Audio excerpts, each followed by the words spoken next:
I want the link so I can tell all my adoring followers on Facebook that I'm in fact commentating. You're live. I am live. Exciting. We are live. I kind of stole it. Yeah. As in, this is currently turned on. Hello everybody, welcome to the UK Quadball Cup. That's B2C in Sheffield, lovely South Yorkshire. We've got two teams lined up to play a game here. We've got the Werewolves of London and Southsea Quidditch Club. My name is Zach Cox, and joining me I've got Jade Silver. How are you doing, Jade? Great, I'm excited to be here. The live stream was cast upon us quite suddenly. I understand the game's going to be starting in a few minutes. We're going to get some exciting chants. I can't remember what the Southsea one is. I think it's SpongeBob. SpongeBob! They do the SpongeBob chant. Yeah. And then over here with Welsh in London, we're going to get the right. Okay. Yeah. Yes, right. the jungle, the werewolves do something. I can't remember. It is a classic. It's day one here. This is the very first match of the day. 9 o'clock on a. I was about to say a beautiful Saturday morning, but I would say that it is in fact Saturday. Very English weather. Very English weather. We've got some refs out here who I recognise. Former Quadball UK president, Matt Bateman, seems to be head referee. In the assistant ref slots, we've got Hugh Phipps, Callum and Gabri. And I think there's probably one more SR somewhere. That's Joe Creighton, Raptors fan. Whistles have been called. We're going to see some chants in a minute surely and get started as soon as we can. Jay, who do you reckon should win this one? I don't know how long the microphone's going to go, but you might hear it. Southsea Quadball! Southsea Quadball! Southsea Quadball! Southsea Quadball! Let's go, fellas! Southsea Quadball!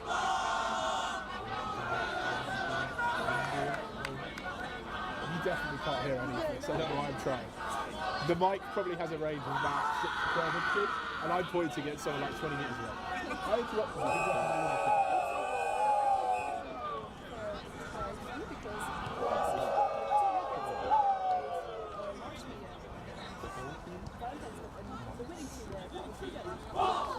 That's interesting, I didn't know that. Wasn't able to make it to both those tournaments myself, but yeah, those are some of the UK's premier fantasy tournaments running in the month of March. I'm also backing Wolves on this one. I do think Southsea is probably one of the stronger of the kind of second tier teams, but I think so. As in second seed, Latoy, don't give me noise. But I reckon Werewolves are probably my favourite personally to win the tournament after a victory last year. A very close victory in a very final game, but I think that LQC are maybe missing a couple of key players, but we can talk about that when we get to that. So, I understand Seb is it. Someone told me Seb is it. I don't know if that's true or not, but we'll see. Seb won. It doesn't matter. We should be talking about this game. So,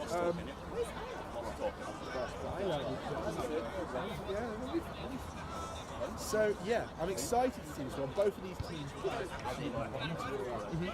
So, looking forward to talking about defensive style and seeing what we can do on defence and hope that we don't get managed by two European terms for defensive styles.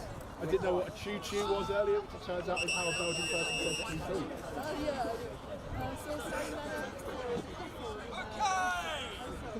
Good morning, welcome! Southsea, are you ready? Yeah! Werewolves of London, are you ready?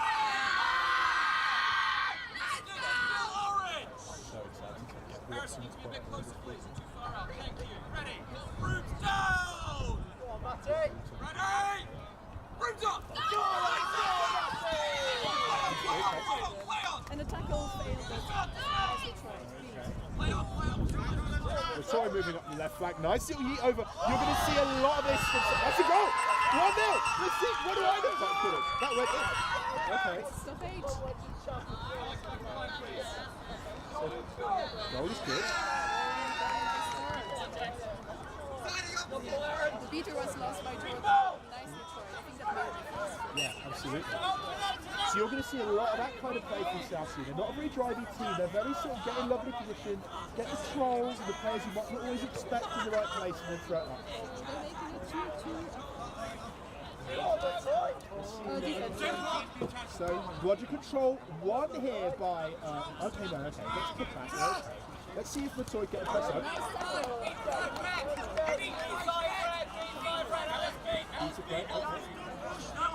So,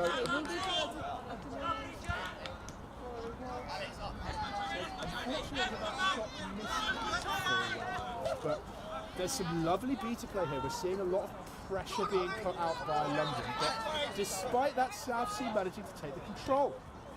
Ball moves down the left flank here. Latoy gets beat out, sent home.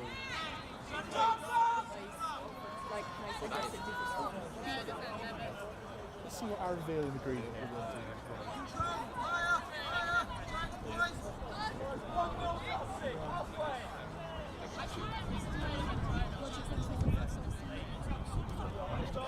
Most of this rotation gets what I probably consider Werewolves is possibly their strongest team. So it's impressive, sir. Let's see if Ed Brett can finish it. That brings the score to 1-1 now. And importantly, there was also a change of control over in the beat. So let's see what the good trade here. There's a press incoming. Let's see if they can get rid of it. Yes, they can. Beater's not here. There's nobody, but the brute falls out. Veal's got it in hand. I wonder what we can see.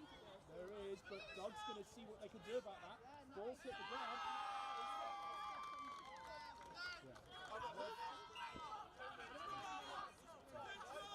So, despite the beater in the way there, the Welsh beater was just able to get in the way of it and make them put it on the ground. That's the important thing, I think. It's not about like getting the bludger, it's just about getting it like half inch or right?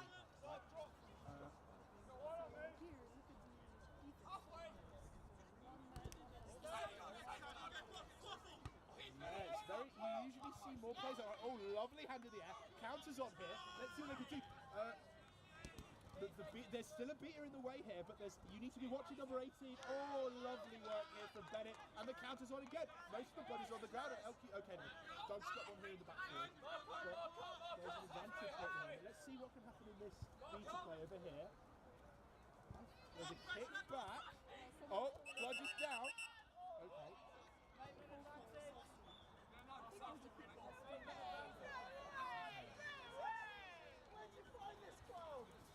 Looks like there was possibly a pass after beat. I think we're going to see a turnover of the quaffle, but refs have been pulled in for it. This is, I must say, a much closer game in the first couple of minutes than I was frankly expecting from these two. Slight advantage, but when does this happen?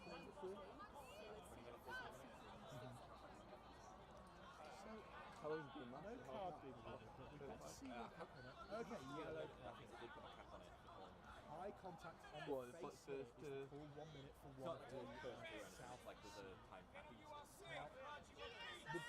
The beater is not a unit because then you're 22 to 1 beaters, whereas 4 to 3 in the pocket card, isn't it?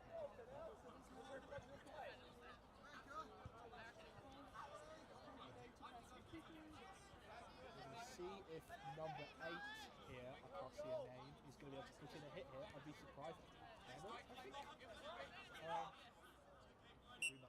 Yeah, makes it difficult. Throws it onto the ground actually with the bounce. Right, let's see what 17 can do in front. Veal is a slippery ball, I would describe it. Doug, napalm here coming in from Doug, and the beat is caught. Lovely work, and that converts into a quick hit. Now we're going to see the player brought back in. All that card resulted in was 1 goal. But that just brings the score to 3-1. No, 4-1, right? 4. Okay, no, it's back to 3. There seems to be some confusion in the score. Veal sets a very high mark and lets number 7 switch to the right. Oh, lovely. That's well after that's going to would have been a goal, but it was well after beat. So Really? yeah, definitely, it was nailed by goal. But nice try. Nice try. I think it looks like okay. A warning has been given. I was worried that Bateman was going to strike a card for that one, and now we're just going to see a blistering counter here from London. Lovely bit of doesn't even need the offload, just goes straight to the hoop. You're going to see a lot of these kind of counters. If you're not ready and you have overextended on your offense, which Southsea tend to do quite a lot because they do like having a couple of players quite deep behind hoops. Look how here they've got one player quite far up. Okay, sorry, I thought we were having to intercept. Well, I think it's a good adaptation to the style of play that Southsea tend to have, which is quite control heavy. 2-2 is being shouted here by So now they're making 2-2 in the they don't have control. Yeah, so this is a okay, let's see what Latoy could do with it. It gets tipped over, but there's not really going to be anyone there. I think we're going to see a reset here, sure. Oh, that big beat from Harry goes a bit wide. Veal catches it, counters on now. Look, Red here, right at the front. You're going to see Veal make this shot the moment they're under any pressure, which I think doesn't need to. 1 down, 2 up. Shots in, doesn't even need the second driver.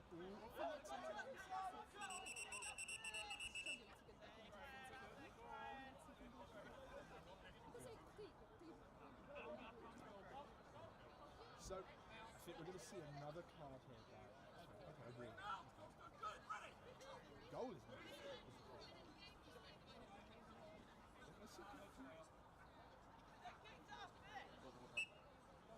Goal is good. Okay, cool.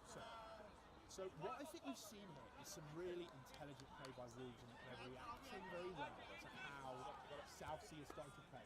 When they're going into control, you see they've set this 2-2 defense, whereas when they were going without it, there was a lot of man marking, which works really well against the sort of heavy behind hoop style that Southsea tend to employ. I think that's the back of the pitch there, didn't it? Okay, cool. We are going to see a turnover here, I think, for ignoring a call from the ref about being off pitch. James running off there to go and grab the quaffle. My hands were still very sleepy. I was like, no. That's warming you up for your first game in a couple of hours. Yeah, it's just been a very intelligent adaptation because as I talked about before, Southsea tend to commit quite heavily behind the hoop, which means that the counters will be devastating for second quaffle. Your quaffle players that far, right?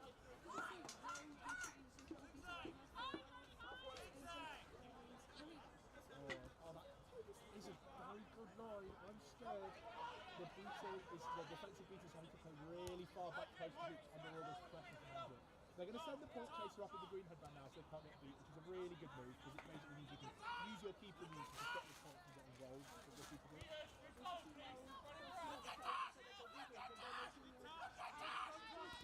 Oh, okay. Great shot. It's just the arms and Werewolves are just unbeatable. Even when they're okay, counters on. Runners are on the ground. Let's see what they can do. Anjit's calling immunity. Ball gets thrown back. Let's see if Latoy can finish. We've got Chris from Canada here. Oh, lovely work. He's got nothing, chill!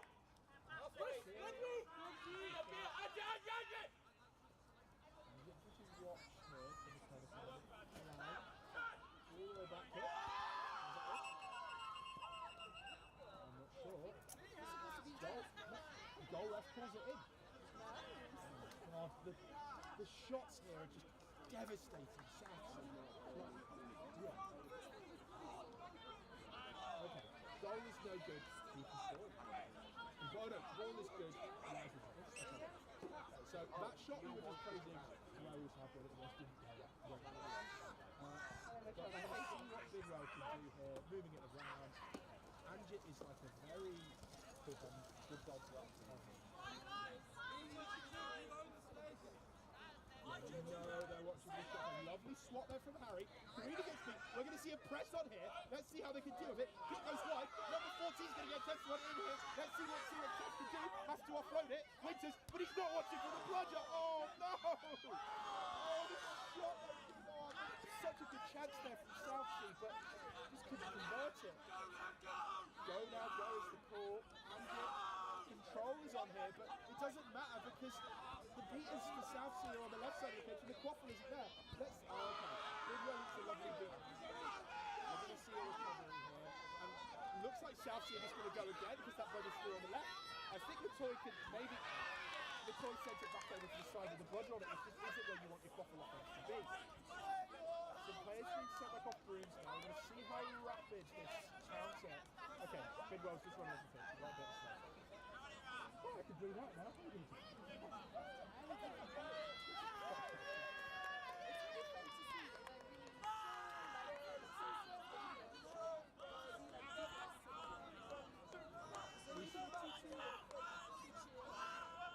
So we saw a quite early, a big even quite early on presses on again. No brothers here for, they're all just all over the place, but I want to see a press here. They haven't got the opportunity, and they're going to lose control of the result yet. Let's see if Chris can convert this. I think he's got a shot on it, but there's a lovely tackle that left the arm at but Chris is still kept hold of his broom, he's going to play on. Right here, okay. Love to, shots a bit wide, but it still makes its way back into the hands of Bidwell.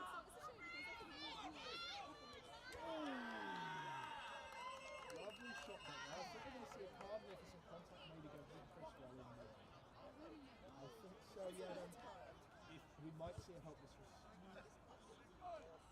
Okay, just a warning, just a warning. I thought we might have possibly seen a helpless receive call there because it was there might have been a bit of contact as we got there. We'll see how it goes. Just to back to hoops, no further call. So we see sort of a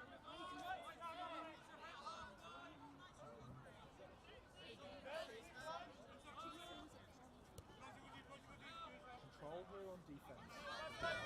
He goes wide, ball is safe, there's a chance here, but okay, a bit of touch with the arm, I'm not sure if it was... These new back contact rules that have been implemented this season, these sort of changes a bit. Lovely little hop, surely it's closing, lovely little hop on that beat. Beautiful work.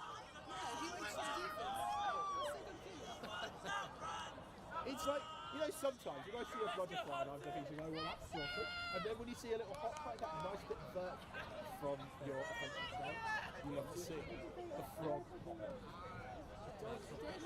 Yeah, he did. They are still some kind of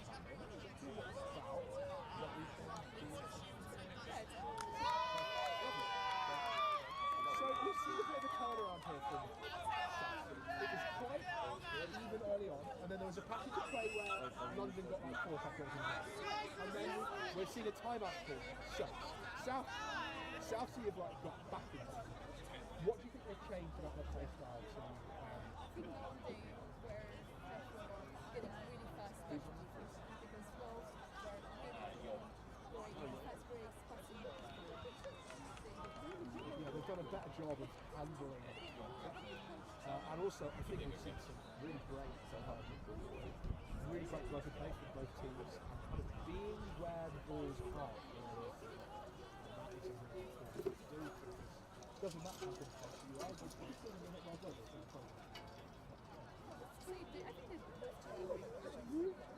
Yeah, I'm excited to see how this one goes. Have we got a time check now? Not on this side. Not on this side.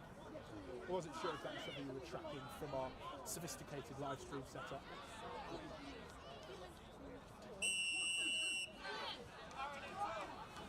So a quite dominant lead here for Wolves, but some glimpses of really good play. I want to give them a lot of credit. I think this team is, like I said earlier, these are my tournament favourites. I'd be surprised if they're not in the final, I'd eat that. If they don't win, I'd be surprised. It's really nice to see because the public are really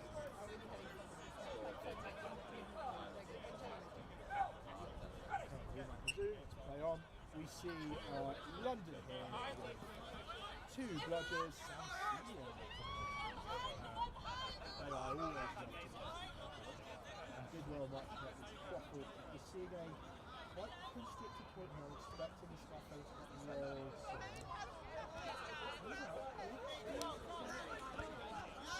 That might be back to the grave after that. You really want to see some hands here because you've got to be watching these I think Chris is going to get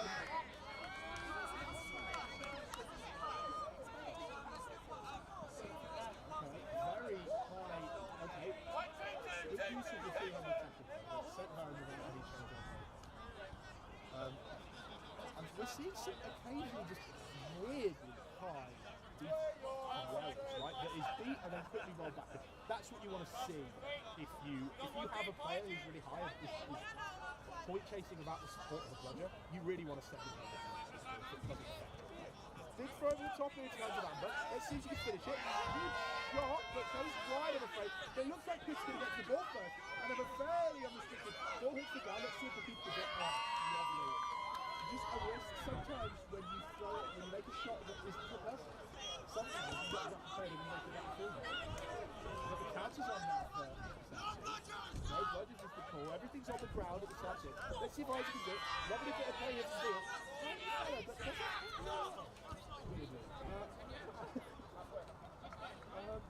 Okay, so not made lightning fast there.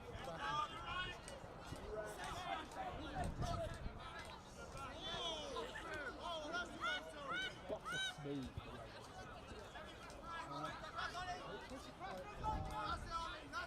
He goes in, but wheels down, he doesn't touch it.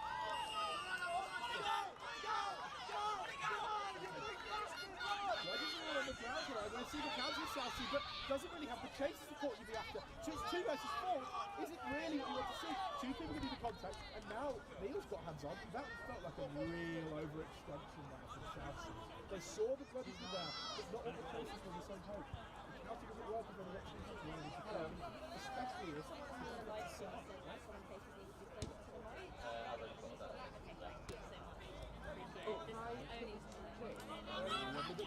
hands on, but No, it's alright. It wasn't by the beautiful thing there is that the chaser helped the rat from keeping, right? And then didn't have an arc, so was able to underhand it into the hands of the other defender. Which is what happens if you keep keeping back the catches. You've got to get them on the ground fast and it's not hard. Okay, House is on now here. So, okay, no. So let's see if Ed thinks he can. Ed was doubting things, but there were 2 defensive beats there. I don't think. No, beat missed. But again, okay, 6 and some football here from our friends in London. Yeah, so Ed took a long throw after dodging 1 beat, didn't fancy his chances being in the next one, so he threw it back and we see some football. But still there, not beat. And it just goes purely, you wouldn't expect players to throw so many times over the goal line, right? Especially so flat as well, but they're throwing it so fast.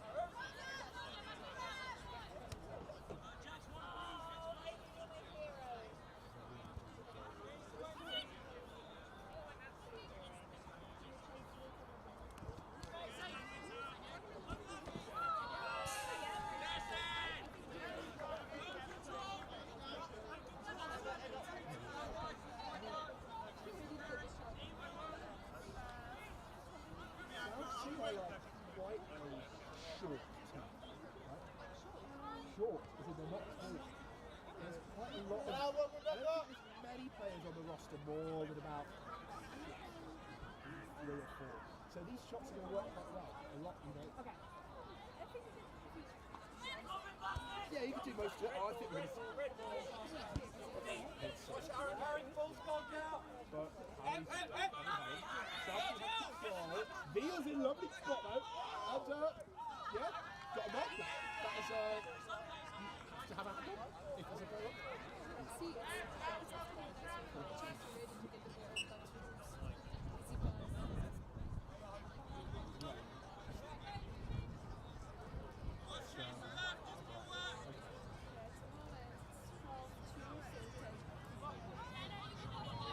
they're obviously well out of swim. When the switch comes on, and what I assume will end for London.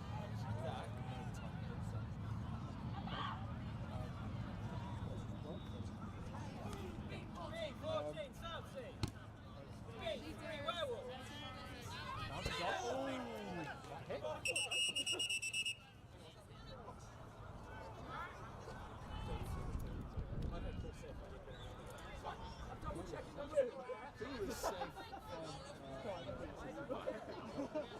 when that was it, I thought it probably it was a lovely spot.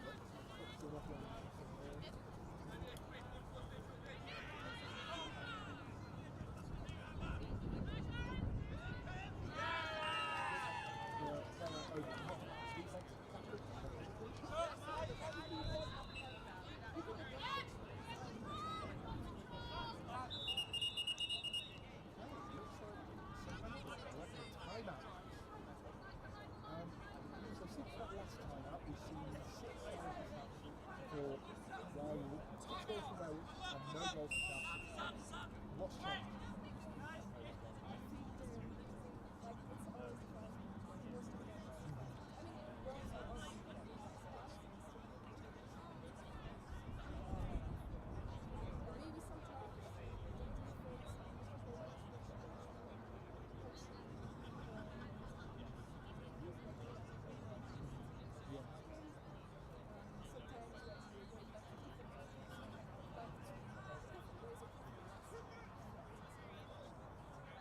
I think one of the problems with playing this City is style of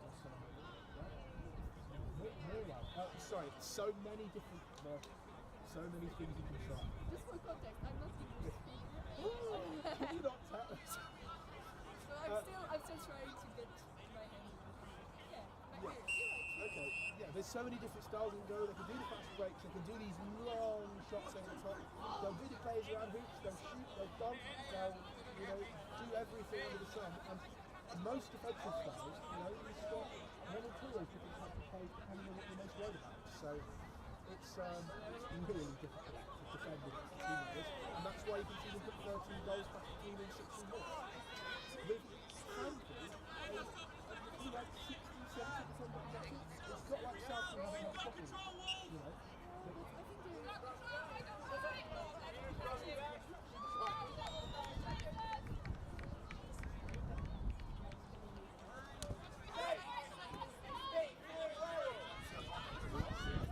It goes over the top, but the hop isn't there from number 14. Let's see if he's finished. There's a. I want to see it. You need to be closer than that when the reset needs to occur. Raptor, we're seeing some cases where Southsea have got 3 runners at the moment, so I'd want to see a press on in a minute. But Werewolves are going to be so.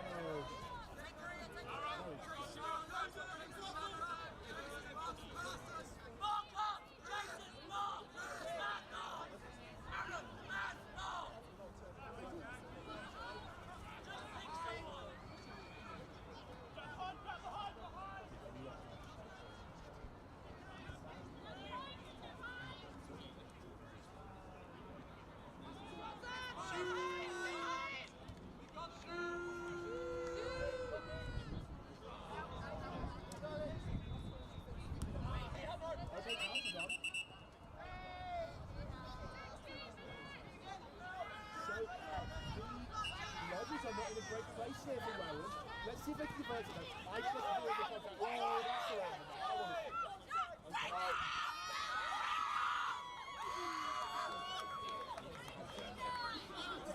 I saw a hand from the off in the net, but it's not being called. Okay, no, we're getting it now. Okay, on the shoulder. I'll do it next time. Some slight action there from the crowd, possibly making a little bit unfair about that last goal. We're now seeing it. So this is not going to be a game that finishes Tottenham. There was a very athletic.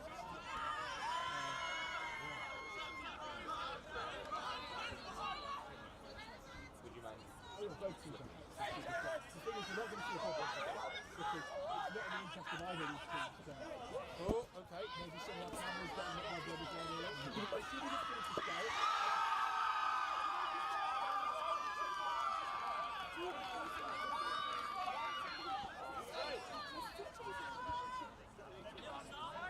Absolutely did not see anything because I was checking if any of our cameras were doing my job. Possibly my priorities are wrong there. That's equipment communicates directly for this live stream. So, yeah. Alright, so, control this. Oh, okay, no. Hands are on. What's going to happen? Harry gets rid of it. Just, okay, this is pick it up, but it's not there on the dribble. Oh, does it go in? Let's see if Swan can put no, too late.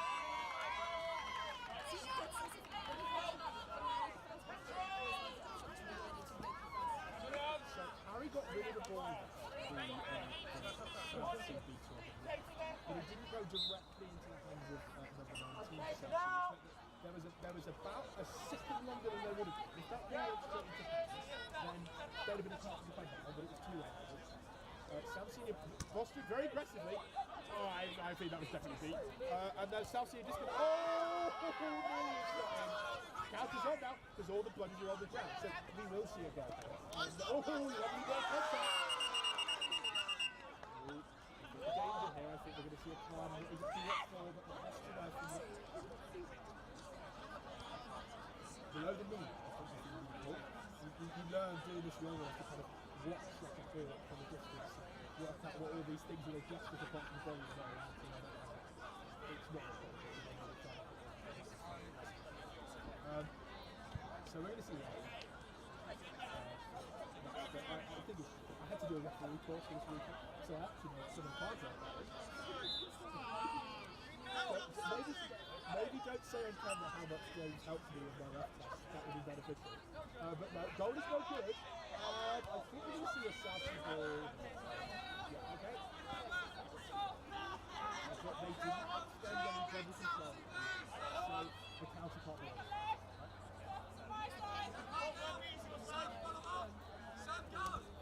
What they're safe. There's a pressing coming here. Inbounding blue. Who was in front of you? Okay, no, good. Some confusion there about who was inbounding that ball.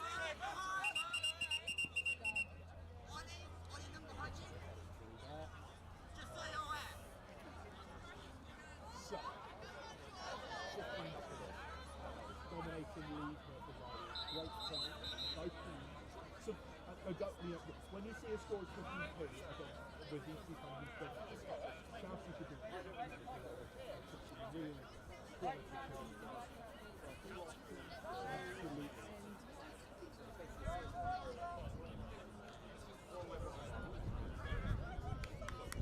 University College is really good. Yeah, the aspect is, yeah.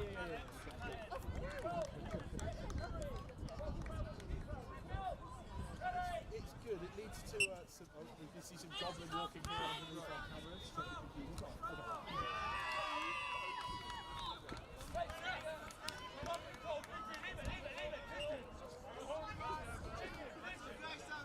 we will see some seats here. Really being deployed. He's still in a very big coat as if he's about to go and hit. I'm sorry, it's a long way away. My vision isn't very good.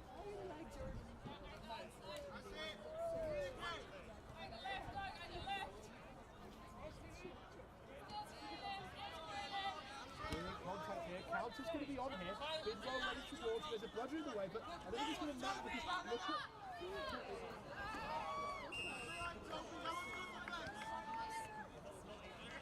And never go by themselves. This is the patented drive and dish technology.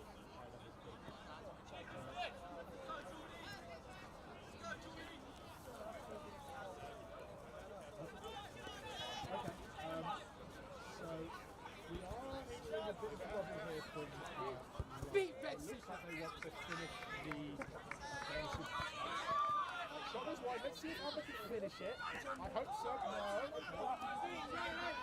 Okay. And also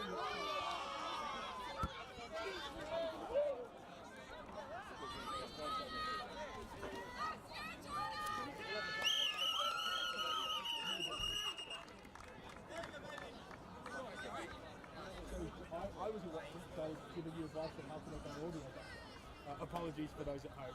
Did you see anything wrong with that? They'll see something you don't see. Are you okay? Oh yeah, I messed up my knee in Belgium. Alright. So refs have been called in. If this is happening, then the score will end. Great play by both teams.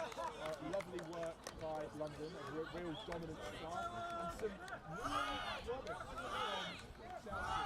We've seen some lovely play. I love watching this team.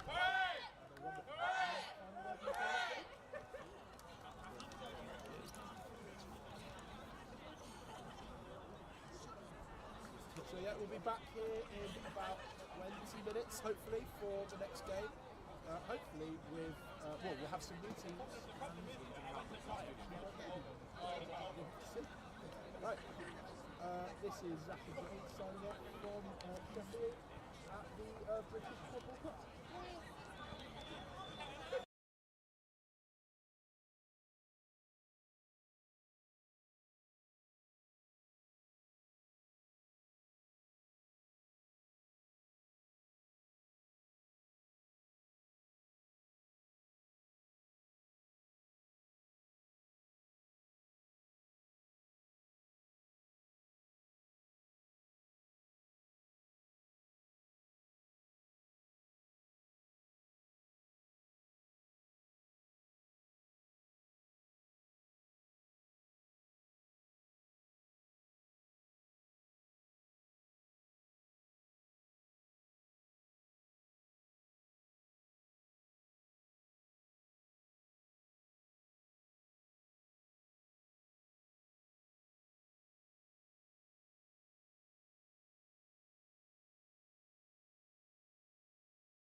Try now.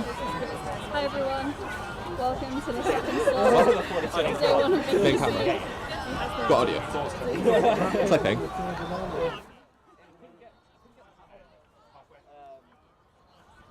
How's that?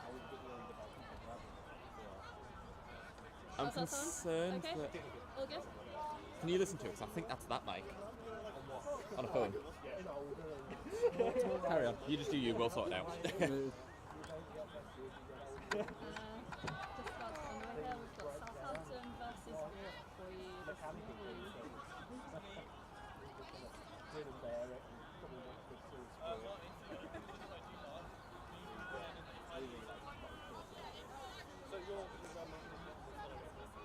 Just about to come over, we've got Southampton versus Wolves for you this morning. Hoping for an exciting matchup. York are current Northern University champions, and Southampton are in the final against Warwick in the Southern League. So, and also last year's PPC champions are Southampton.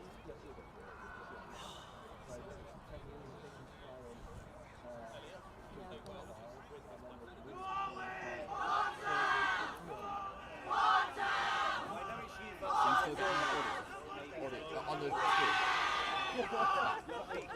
Is it still the same levels?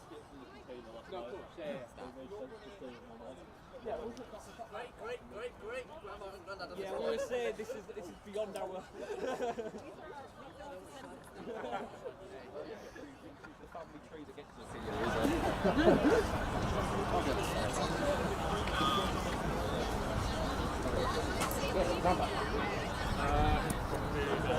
I'm very good at being in that.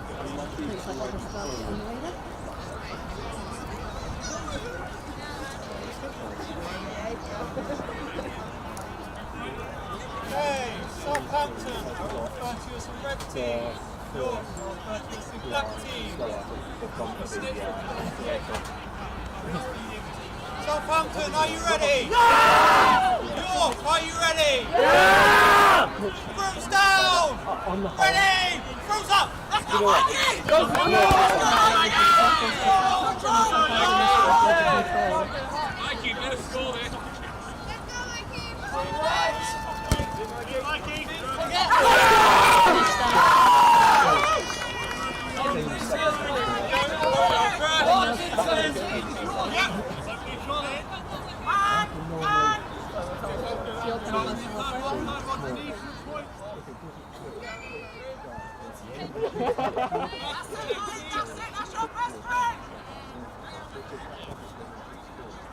Looks like Southampton set up more of a man defense.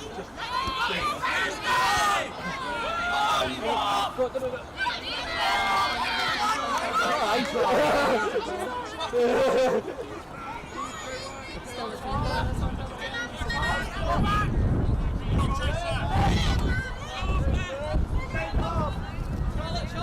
Our team's going in for an income, so they're going to try and wrap up the remaining history. And it works perfectly. Mikey else with the small hit. That's 2-0 to Southampton.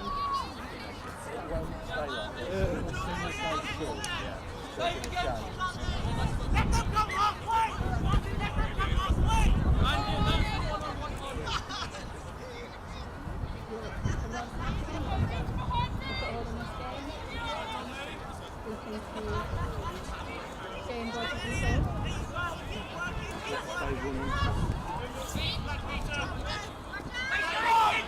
Must be down by 13. No beaters.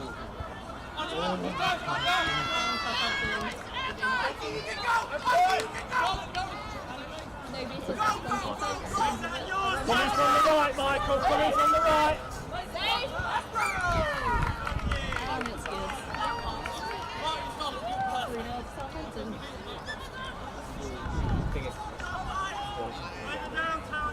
What's your name? What's your name? Get closer, you can really see anything. Southampton's still playing quite high. Man marking defense there. How high up they are?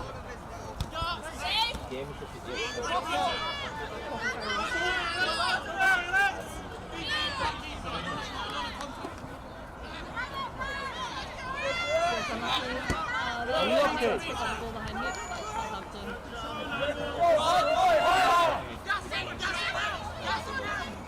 And we're behind.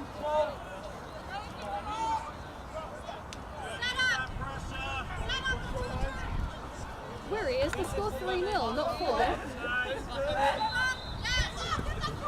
Sorry, I think the score might be wrong on the board over there. I think it's only a 3-0. Alex, check this one out.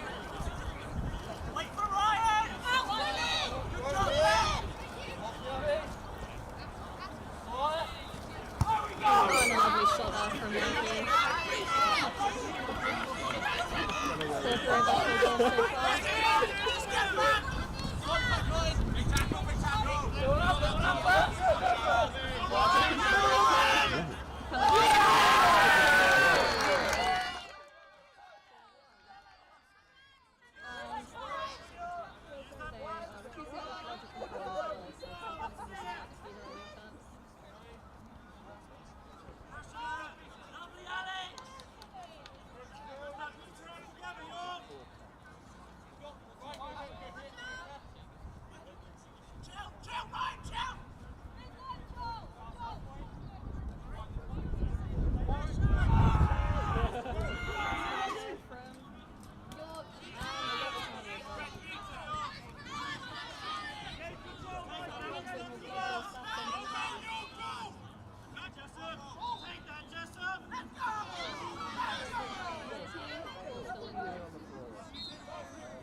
shot is good. He doesn't even need to fire. That makes it still 9-2.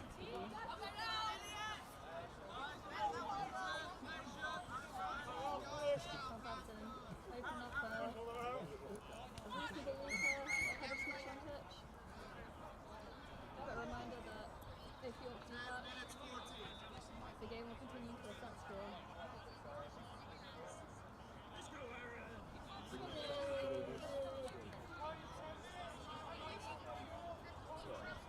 Penalty for Yorkshire, so there'll be 1 minute break in play.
number 9 for Southampton, went for the napalm and stole that ball right out of their hands. A lovely goal again.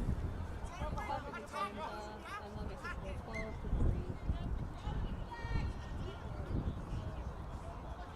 Yorkshire delivering away at the back line.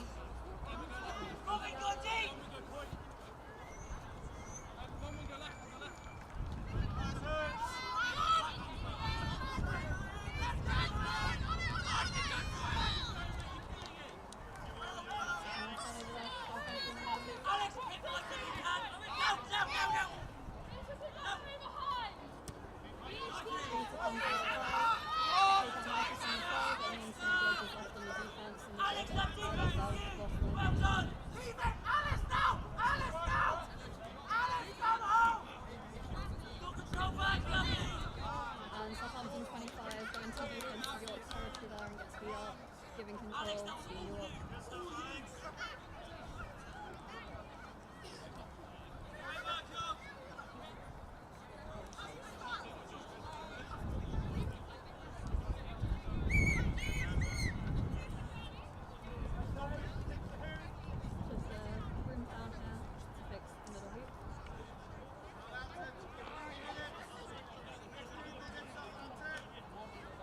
Southampton 9 have like 15 minutes of game time, so switching seekers have already seen.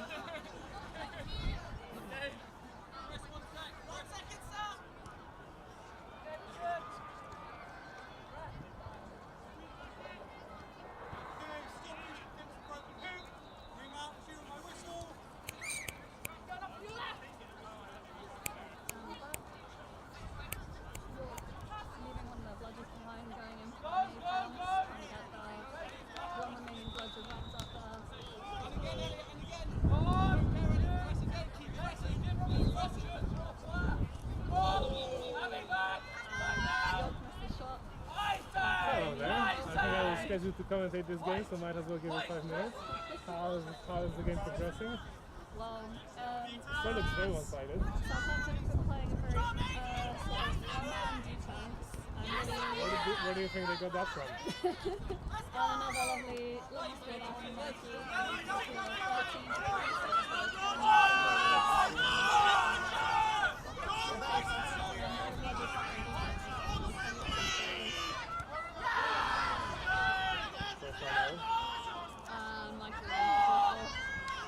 He's a tough one to get around. Mikey is the star of uni players, and they say that he started playing in his room. That's all I heard, I think.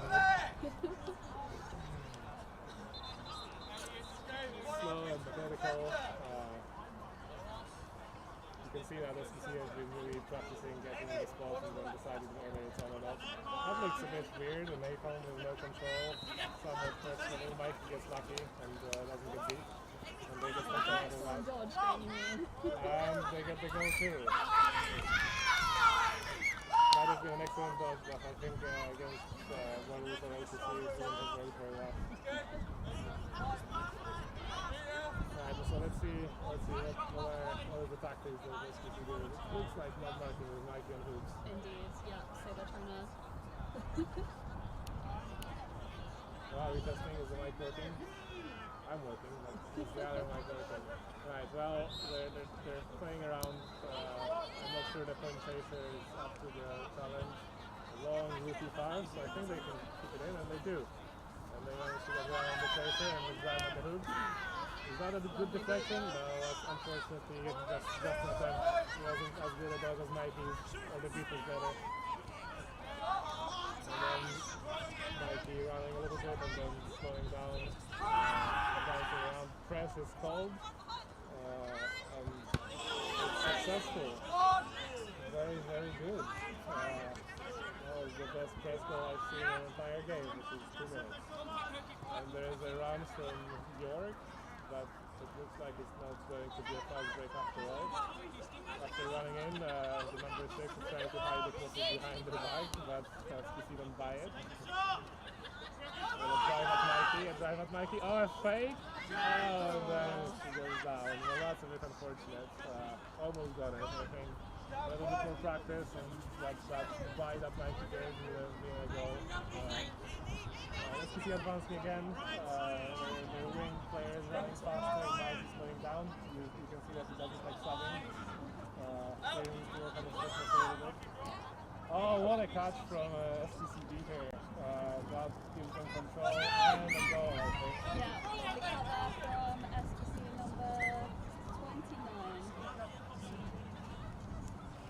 Yeah, Southampton's tactic with not knocking up all the passing options has been working really well for them on defense, and their offensive practices look really good, and of course, when you have a ball carrier like Mikey, it always looks nice. Misky there. Should give control back to York. And a goal. Well, control didn't happen. We have Snitch on pitch. Wiggle our tail for us a little bit. Oh, Snitch, show us what you've got.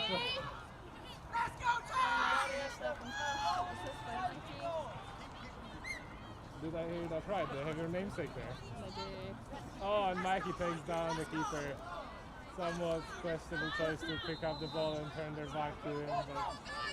Oh, and the fast break is on, and looks like a goal to me, but the ref didn't see it that way. It did look like a goal from this angle, and Harrison did give it the header saw better. Oh, and Mikey gets revenged by the same keeper that he just buried. Absolutely amazing. But this time, I'm not sure if it was in keeper zone or out. The goalie just says run back to hoops because we beat, so he got away with it. But that looks suspiciously like Mikey was filling in.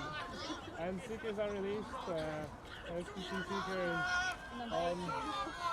almost got it, but not quite. And then they're both going for it. That's a bit risky. Oh, I don't know how he missed that. That's very unlucky. Maybe he's been brought over to the snitch at the minute, so we're The Quaffle play stalled out a little bit. I think it's going to be the 10-second rule or something.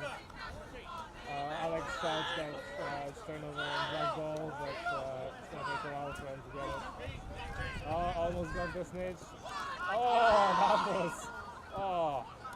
The snitch got really lucky there, I think. If you turn your back within someone's reach, that's usually a game over, but the ball bangled and bounced and wiggled its way out and that's complete Seeker's heading. Looks like Seeker already had enough, which isn't that surprising. Like a minute or two without any bloody support is very hard.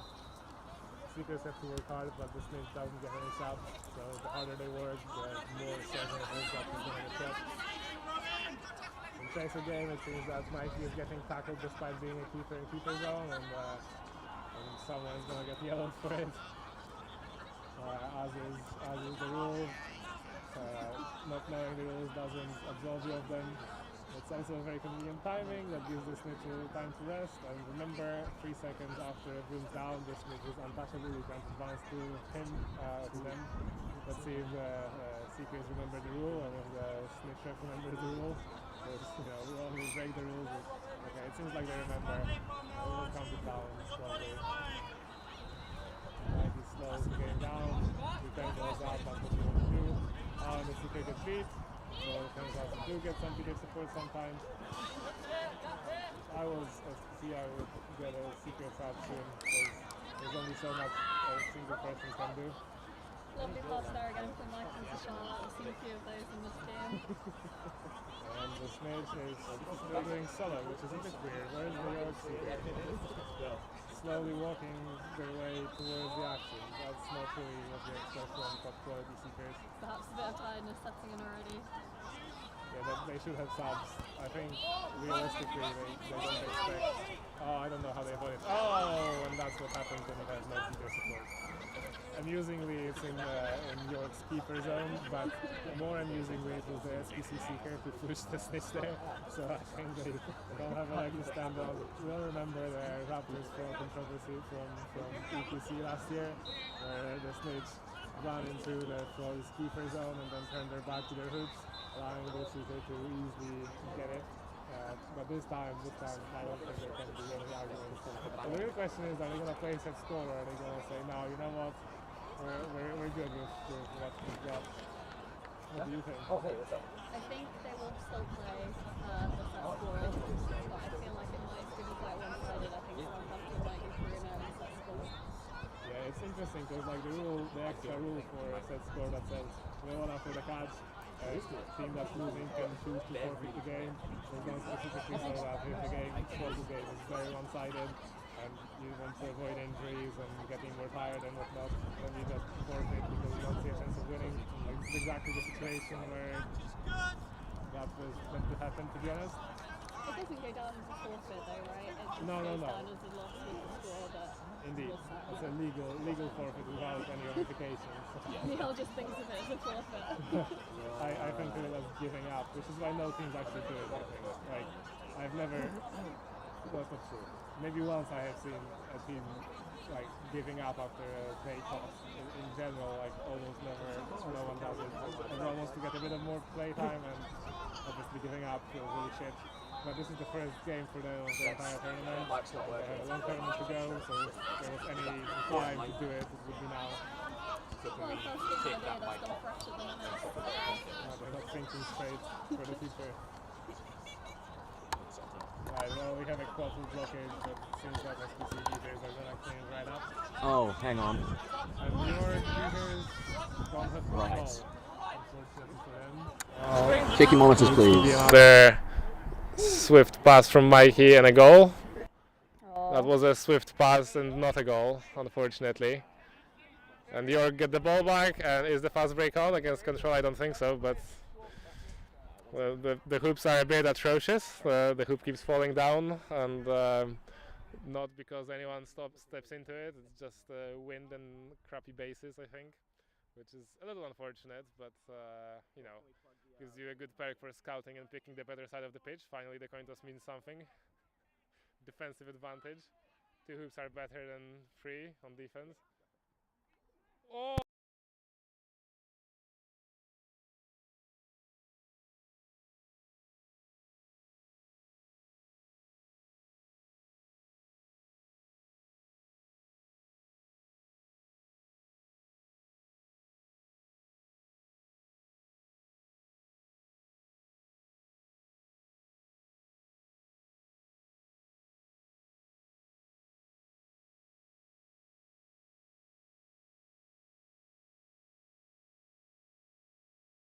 Fast break Yorker on the break.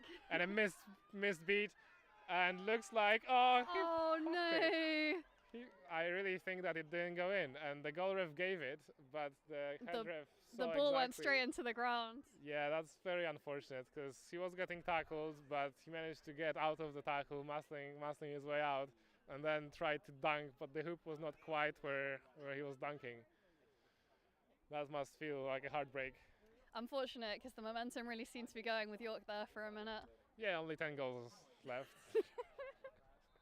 Hey, sometimes it feels nice to finish a game well. What a tackle. That was a good jump into it.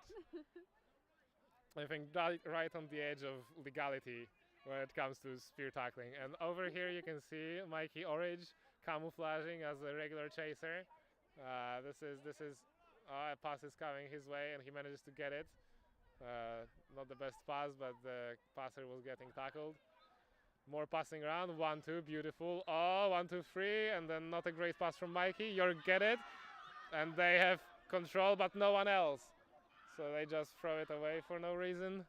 Not sure about that decision there. I think they were threatened by the beater and weren't sure what play to make, but definitely should have held it and set up an offense there, in my opinion. Yeah, or pass back. Like, it doesn't take that long. There is, and I know that all the red chasers are still in their half, but it's very unlikely that they're marking everyone. It's more likely that they're frantically running back, and their red beaters weren't looking that bad. Right, the napalm is coming, and this time they have control.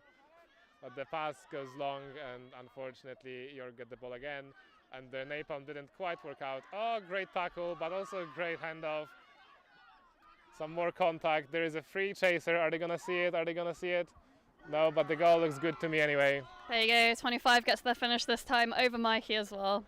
And the goal ref didn't see it, but... The goal was definitely in.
And you are back.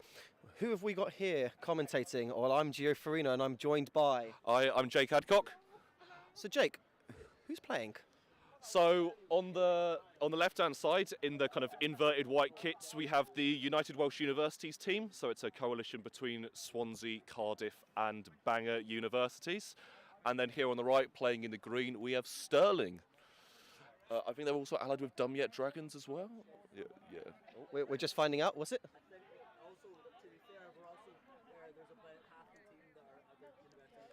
So basically, we've just heard from one of the Stirling players, Benzinger, that this is basically a coalition of universities from Scotland against Wales, which actually happened at a tournament last year, if you remember correctly, Jake. Oh, I don't really want to remember that game. But yes, no, it's a recap of EG 2022, except at the university scene rather than the national teams. So I'm looking forward to it. Do you think there... Sorry, apologies, clear my throat. I don't think there'll be much love lost between these two teams, but I'm expecting a good close game. What about you? Yeah, I mean, little bias. As a Swansea alum, my heart is absolutely going to be with the Welsh teams. But no, both teams have players who've been playing for several years, lots of experience and freshers alike. I think it will be a nice kind of blooding experience. Early day one. I know the Welsh Universities team had a game earlier, and I believe Stirling did as well. So both teams have played a game before. They should, shaken off any rust, kind of drill their formation, set up their defences. So I think both teams will look at kind of taking that second gear up in this game against two very even opponents. And we have Callum explaining things in terms of the way they'll be referred to, because unfortunately, the Welsh Universities kit is green. Yeah, I mean, it's a little shout out to Lucy Nichols for the lovely new Swansea kit design that the team are mostly modelling. I think there's one or two banger kits that I might have snuck in. But unfortunately, we can't see them on the stream. But we'll get some lovely photos this weekend that we'll be sharing across social media once our incredible photographer does it. Right, so it looks like running for Quaffle. We have 35 for the Welsh Universities, Max Parsons, and I believe that's 97 for Stirling, which is Marcus Malver. And we're off. Looks like Quaffle has been won by the Welsh Universities. Max goes for a deep pass to Kirsty McKay behind hoops. Unfortunately, she hasn't collected, and it's a turnover to Stirling on the boundary. Control is with the Welsh team. Let's see what they kind of set up their defence. They've got, it's almost as if a 2-2, I can hear. Enfys is commanding the defence with all their years of experience. Yeah, absolutely. You see here Max stepping up using the keeper zone. That nice little bit of keeper immunity to stop the advancing Stirling bludger and just put a little bit of pressure on the ball carrier before the ball went behind hoops. Good pressure there from Enfys behind hoops on Benzinger. And Max collects it as the keeper. I don't think either team is really going to be trying to push some fast offences. Both teams look to be carrying a fairly smallish roster. I would say maybe it looks like there's about 12 players in each team, give or take, maybe a bit more. Yeah, I think Stirling might have an extra player or two, but yes, these are two smaller rosters than we might expect for a two-day tournament. So I think certainly you'll see a cagey opening 5 minutes or so as both teams get a little measure from each other. And kind of work out how they want to play. It's a lovely beat there by 77 from Stirling to turn over possession, and the ball is advancing out of the Stirling keeper zone. Possession been handed back over to the Stirling keeper. So it's interesting that both teams are trying to set up defences, but we've got Max on a quick break, drives through, it should be, and it is. There we go, yeah. And that's 1-0 to the Welsh Universities. Max there, as Gio said, with a lovely fast break. I say he was doing those back when I was still at university. It's nice to see he hasn't changed a bit. What's good there is the high pressure, good coordinating between Max and the beaters to throw the dodgeballs and against the volleyball carrier and cause the turnover. And then Max capitalised very nicely, using, again, all that experience for the time that they've been playing. Yeah, no, so now Stirling have got a chance to set up an offence. It looks like they've got two wide chasers. Keeper's just advanced over the halfway line, and ball is with Benzinger, who is currently just approaching the Welsh keeper zone. There's a bludger trade and the ball goes up and over. I think that might have been a shot which was just a little bit too high, and 97 cannot collect behind hoops. Shot pass, I think. It all comes down. But there is no dodgeballs. There's no dodgeballs. Max has realised it. The chasers are advancing up. Good Lovely beat there. little beat there. We go again, and it's 2. I think we're going to see a lot of this. A lot of miscoordination between the beaters and chasers. But what we're seeing nicely there from the Welsh universities is recycling the dodgeball back to the hoops while your partner has been beaten out. It's a very good tactic for keeping control there. No, it's a lovely little bit of beater play. I must admit, I can't see the number, so I can't give props to the beater who did it. But just know we do see you. Again, Stirling with the quaffle, advancing slowly.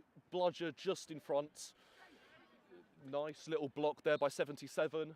Looks like Kirsty has gone behind the hoops to pressure mark Benzinger. It looks like Wales have identified Ben as potentially one of their good receivers, but Max goes for the tackle. Again, in this new season, we have two-handed wrapping, which is great. Tying it up as keeper, then getting the ball, being immune, calling the team to go deep. There's no bludgers, drives through, and steps and scores. I say it's that lovely small hoop on the far hand side to us, or the left hand side if you're looking at the hoops.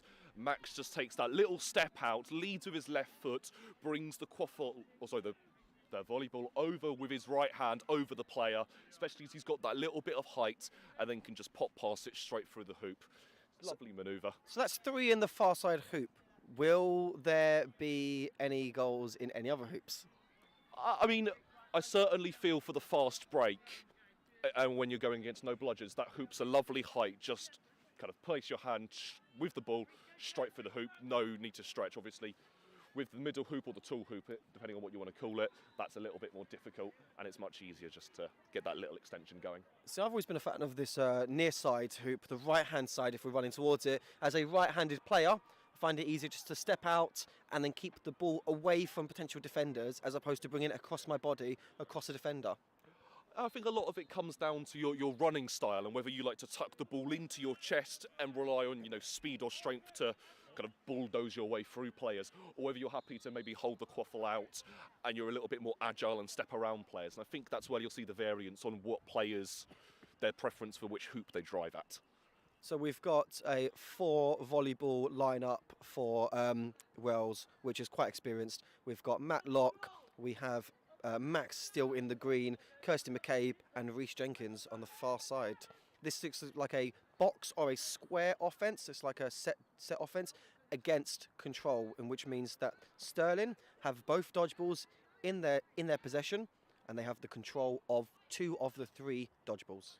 Yeah, so it'll be interesting to see what happens here. You've got Sana, currently the armed beater for the Welsh Universities team, and I wonder if kind of maybe Max is looking at slowing down. Oh, no! Just as I say he was looking at slowing down, Max takes a lovely shot from the edge of the keeper zone, straight through that small hoop we've been talking about, and that is 40-0 to the Welsh Universities team. Now, here we go. So we see this is something I've seen Matt do plenty of times before. He's done it. There we go.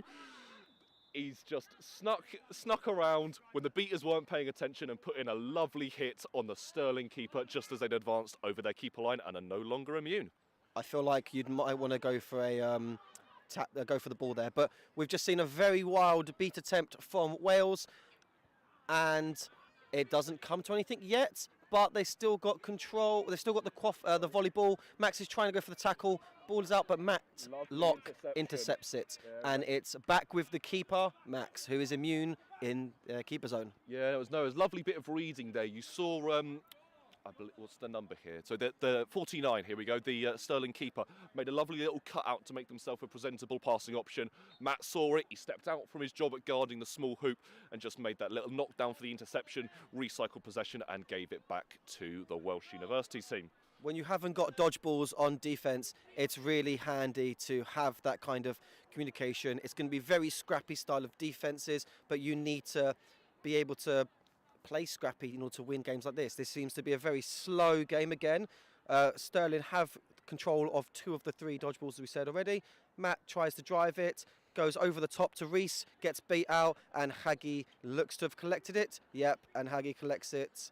There is a no bludger situation. Stirling have realised it. The drive is starting from 49. It's got a pop pass to our right. Offloads it to Haggy, number 22. Again, pop pass again. And that is Stirling's first goal on the board. A lovely little bit of passing manoeuvres round the edge of the keeper zone. And then, who's that there? Number, it's got a 0, but I can't see the first number. And he's turned away from us. Your player in the woolly hat. First goal for Stirling. But what was quite nice there was the communication between the beaters to identify that Wales United Universities, the Welsh United Universities, or Wales, as I might be calling them a lot to be fair, did not have a dodgeball on defence and now could press. But it looks like they just sat back. Max and Matt seem fine and content with this. Will they go for the shot? And they do. Straight through that middle hoop. Max is nice. It's always there. The thing is, what we noticed as well is that there is not a lot of height at the moment on the pitch for the team, but there is no dodgeballs on defence. We've got to see some good tackling. Drives through 49. Needs to pass it. Good pass out to Benzinger. Benzinger collects. Tries to go past. Oh, got past one. Does get past the second, and that looks like it has gone through the hoop. Or we have a brooms down called by our head ref. So it looked like it was good. Goal ref has certainly called it good, but I think... Oh, so Callum is going over to Max. He's having a word. I wonder if this is something to do with maybe some of the contact that was made.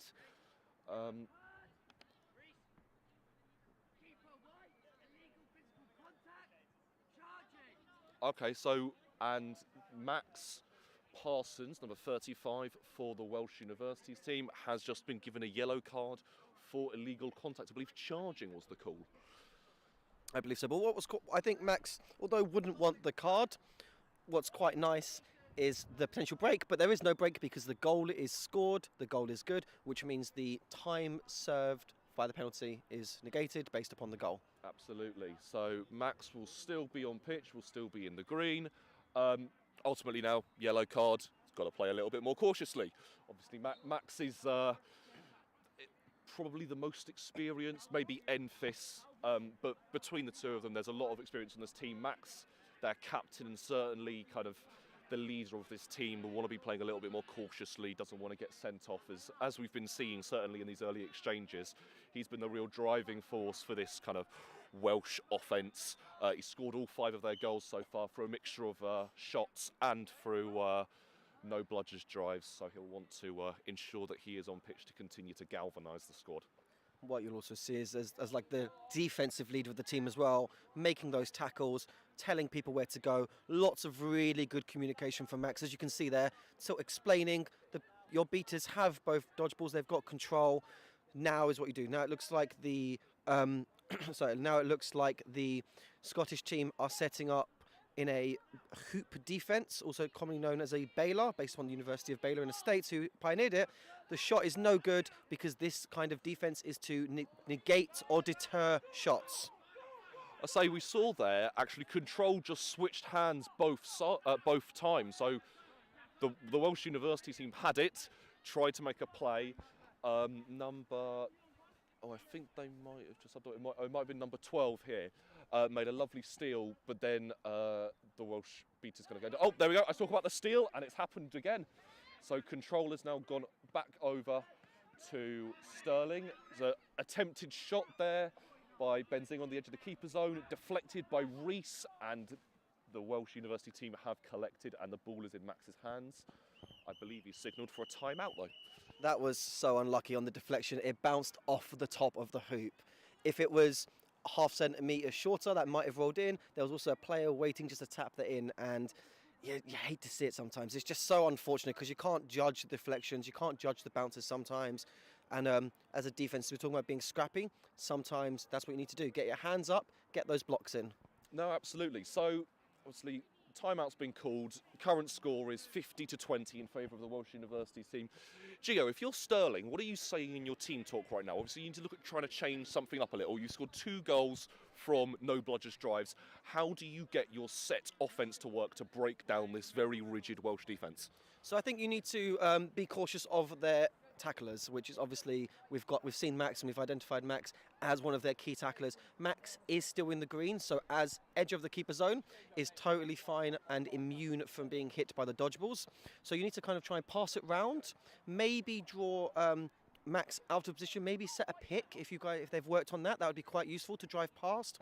But realistically, they could be using their dodgeballs to tap out the other defending hoop chasers and go for that quick pass and then a little tap in, little dunk in, because in the UK here, you have to re-tap back in once you've been disbroomed in the middle hoop. Yeah, no, so as we see there, Callum Brennan just calling the teams back to their brooms, ready for the restart. I think if you're kind of the Welsh University teams, you're going to say, what, business as usual? You're 3 points up, so it is still swim, but it's catching for a set score. Kind of continue as you were for the first half. Maybe look at working on utilising your bludgers in your offences a little bit more, but you've created turnovers.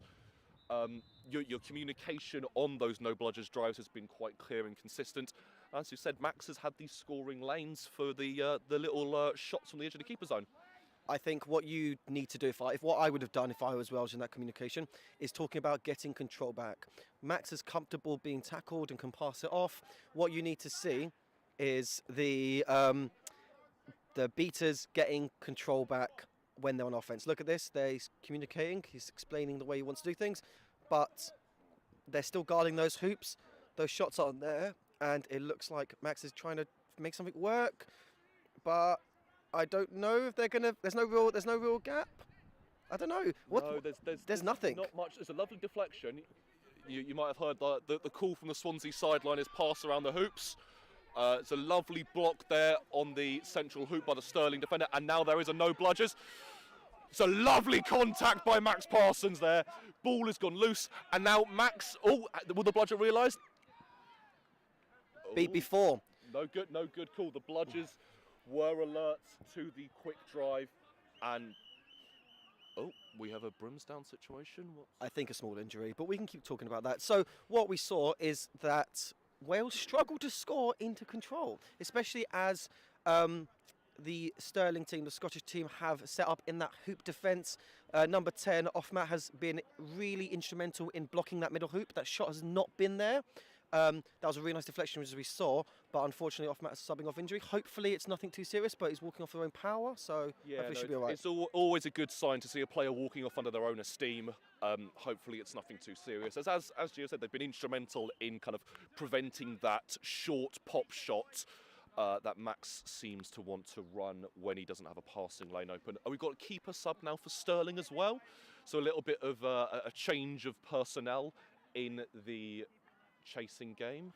What's quite interesting to see is that despite having control, and now potentially losing it, we have seen one of the beaters for Stirling go back on defence. Benzinger tries to flick it, and it doesn't go through the hoop. This is why shots are great, but it's guaranteed goals by putting your hand, which is holding the volleyball, through the hoop, because there's no way that you can stop that. It was a lovely deflection though on the little run. You saw kind of Ben took the steps out. The beater, I believe that Charlotte, moved up to try and make the beat, and it was a lovely little deflection with the volleyball in order to kind of bat away the dodgeball and allow them to continue the drive. Just unfortunate it didn't end with a goal. Based upon the tactics that Stirling employed in that last offence where they had their beater come back, I would suspect this beater's fairly new, and if you are Wales, you need to be exploiting this. You have control. Do not be trying to throw at the unarmed beater, but there we are. Great beat on the knees. That's what we've been teaching. Low beats, not going for the hands, and there we are. Drive is on, and drive is missed. I say, Max had the opportunity to drive that Yep. there, and they took the shot. Oh, the drive is still on. And the goal is good. The goal is good. The bludgers were tied up on the floor. It was a lovely bit of play by the United Welsh beaters. and it gives Max the opportunity to power the ball from the middle hoop. Although it is worth noting they have lost control for that play. You trade control for goals every time, though. What was quite nice is the chasers and beaters were united in their offence. I hate myself. Yeah, there was a really nice little bit of communication there. Players all went in at the same time. Oh, and is that a steal? Oh, the defensive Stirling beater has been brought up and come to the aid of their teammate.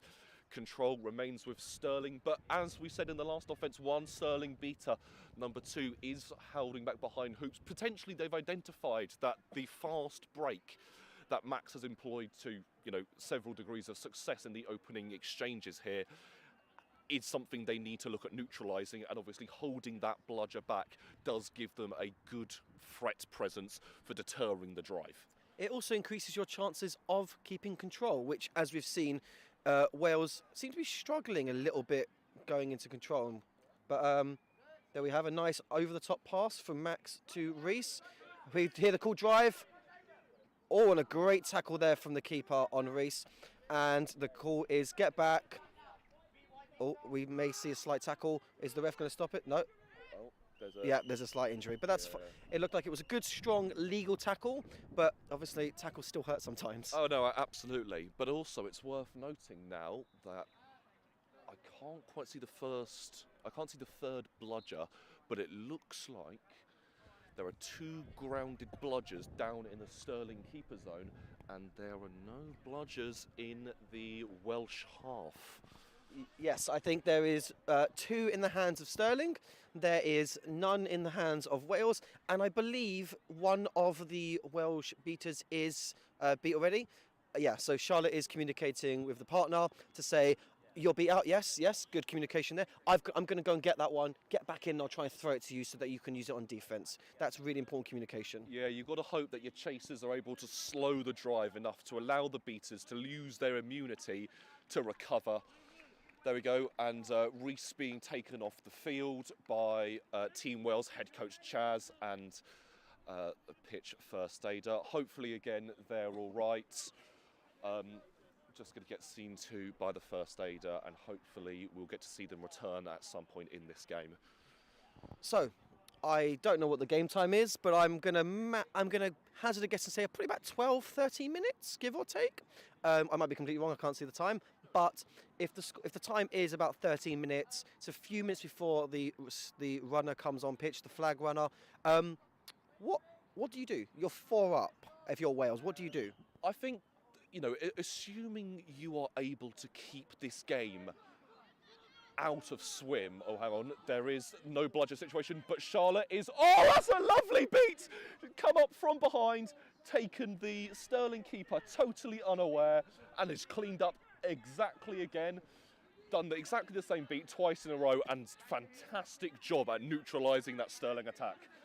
Really, really nice play, and it's got control out of it. Quality beater play. And it looks like we are seeing a great drive from the keeper there, Max. Callum, our head ref, was calling the advance, I noticed, because I believe that Max was tackled in the keeper zone while immune.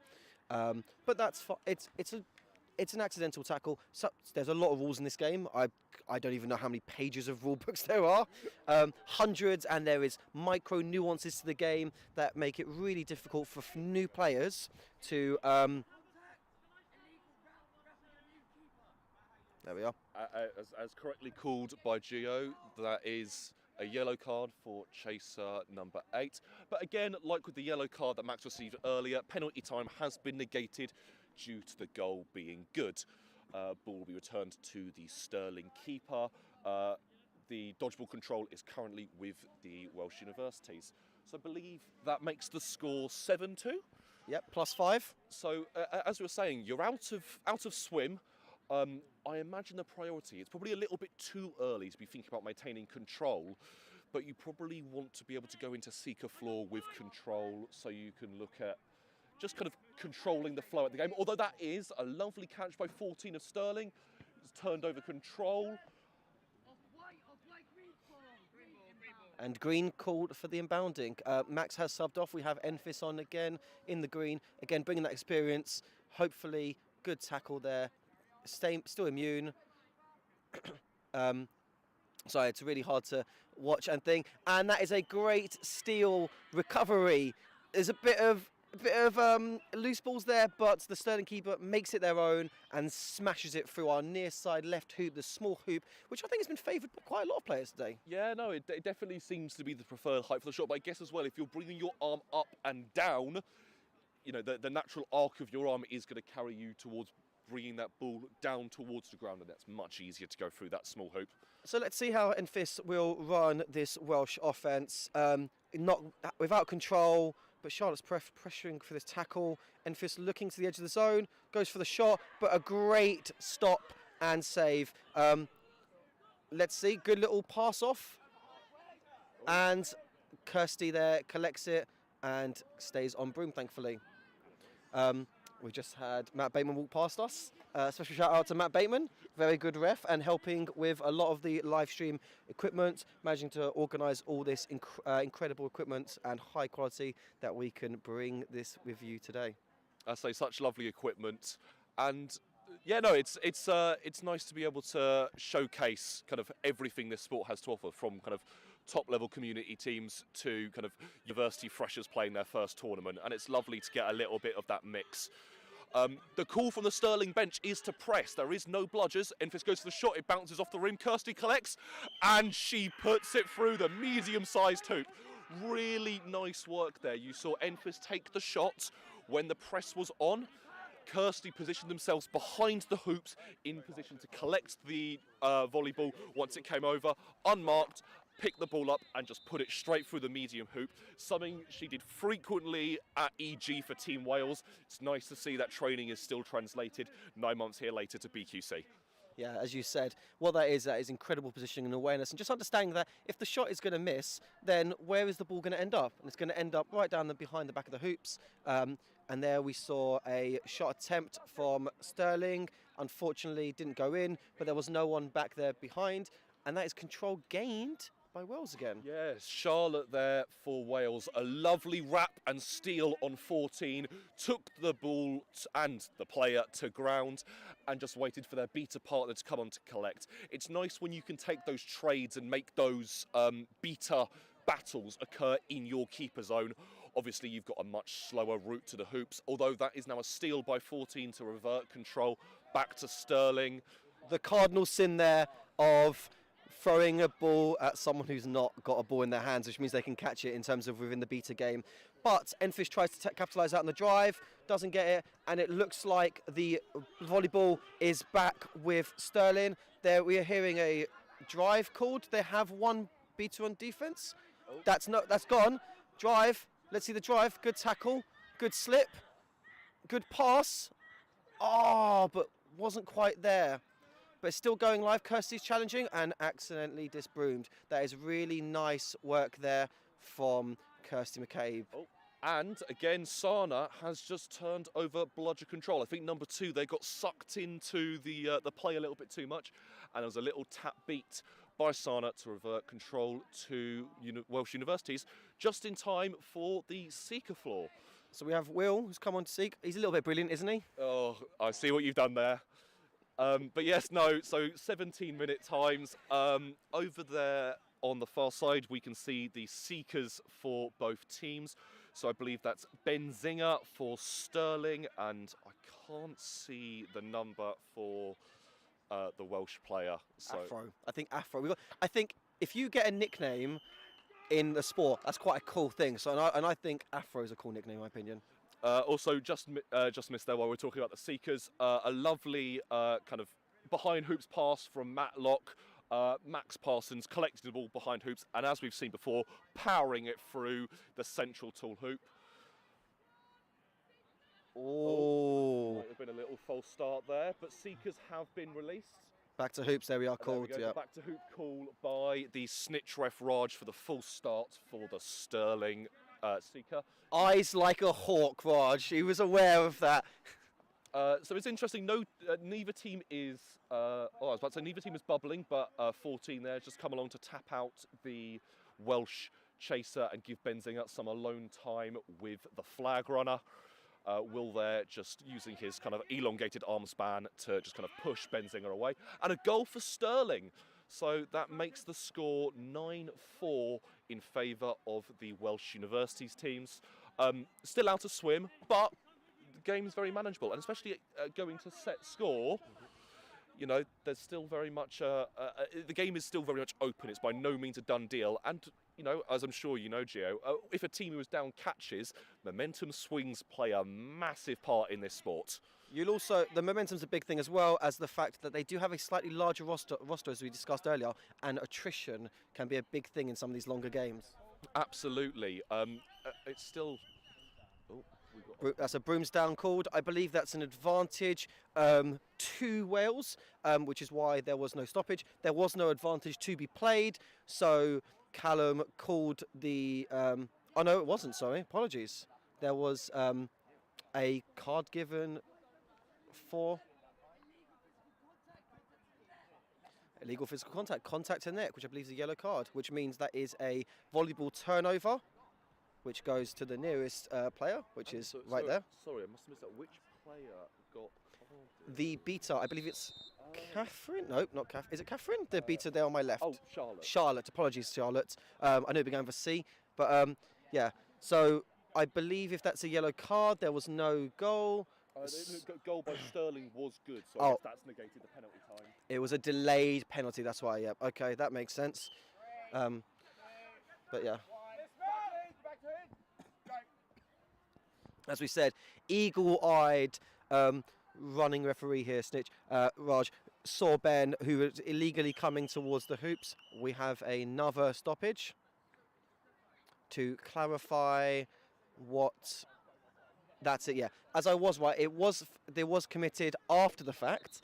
I don't think anyone explained to the beater that they actually have to leave the field, because again, as we've seen the other two yellow cards, the goal was good. Time was served because the goal against the team was good. But yeah, just a little bit of confusion there between players and ref team, but quick brooms down, all sorted.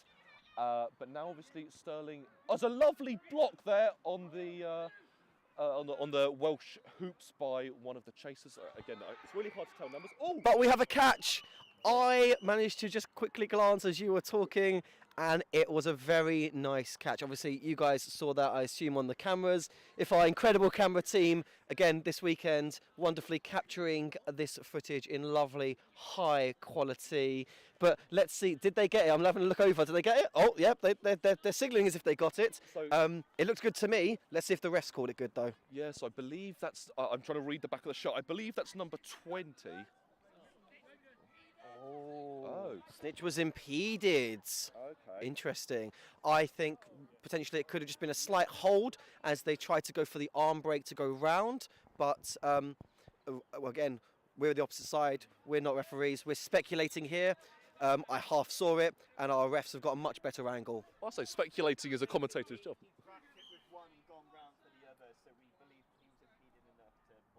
We have clarification there from assistant referee James Grattan that the C car for Wales held onto one with one and went round for the other. So interesting to see that Stirling have now committed an armed bludger to the flag runner. Oh no, they are now reverting back to hoops. But Gio, just waiting for the Welsh seeker to come in here. I guess, I mean, Wales are here catching to win. They're up 5. Obviously, Stirling's priority does have to be stopping that catch.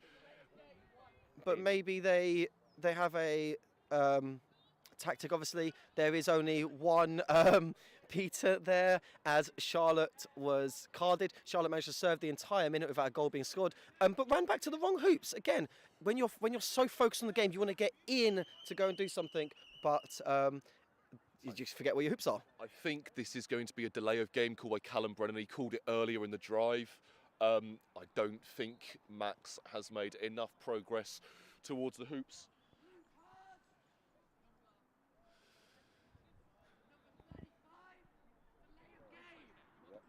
So I was indeed correct. It's a delay of game card. Max. So we have speculation from the sideline. Again, we're throwing wild speculation out from here. I'm hearing that that Max was impressed. I was watching the second game, to be fair, but my eye in the sky on my right hand side was saying that he felt there was enough pressure, Mr. Howard Orridge. But I don't know. Again, we're not referees. We're just making wild speculations, and the refs obviously know the game, and that's what they're here to do, to manage this game. I say refs are never wrong. Refs are never wrong. I like that phrase. Haggy trying to go for the ball, Enfys collecting, and Enfys comfortably having it with the help of the beaters. Yes, I believe Enfys has now taken the green headband with Max serving penalty time. So again, a lot of experience. No bludgers call from the Welsh sideline. Enfys has not quite realised it yet. There is no bludgers, and Enfys has realised they're moving. Speed and velocity. Look at the drive. Oh, what a tackle!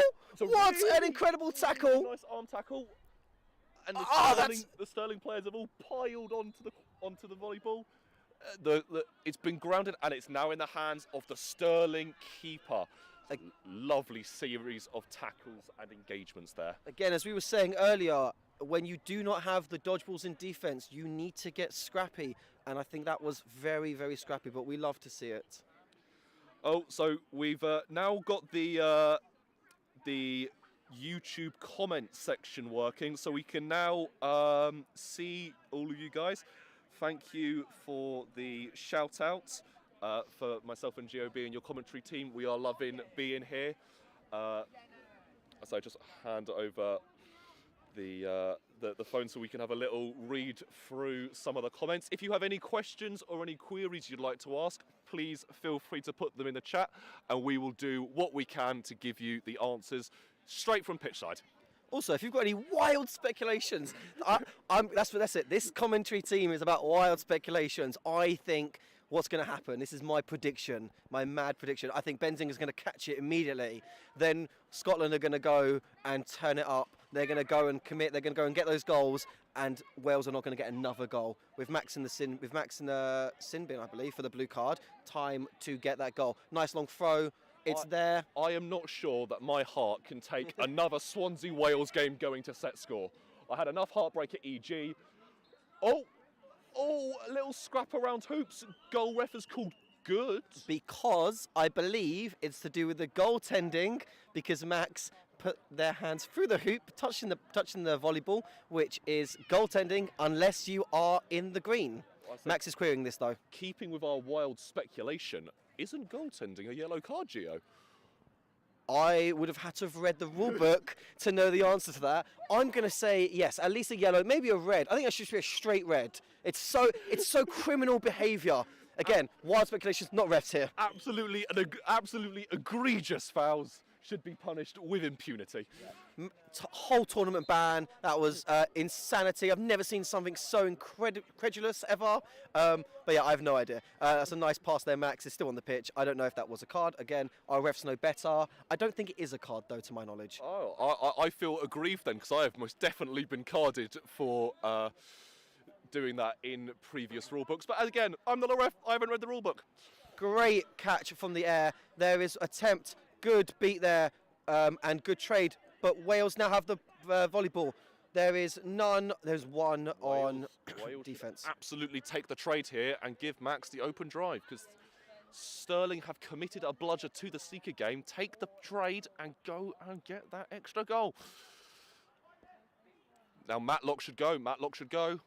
Again, it's a timing thing. It's just having that slight awareness to know when is the best time to go. Absolutely. There was a brief period there where the Stirling beater had diverted. They do now have two bludgers on defence. They have kind of broken from the seeking game. So yeah, again, the Welsh team having to slow down. And lovely deflection there. Oh, and the shot just wide over the middle hoop. Unlucky. That was a nice idea.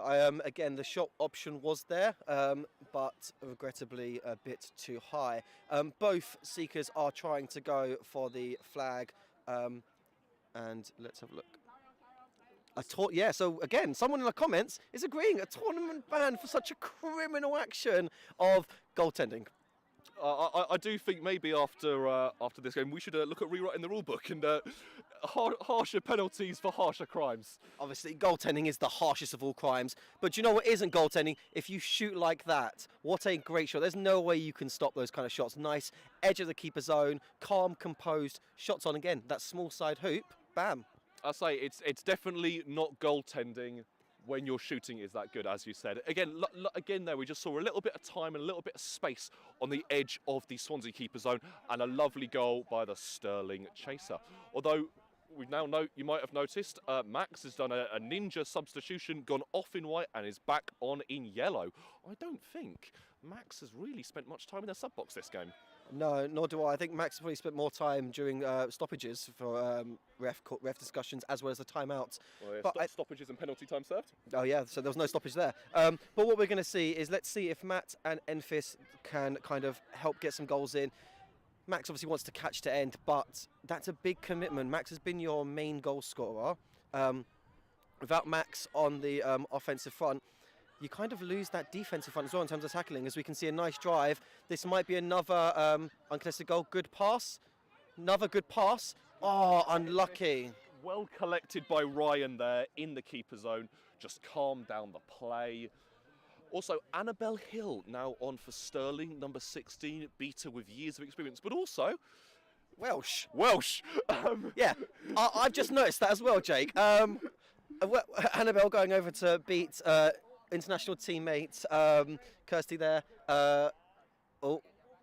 Okay. He's okay. This is why you wear shorts. But Annabelle getting a nice beat there, Charlotte. Max has subbed off. Max is taking a well-deserved break. Charlotte's put a shift and a half as well. Absolutely. She has been everywhere on this game, in both the beating game and now in the seeking game. We're hearing goes called from the sideline.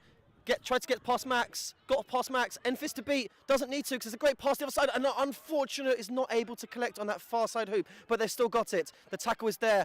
Great tackle though. Lovely two-arm wrap there by Ryan, the Welsh keeper, and again, just grounding the quaffle in your keeper zone gives you all the advantages. And we've just had a cap fly towards us. 1 second. James. We obviously want to make sure that caps on brooms stays, but I don't know whose broom this came off of. I thought it was Charlotte's. It might be. But it doesn't matter. We've just seen Charlotte catch it. Is this good? Is this good, Jake? So, give me your wild speculations. So I had a little eye on the catch. It looked clean. Again, wild speculation. I want to say it looked clean. It looked like a lovely dive. The arm went around. Clean grab of the sock. I think they're going to call it no good because I think that was actually that is the textbook definition of goaltending there from Charlotte. Egregious behaviour from the goaltending seeker there. No, I agree. I think it looked quite clean. They're just discussing if Will was impeded. If the catch is good, the score will be 12-6 and the game will be over. Yeah, it's important. And as Gio very correctly said, the catch is good. Charlotte has ended the game for the United Welsh Universities, and the final score clocks in at 12-6.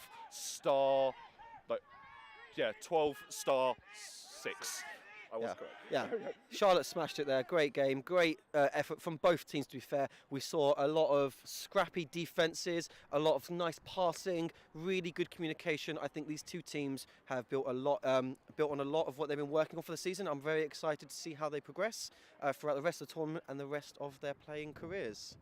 Yeah, no, it's lovely to see two reasonably evenly matched teams go at it hammer and tongs.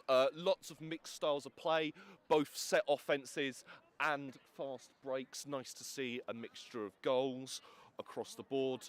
Yeah, just nice to see kind of young players developing and kind of honing their craft here at this sport on, you know, the UK's biggest stage. Yeah, I think that's all we've kind of. I don't know. I've got any more wild speculations? Is there any last minute wild speculations or any mad lad predictions? Oh, I say, before I give mad lad predictions, Jay, to answer your question, next game on pitch one here on the live stream is the Velociraptors versus the Olympians.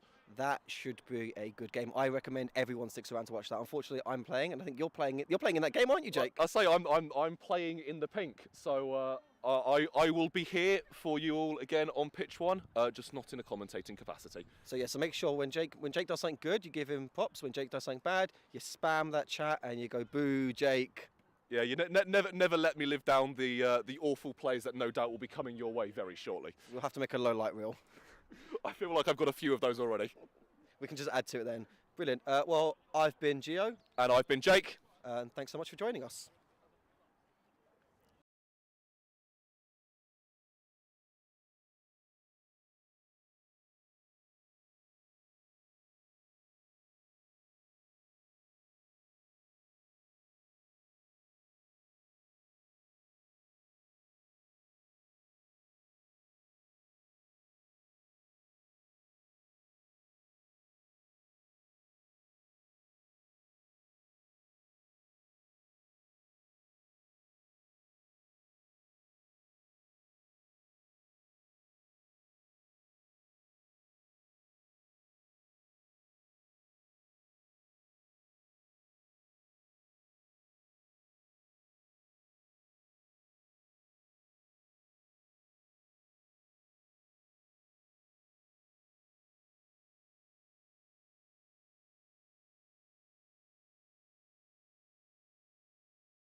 Hello everyone, welcome back to BQC. We are here in mostly cloudy Sheffield today, ready to watch the Olympians versus Velociraptors game on pitch 1. You have Cornelia Zana on the microphone. And Michelle Ferguson. If you're wondering why we have funny accents, that's because we're not from here. All right, we got our teams doing their cheers and lining up, ready to start.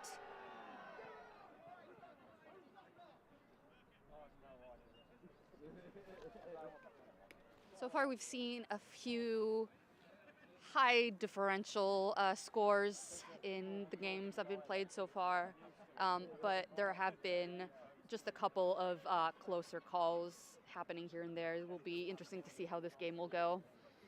Yeah, hoping this will be one of the more close games, a little bit more, well, I don't want to say exciting, but just, be some tension maybe when the snitch gets on pitch.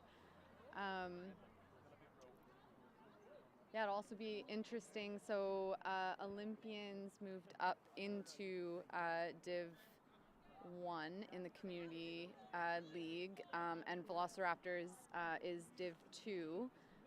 That's why they're, in this group together. Yeah, it'll be interesting to see kind of how the Raptors fare and, if they can kind of prove that they're still that Div 1 team.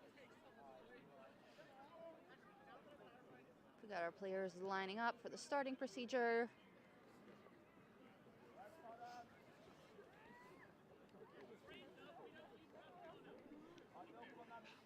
We got Josh Armitage on the Olympians, running up for that quaffle.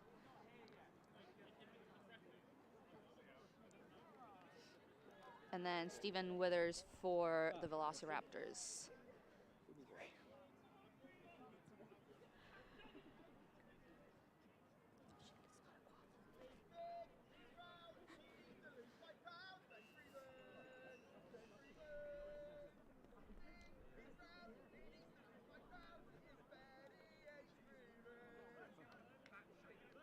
And so far we've got Zach McDonald, fellow Canadian, running for the dodgeball.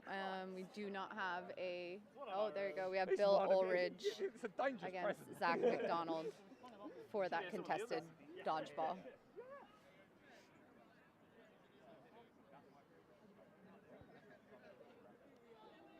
Look at him.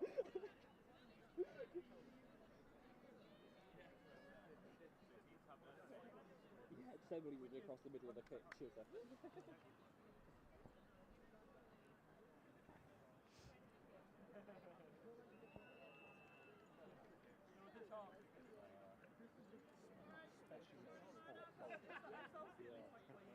It's the same distance as running. It's just very Right, refs are getting ready to call on the teams, call brooms up. Make sure everyone is ready to go. We're just waiting for Emily.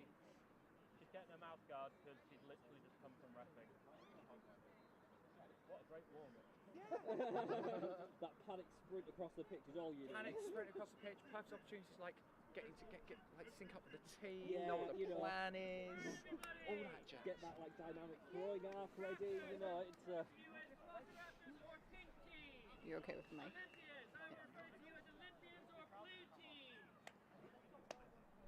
controversial way to do it. Okay, everyone. Brooms down. Ready? Brooms up. And they are off. Oh, nice. That was a great sprint by Bill Ulridge there. Win that contested bludger. Quaffle has ended up with Olympians after a bit of a kicking scuffle around the midline. Moving it back up top to Armitage. Gets wrapped up by Velociraptors, but swings out of it. Started off as quite a strong tackle there, but didn't quite make it. Oh, that pass across goes a little too wide. Great kick up top. And he prevents the reset. And back to that same chaser. Ooh, and great. swept through. That was a great read on the play by Fraser Posmore. Pass forward. Pushing fast and quick on the Raptor side. Oh, and taken down around the hoops, but keeps going. Blinded by his own headband, but Fraser still manages to finish it up. Oh, that's a quick. Oh, unfortunate. Could have, you know, just kind of put that fist through the hoop there, but tried to finish with a shot.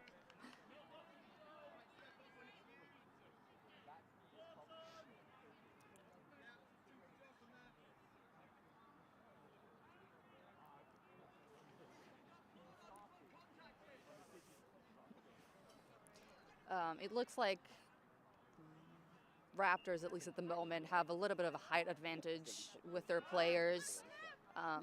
Taller, kind of stronger bodies on the field. Passing it through to the back.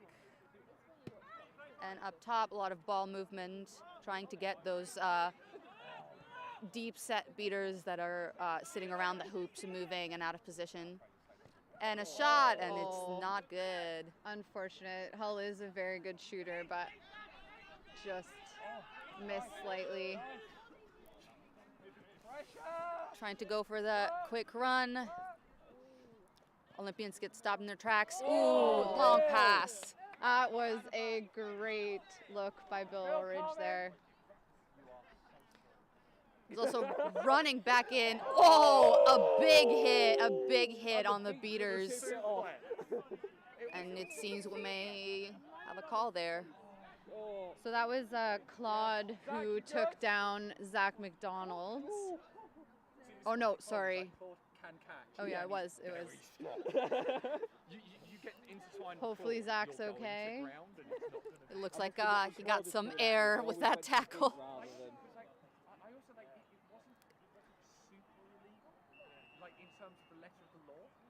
It looks like it might have been a high contact around the neck. Yeah, yellow card. Yellow card for contact to the neck to the Raptors beater, who went in for that tackle.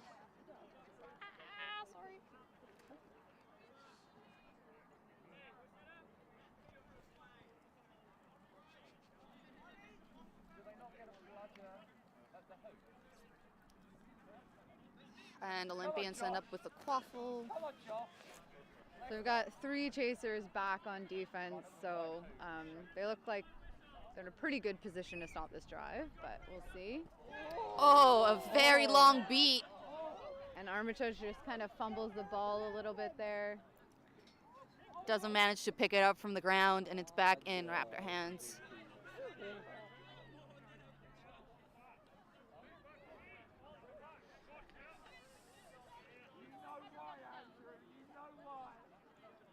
Looks like Olympians maintain their bludger control, however, clearing out some of those support chasers. Quick switch of the ball up top. And a duck by the Raptors beater, who seems to have him clear. Great finish there by Tom Haynes. Just kind of snuck it in around the other side of the hoop.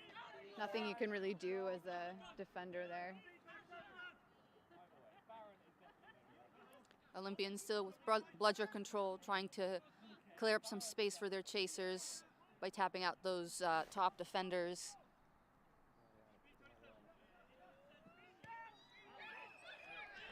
Oh, unfortunate. Deflection into the goal.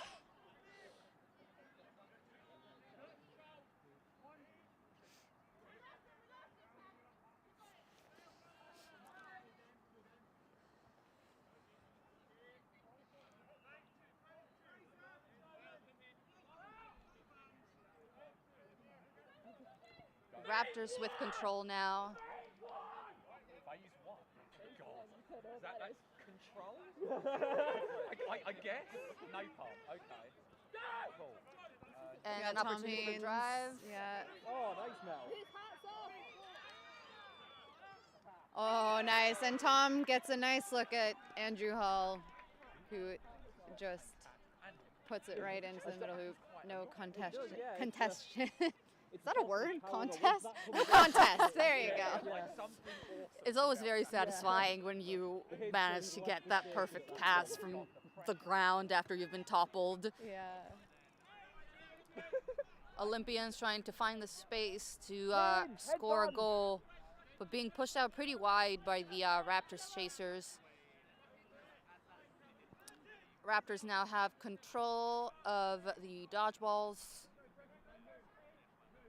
There we go. And it looks like there might be a ref call waiting to happen. Yes, there is an advantage play on the advantage call on the play. Words, they're difficult, Corny.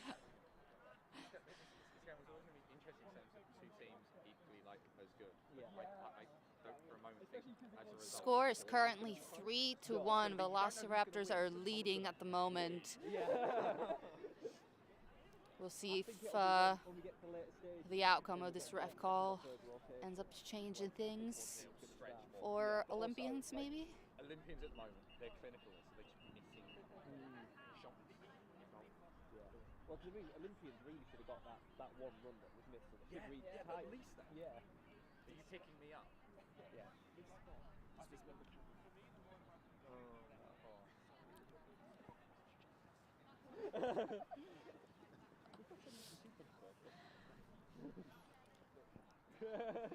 Call is still being discussed. Let's see what the final decision is. Yeah, so 3-1, but really, yeah, could have been 3-2 if that run had been completed by Olympians a little bit earlier in the game. It looks like Quaffle is with the Raptors, and they have one of their chasers in the box with a blue card.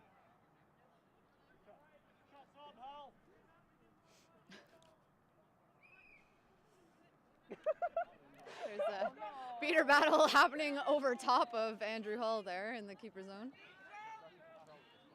Oh, great run by Callum Fields. Beautiful. Nice little pop off to Hull, and another goal for the Raptors. I wonder what it's like to be that tall and just be able to reach those passes. You're talking to two very short players here. It looks like Olympians didn't get a chance after that that call to get back on defense and set it up, so that was a pretty easy score for the Raptors. Bit of a beater battle happening right in the middle there, and that's a goal for the Olympians. Olympians were definitely able to capitalize on the chaos created by Davies on the Olympians team. Score is currently 4-2. Velociraptors are still in the lead.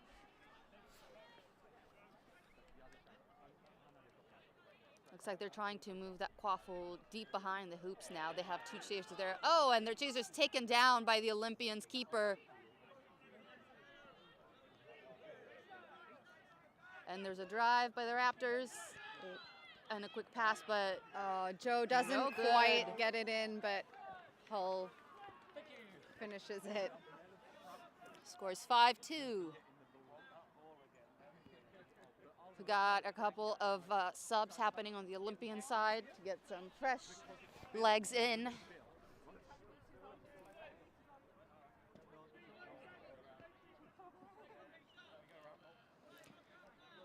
Really high presses from the Olympians chasers and a lot of contact. Just getting on top of that chaser, trying to pry out the ball. Nice run here from John. Oh, doesn't quite get it in. Ooh, strong hit. That I think there might be a charge call because the wrap didn't quite make it to a wrap. It was a pretty intense hit. I'm pretty sure I heard the thump happen.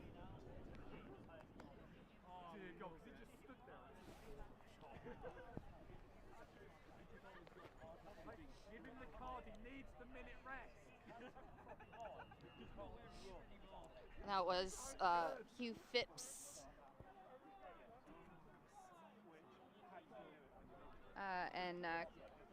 Oh man, I'm sorry to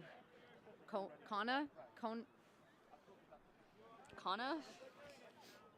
We're sorry, we're not British. And that does seem like maybe Irish or kind of maybe Welsh. I don't know. I'm probably offending a lot of people right now. So Olympians has Phipps in the box with a yellow card for contact from behind. It looks like the Raptors chaser was turned around when that charge happened. Trying to find the open space for the pass. And that's a high and just too long. Ends up turning around to the Olympians. Looks like Olympians keeper might have injured a hand in that process and subs out.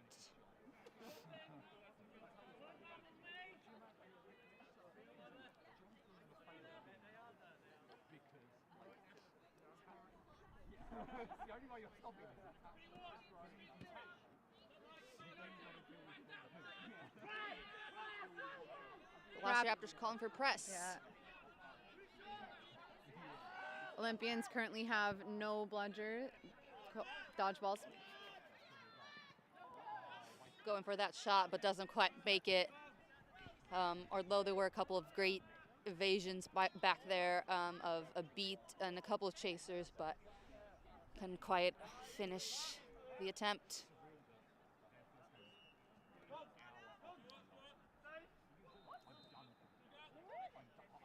Unfortunate call for Burkett there. Thought he had made a beat on the Olympians beater. Got some friendly fire on the Olympians keeper there, but was called quick enough where he was able to retain his position.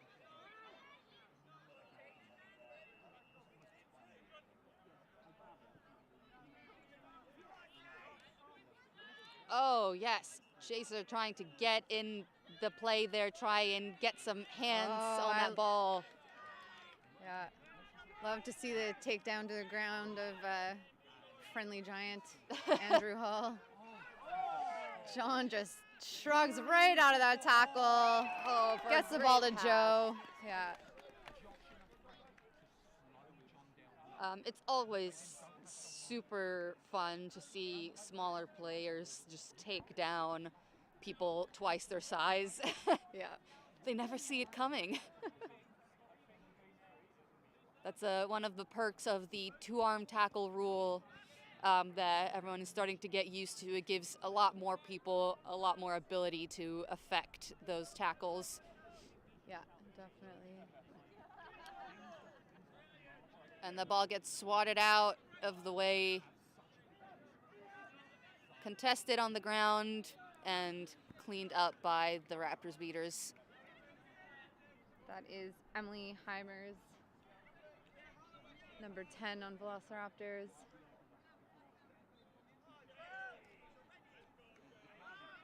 Raptors beaters cleaning up those top pressing chasers. Oh, and slapped down. Denied. Oh!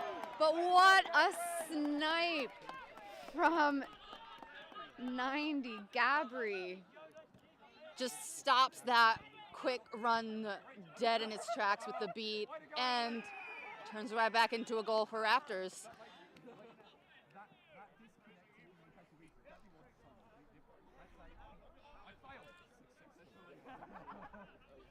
We'll say the feeling of defeat when you think you have a clear line for a quick turnover and drive, but you miss the beater coming up from the back is not ideal. Yeah, he absolutely did not see that coming. Olympians moving the ball off to the side and way to the back. Let's see if this shot, straight into the chest of the Raptors keeper, I believe. Yeah, Frazier. We had a brooms down call.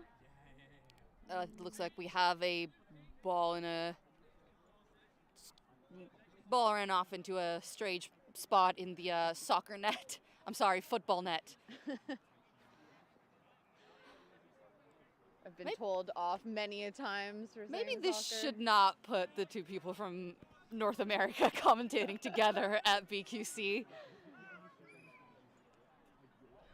That was, oh, Emily was right there, but that was a great fake and drive by number 35 on the Olympians. Bear with us as we try, and nope, they are not on the, their number's not on the roster, sorry. This is a great reminder for all teams to give rosters and numbers for the commentators. It helps us mention all of your wonderful players. Great finish there by Tom as he was wrapped up.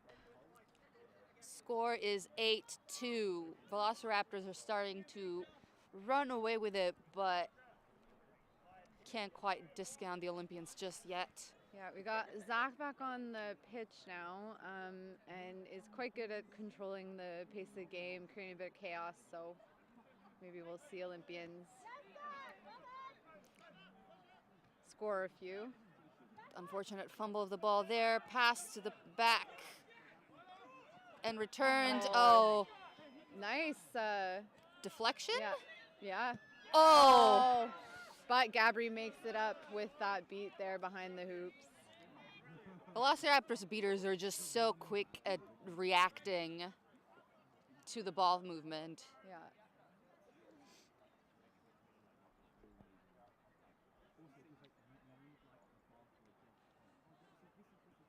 Raptors passing up top. Beaters coming in to clear up that top chasers.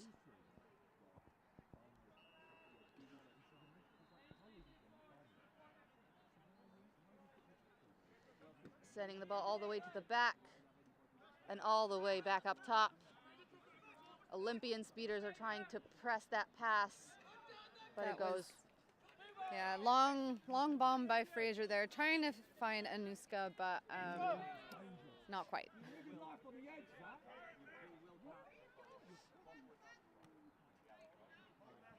One more keeper sub for Olympians. And they have control of the dodgeballs at the moment.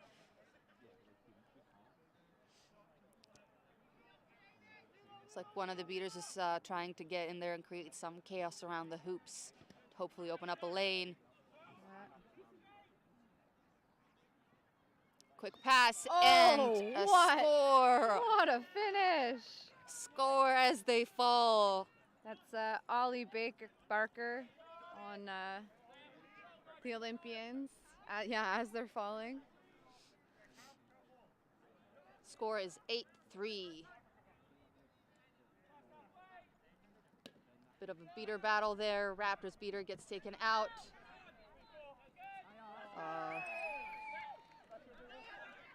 Definitely took advantage of that chaos created by the beaters.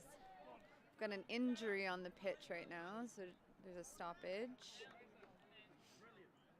It looks like one of the Olympians chasers is down.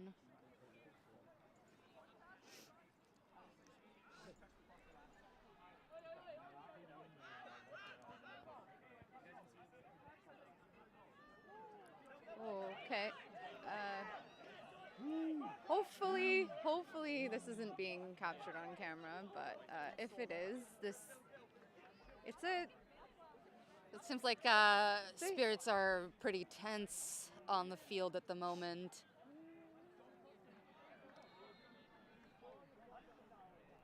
So what do you think, if anything, Olympians could do to kind of open up that space back there, potentially work around those very competent beaters?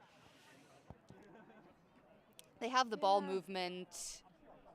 I think it's maybe a matter of getting the beaters in there and distracting the Velociraptors beaters to keep them away from the quaffle game. Yeah, I agree. Yeah. Maybe also kind of utilizing that, like they're not really utilizing that player behind the hoops a lot. Mm-hmm. Yeah, maybe kind of moving the ball. I don't know. into different positions to kind of draw the beaters out. Yeah, because they've had a lot of close chances, but they keep getting taken out by the beaters right next to the hoop. So they've come close many times to scoring.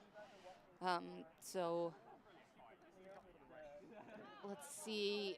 There's an injury sub on the Olympians. Hopefully it wasn't too hard of a hit there, and we'll see that player come back in. But for now, they've taken a step out to recover.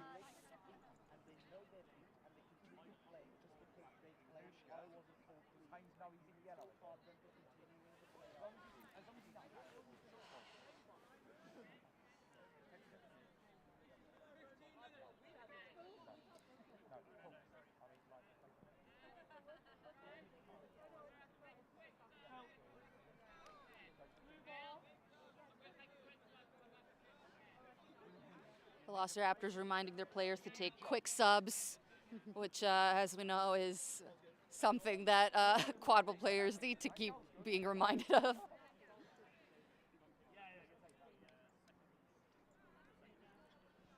Yeah, it can be difficult, especially when there's stoppage in play. But you know, actually, this game's been quite fluid. Not too many stoppages, which as a player is always really nice. I would say it's also been a pretty physical game, which we haven't seen too much of today so far. Score is 9-3. Velociraptors are leading, and we're back in the game. Olympians beaters have control right now. Raptors beaters, the arm beaters sticking close to those hoops. We're seeing a bit more, that ball movement behind the hoops now. It looks like they've flipped the field, so they have more chasers on the back there. Oh, there you go, and it worked. That was you must have been listening to my commentary. Though, just beautiful ball from Ben Ferrand there. Nice pass across to that middle hoop. Not the mid. Yeah, you know what I mean. The medium-sized hoop. Medium-sized hoop. And you had Amy Smith throwing a pick and just kind of body blocking Fraser to open up that. Matthew Fenton got that final alley-oop. Oh, and Velociraptors take that goal right back. Score is 10-4.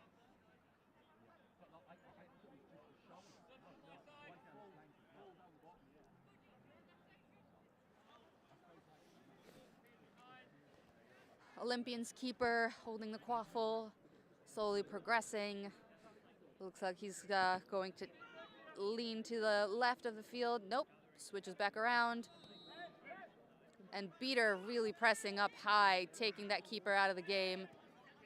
Ball goes deep for the Olympians, and that pass, and chaser gets wrapped up by multiple Raptors players. And it doesn't look like that ball is going anywhere. So Olympians, while the... Oh, all right, there is a call on the play. Olympians were able to get bludger control. I keep wanting to call it BS because it's bludger superiority back home, but here it is bludger control. So I wasn't quite paying attention, so I'm not quite sure what happened, but... Yeah, it looks like that very quick press by the Raptors beater to the Olympians keeper kind of threw their plan of attack off balance. So there was a bit of chaotic movement of the ball, and the chaser back there was not quite able to evade the Raptors keepers and chasers that have been posted up around those hoops.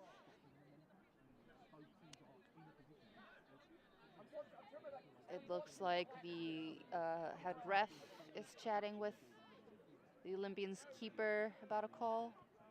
Yes. That's a yellow card.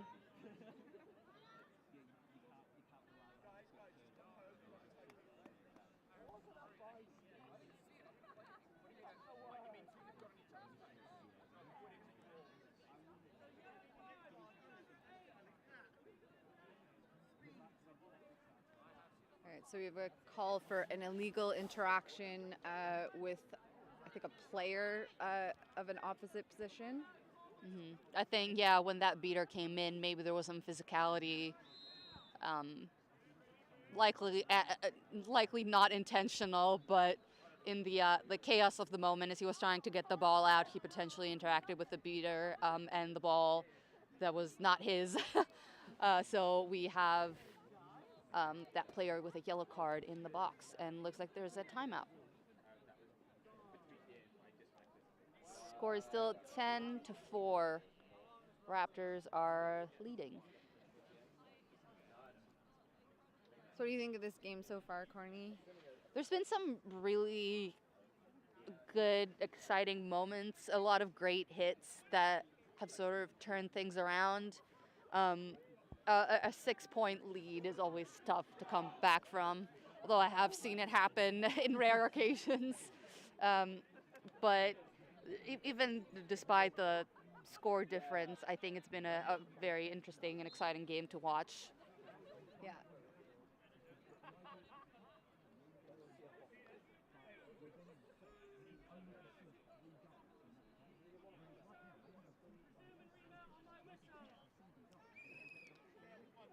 I think Raptors are definitely proving that they, maybe didn't deserve the relegation. And, also, there was a big question mark because they did lose a lot of players and some really good players to LQC this year. Lucy, Dan, Tripp, Ben Morton. But doing really well with the roster that they have. And again, I think just the sheer physicality of their players really helps out in that instance.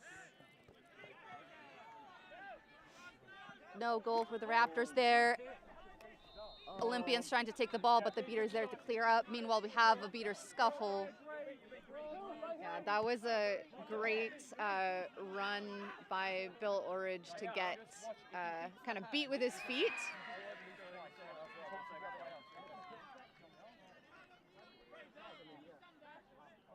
And that was a goal for Emily Arnold. I think that might have been the second goal that Emily has scored this way without quick pass behind the hoops and the quick shot. Again, would love that height advantage. Olympians trying to move that ball to the back, sending a couple more chasers to that back of the hoops area. Bit of a ball fumble. Beater coming in quick to take that ball back. Great pass by Olympians, getting it out just in time. Some great pressure there by Emily on the quaffle, forcing them to pass back and forth. A couple fumbles. Oh, and a great catch from Olympians beater to take that ball back in that exchange.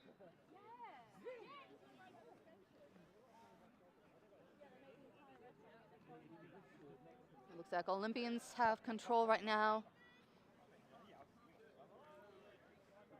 Yeah, it looks like they're keeping a pretty they're keeping their beaters back. They're being a little bit more reserved with their beater play as they're waiting for that flag runner. And Seekers are in. Go on, Connor. Go on, Connor. Olympians clean out, and that's a catch. Wow, that was a very quick catch by Josh Armitage. Jordan, who is our flag runner today, looks a little bit embarrassed to be added to the 10-second club. He's a pretty experienced snitch as far as flag runner, as far as I know. Yeah, and as he mentioned, and I don't know if the mic caught it, but he knows how it feels to be on the other side. To be, if I'm Josh Armitage right now, I feel pretty good. Yeah, about being added to that 10-second club. And that's a good catch for Olympians. Nice. All right, so things just got really exciting. If you are not aware, we are now going into set score. So the score is 11-7. We're gonna play to 140. So whoever gets to 140 first wins the game. Maybe this will give. Oh! That was a good goal and an impossible angle from Olympians. Wow. Maybe this snitch catch is the potion that Olympians needed to get their head back in the game. And again, we apologize. Oh no, never mind. I've got his name, Matthew Fenton, who took that shot. Beaters clean up that pass to the back from the Raptors and protect the hoops. Score is 11 Velociraptors, 8 Olympians. And a pass to the back. Oh, and beat out, but passes right back. No, I think they might have called beat before. That was a good call, though, by Fenton to pass that back to Armitage. The shot was not on, as I would say.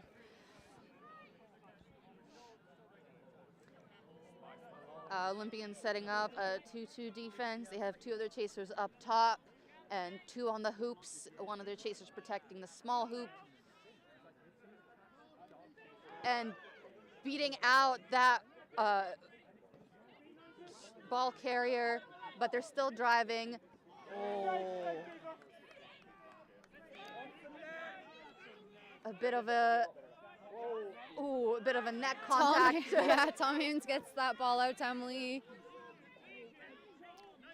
Rachel's got the ball now. It's looking a little bit more chaotic from the Raptors. I think the Olympians have really kind of stepped up their level of aggressiveness on defense. Yeah, absolutely. And it looks like their beaters are becoming more active as well. Great tackle by Gabri. I don't know if they were told to go back to hoops or if they just came off their broom. I think they were beat by the other beater in that scuffle. A lot of takedowns in this drive. This is a very, very physical game. Reset used for the Raptors.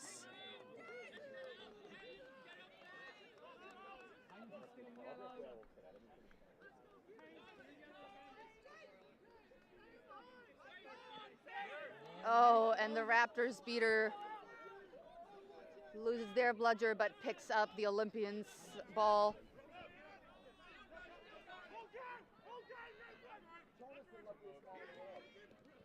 And a desperate pass. And nice.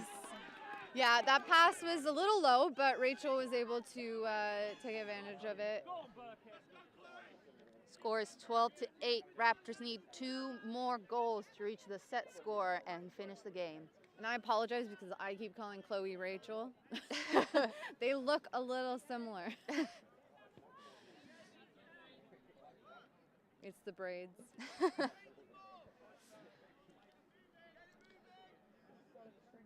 All right, Raptors have control.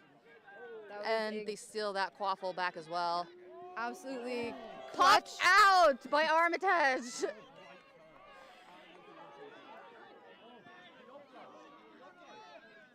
That was a great offload by the driving keeper on Olympians.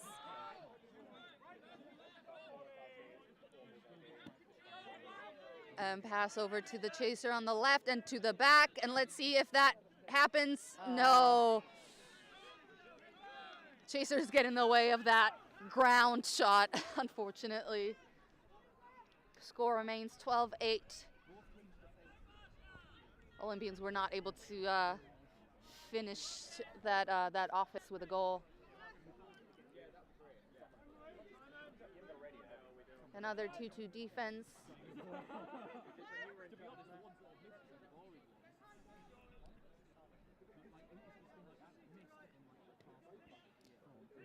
Got Massa. Oh.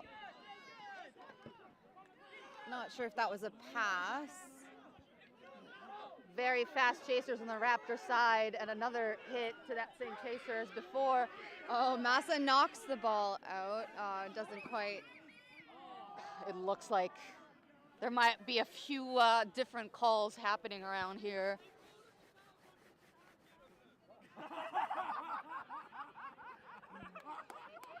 The audience on the other side of the pitch is yelling some suggestions to the refs.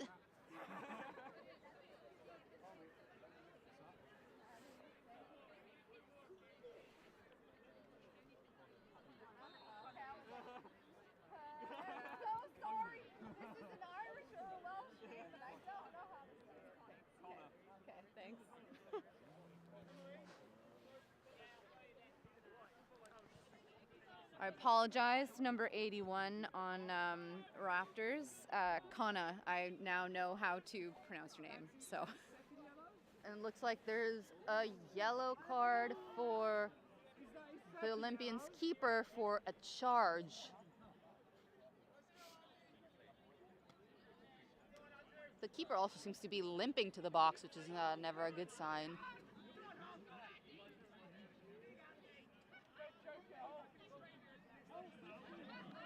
Let's see if this seems to be a pretty easy goal opportunity, but there is a beater waiting to take that hit.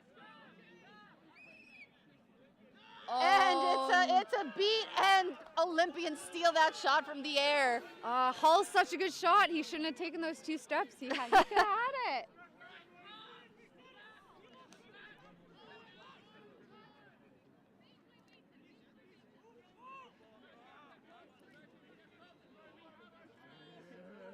Got Ollie Barker. Oh, beat. Carrying the ball. Sneaky beat there. Maybe a bit too much patience there on offense from the Olympians. So we now have Raptors chanting one more hoop. They just need one more goal to finish the thing. Score is 130-80. So yeah, Olympians actually haven't been able to put another hoop up since that very quick hoop after the flag catch. Very, very high presses from the beaters. Ooh, and a intense hit. But it looks like Armitage is still good, and that shot goes very low, but back to the hands of Armitage up top.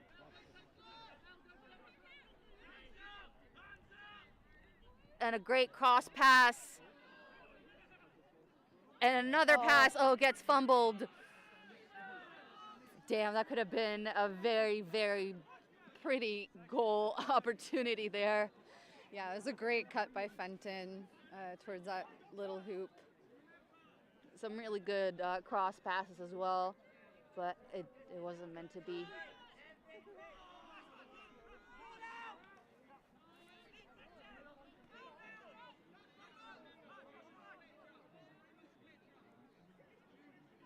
Yeah, Olympians beaters seem to be much more conservative compared to Raptors. And we have got Zach McDonald putting on the chaser headband, which is quite unusual, but I think just kind of shows that maybe Olympians, felt bit of a squeeze at the end of the game there. Yeah, trying to throw some more physical people. I think since that headband change, there were at least 2 or 3 hits by that player in just the last couple of possessions. And with that, Velociraptors have won the game, 140-80. Yeah, I would say very sorry, I'm missing my words, but like a confident game and just very confident win by Raptors. I don't think it was ever really in question that they were going to win it. Yeah, absolutely. They had a few great drives just with the big bodies on their team, but at the same time, they always saw the opportunity for a quick pass and dunk. There were plenty of goals scored that way. So it's not just because you can drive three people, it's not always the best technique to score that goal. And Raptors had a good balance of both options. Olympians put up quite a bit of a fight, but Yeah, they... especially in those last few moments of the game, like Mhm. just the intensity and the physicality, like you were saying, just kind of really turned up. Yeah, they weren't able to quite translate that into goals, but nonetheless, a very exciting and engaging game to watch. So thank you everyone for tuning in, and we'll be back with the next game shortly.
Hello and welcome back to British Quadball Cup 2023. We are here for our next game on pitch 1, Phoenix FQC versus Werewolves second. My name is Alex Lewis. I'm joined by William Brilliant. Glad to be here. Glad to have you. What are you thinking about this game? Talk us through this matchup. So this is going to be a London versus a London team, which I think is always very exciting. I'm very curious to see, because this is Phoenix's first official season. So I'm very curious to see what level of play they bring. It's definitely an interesting question when we talk about that first year, because Bar actually won signing. I think they have a new player as well. This is mostly a team that is in name homage and in team makeup a re-rising of London Unspeakables. May they now rest in peace. Well, but we'll see. JT obviously is their big name signing for this season. We'll see how he fits in, already having played quite a few games at the community fixture level. And we're seeing the return of Harry Rochford from a injury. We'll see if he manages to keep that away. And we also see the debut of I don't know the name of this player, but he's wearing the shirt of Thomas Hutton, looking like a new build. And the players ready themselves. Yep. Who have you got in keeper?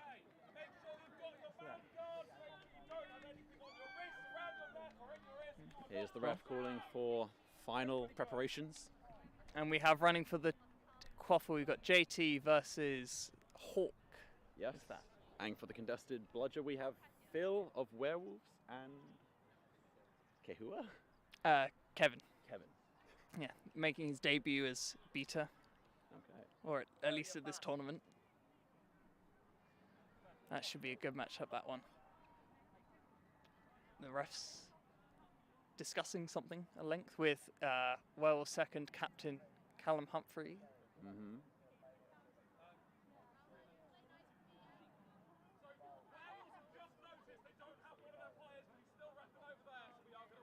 We are unfortunately delayed. One of the players for Werewolves Seconds is still reffing a game on an opposite pitch, so we will be delaying. Wow. Are we to vamp for? I do apologize for this delay. It's not quadball if you don't have everything go horribly off schedule.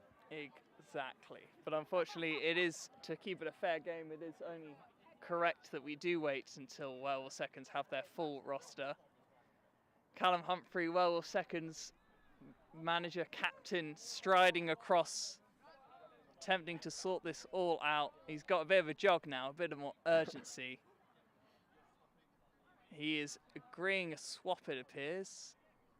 He's changing his starting roster, actually. Oh. Looks like he's using this to be a bit tactical changes. But Phoenix remain the same. Phoenix having a smaller squad than Werewolves Seconds, which is very impressive considering Werewolves Seconds are, by name, a seconds team. Exactly. So it's impressive. Not many can claim that. Can boast. In fact, at the start of this season, Werewolves had up to 3 teams. 3? Having been boasted by the Birmingham Badgers over the summer community fixtures. The Birmingham Badgers, a team that I presume would never existed, really. Well, newly formed this year, and we're struggling a little bit to get numbers. Hopefully next year, they'll look stronger. Fingers crossed for the Birmingham Badgers. Our thoughts are with you all. Of course.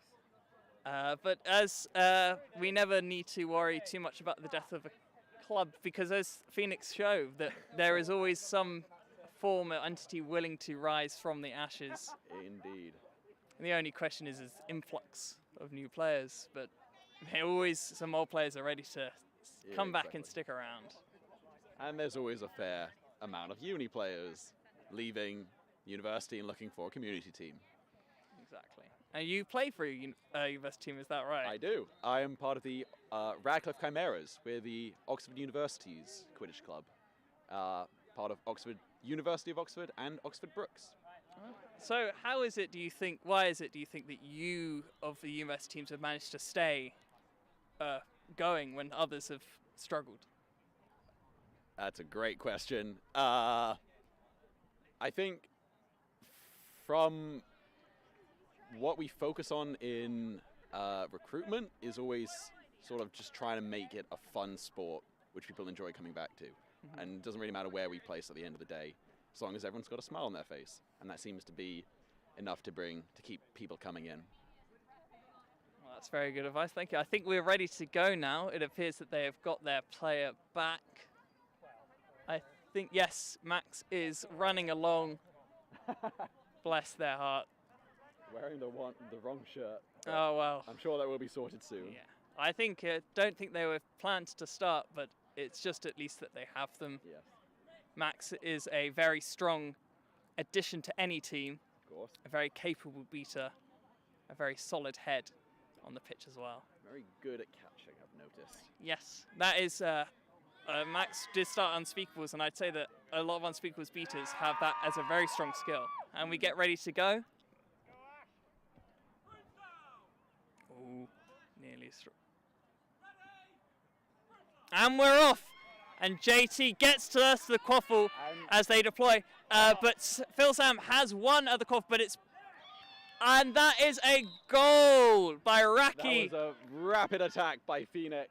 Very strong work from Phoenix. A goal by JT passed over to Raki, who put it into the central hoop. That brings our score to 1-0 to Phoenix QC. However, dominance is with Werewolves seconds. Oh. So we can see some sort of vaguely 2-2 defense setting up from... Quite a compact Phoenix? one, I think, is what makes it more difficult. It's not so stretched out. Yes. But they've allowed them. And that is a goal!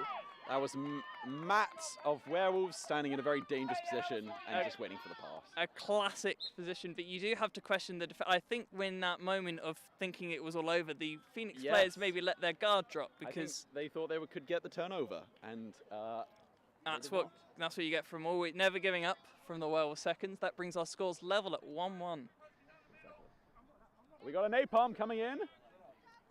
Oh, just gets through to Harry Rochford. It's the new player over the top. JT can collect. Coming around on the right, they've managed to... JT slowing it down using his mature, experienced head to calm it. There is no need to rush. Kevin is pushing forward, but is tackled. JT spins the hoop, but it's not called good. Just agonizingly close. And on the edge, ball passed over to Rochford. It was beat. There we go. And, it appears it was a boundary, actually. Just a foot must have strayed over the line. I gotta say, that's impressive work from the Werewolves beaters, who did not have control, got napalmed, and then, in a second attack,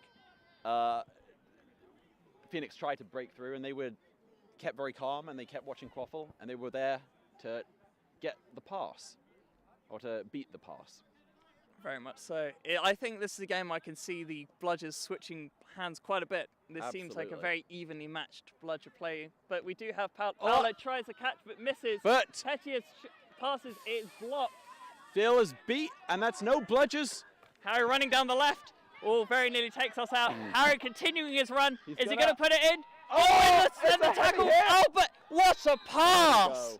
Beautifully taking a very good tackle from the Werewolves keeper. Manages to put some pressure on Harry, but he does manage to get the pass to JT. Perfect positioning for JT. Very much aware of it. And good communication as well to let him know he was there. Absolutely. And they've kept dominance throughout it all. Yes. Kept control of the bludgers. And now Wells, seconds advancing the ball. Raki pulling all her weight on there, and a beat on Phil Sam is out. That means there is no bludgers right now. Pressure put on the Quaffle. Collected up. It's a fast break now for Phoenix. Seeing the options. Continuing. Raki there. JT there. JT putting it in the middle hoop. And that is 3-1 to Phoenix. That was very good to a lot of support and slowing it down to make sure they didn't rush their decisions there. Absolutely. Raki was very vocal to get the option. I think that was always a possibility very early on, but I think the Quaffle carrier preferred to take a moment to assess their options, which sometimes you cannot fault because you don't want to rush. If it gets the hoop, it works. I think they're definitely, the defense of Phoenix is very much going for a low very sat back, doesn't it? They're more or less Well. operating just at the keeper line and no further. That's true. But I do like Phoenix's beaters. They've got very good aggression, and they're Yeah. scaring. Oh, and that's a catch from Phoenix, and then a beat out. Oh, it is unfortunately tipped into the hoop by the Phoenix player. I do agree with you. I think the Phoenix beater line allows them to sit so deeply back because they can just let their beaters advance out as they wish. And again, beaters are making a play. It's a no. JT has the ball once again. JT being heavy wrapped up tackle. completely. He hands it off to Uti. Uti has options, And Phil's but coming back resets with a it bludger. to go 82. And it's JT. JT asking for support from Rob Pearce, but an advantage marker has goes been up. thrown down by the referee. JT continuing on with Harry with the ball now. Wells sitting very far back Yeah. on their hoops now, almost out of necessity. Just trying to get some kind of structure. Think- Over to Uti. Uti to the middle. Oh! It's blocked. Harry in! Oh, that you have to feel for Werewolves Incredible. there. They did well to block it, but that Yeah. I think comes from the fact that they had 2 players on hoops when they didn't need 2 players on hoops. They are running a 2-2 defense. But they were almost stuck next to each other. That's the thing to me. A little bit, yes. I think that came, if I'm honest, I'm not hearing much from Werewolves seconds. And I think that it maybe is an issue they were having with that defense, is that they were rushing, sort of chasing shadows, and then didn't really have that structure to fall back upon. Everyone was kind of just working it out for themselves, unfortunately, in that Potentially. attack.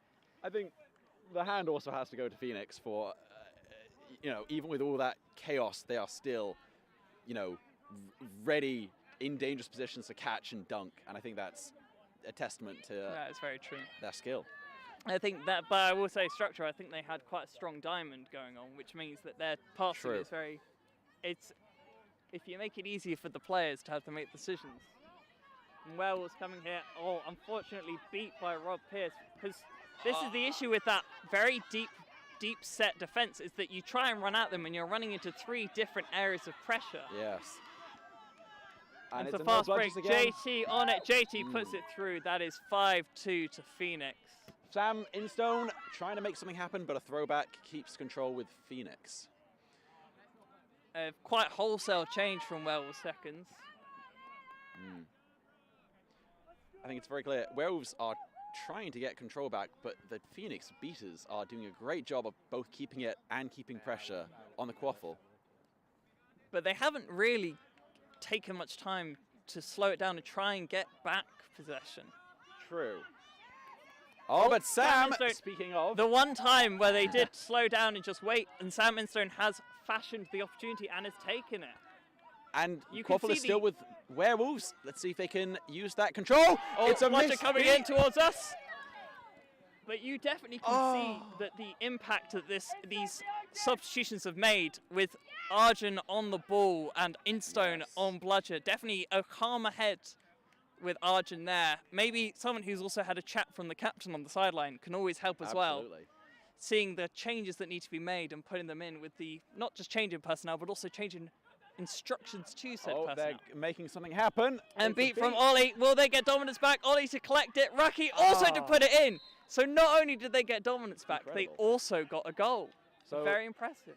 Sam went off to the wing to try to clear out some chasers, and Phoenix saw the opportunity. Very good vision there. to very But quickly Sam move. has noticed a loose bludger and has collected it. I'm not sure what happened there, but a bit of miscommunication, it appears, between the Phoenix beaters. Quite. So good vision both times from the beaters, respectively, to seize on opportunities that you wouldn't normally expect. But ironically, bad vision from Sam to not see the beater coming in to take him. He still managed to throw back. And that's a shame. That was a no bludgers opportunity for Werewolves, and they just couldn't finish it. Phoenix have put on their big boy in Rudy. And Sam has once again managed to get control, at least. He's definitely doing the job he was put on the pitch for. Absolutely. But it looks like he might be coming off soon for Max Fremantle, which is not a bad replacement at all. Rudy squaring up, seeing Roger over on the right, but passes back to the safe reset of Raki, who's a very good set of hands. A lot of people think she's a good receiver, but she's also a good distributor. Just shy for Roger there. Oh. Except. Assistant referee Mikey Orridge has some words to say. Was this perhaps goaltending? Which is where a player other than the keeper puts their hand through the hoops. That is not allowed. And if it stops a goal, then the goal is counted. Very much could be. It could just be they think it went through. It was just on the edge, so. True. We don't have goal line technology yet here, but it could be. Next season. Next season, maybe. But that was a shot from the Phoenix Mexican Maestro. Goal is good. Goal by Roger, the Mexican Maestro for Phoenix. Fresh from Leeds this morning, whether intentionally or not. And we are ready to reset. Dominance is with Werewolves seconds.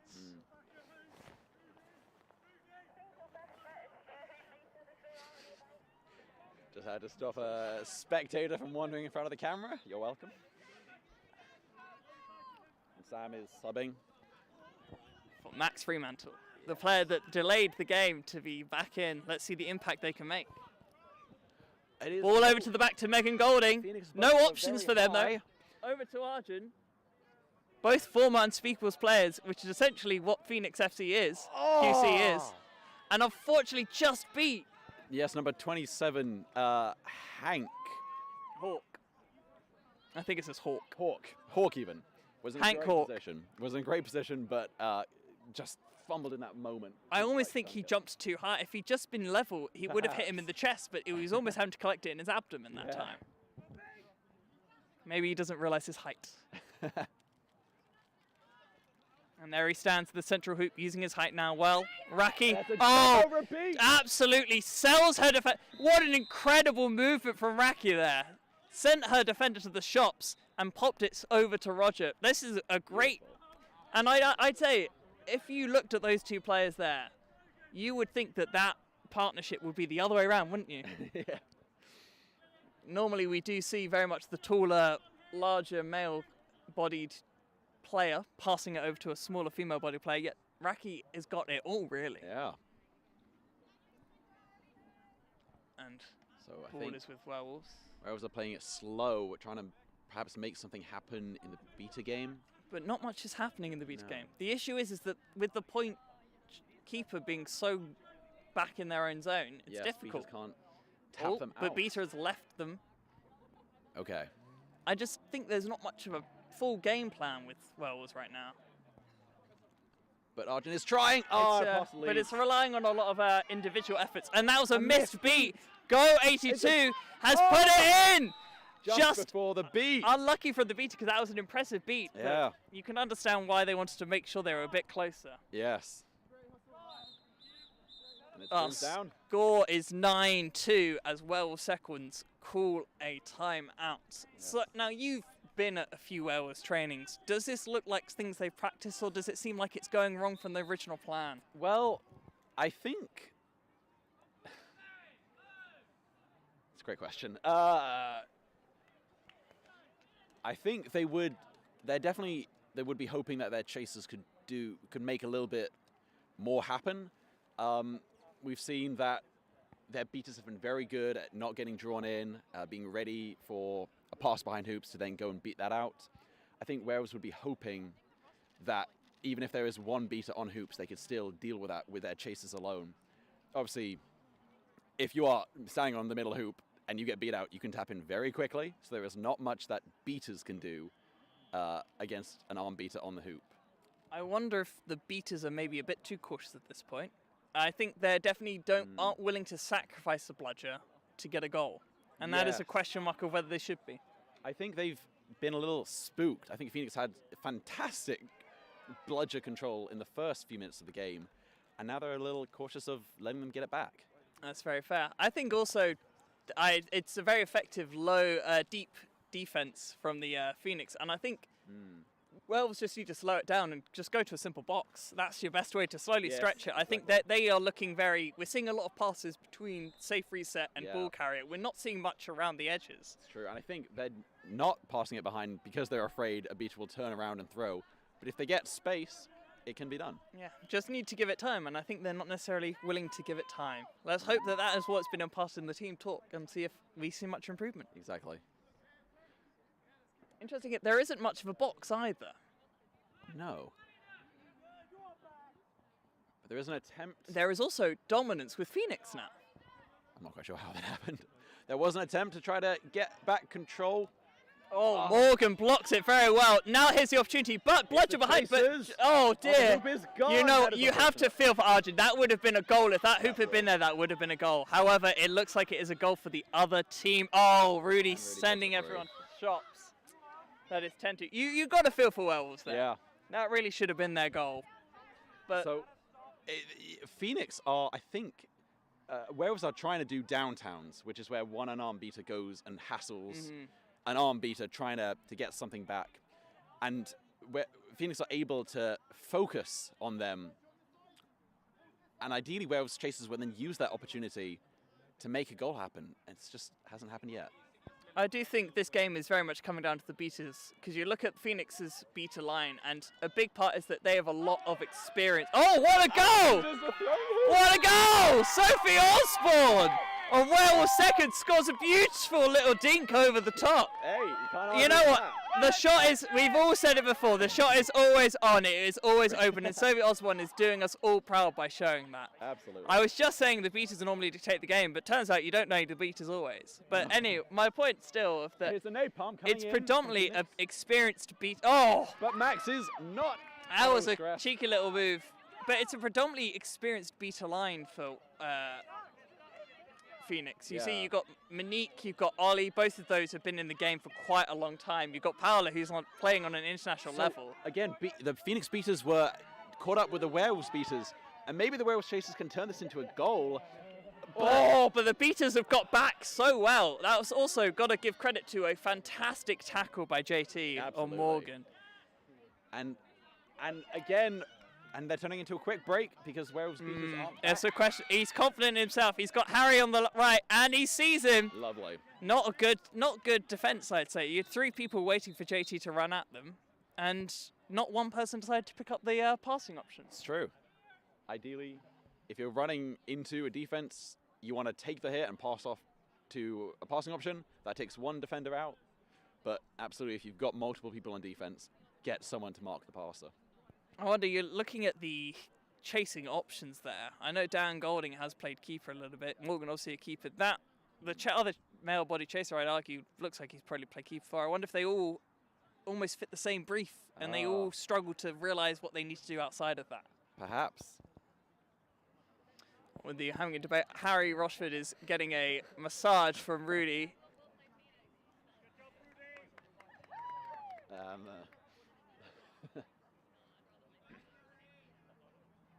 What I'd give to be Harry in that moment. Oh, so apologies. I've been saying Rochford. It's Rochester. I just know him as Roch. Apologies. Nonetheless, he had a massage from Rudy.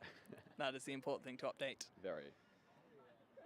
JT modelling his students, arm in the air, ready to talk to the referees.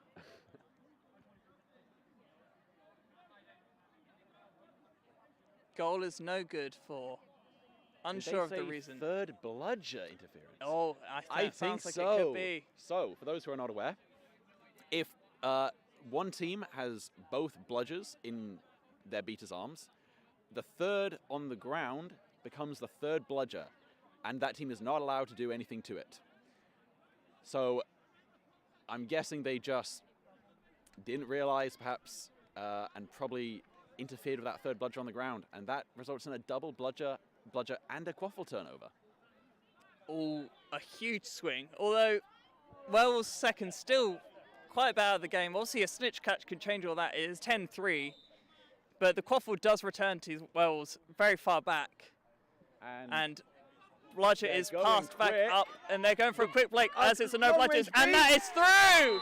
Beautiful work from Morgan, and the sportsmanship to make sure that Harry Roche is back up on his feet. Absolutely. As he runs back. You can't hate the guy. No, a good effort from the Phoenix beater to make that long-range beat.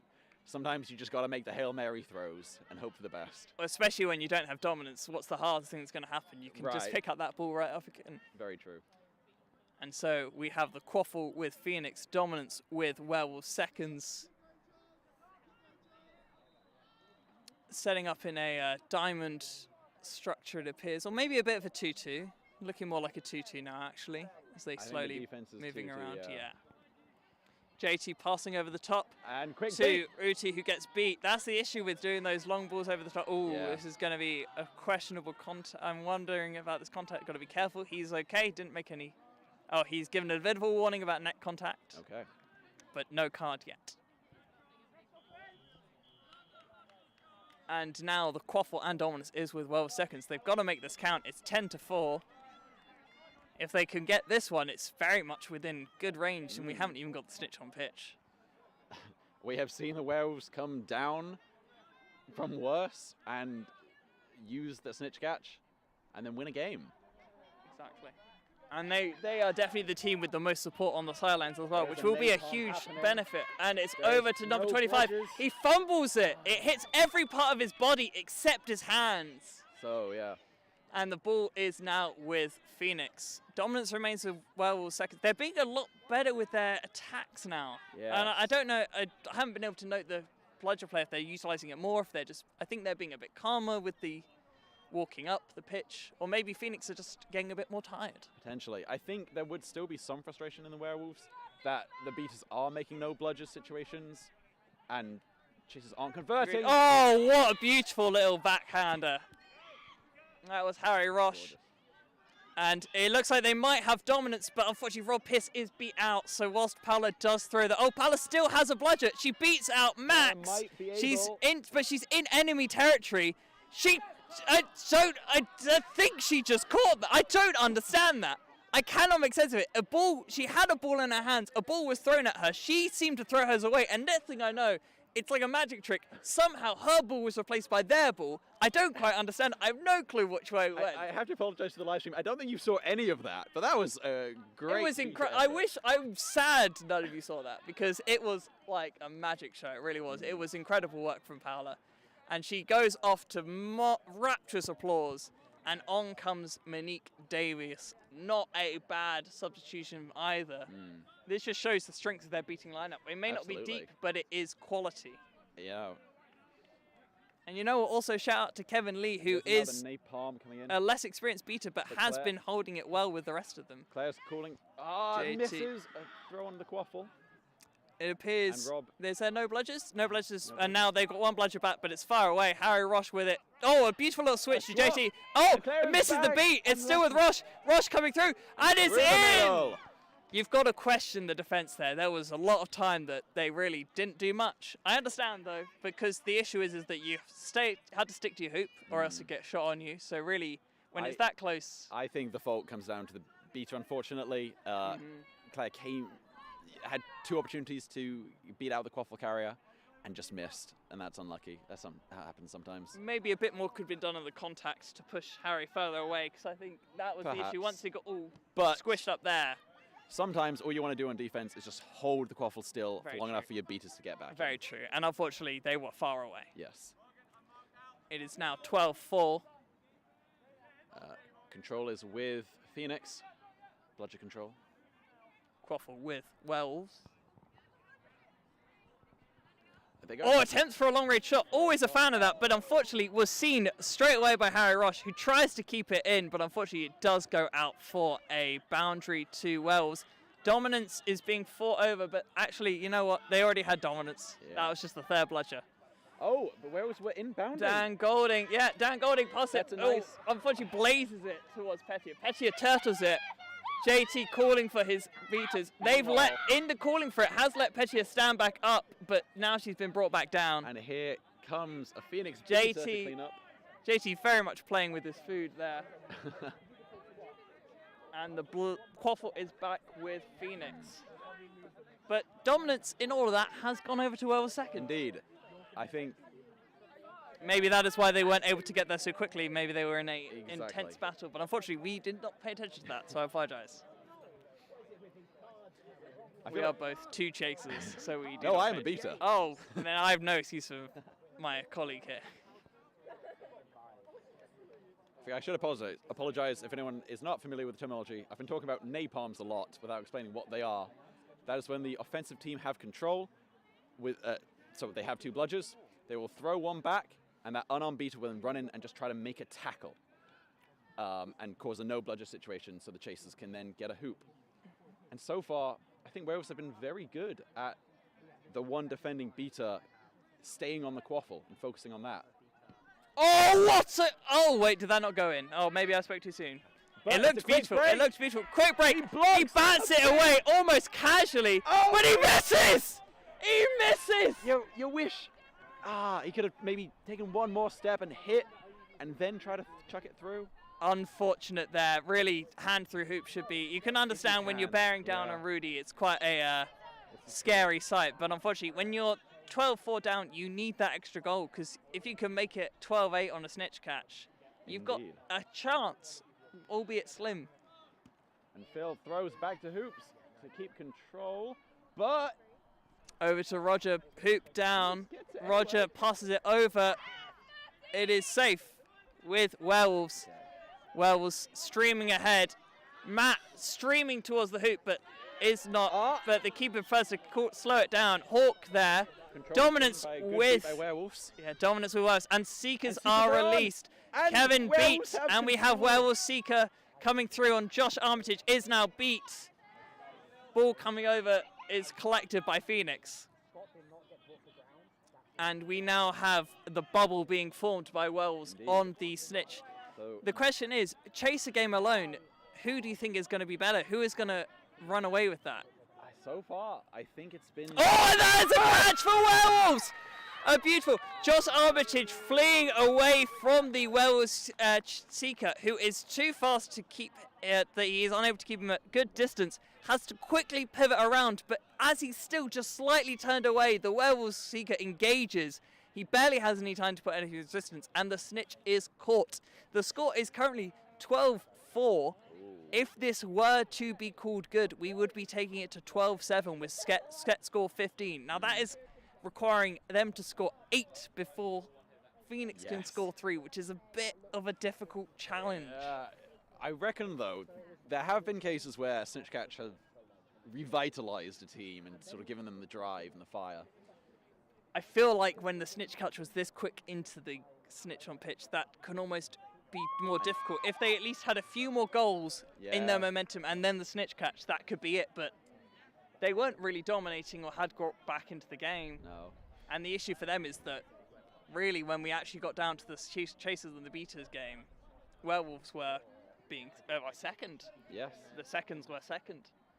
I think But if the they'd catch had is called good. it is called good, but I do feel like if they'd had just the chasers on pitch, they might have had a better chance of getting a few goals back before the snitch was Maybe, caught. but you've got to think from a You Seeker's can't. perspective. No, you can't wait. You can't wait know. anyway.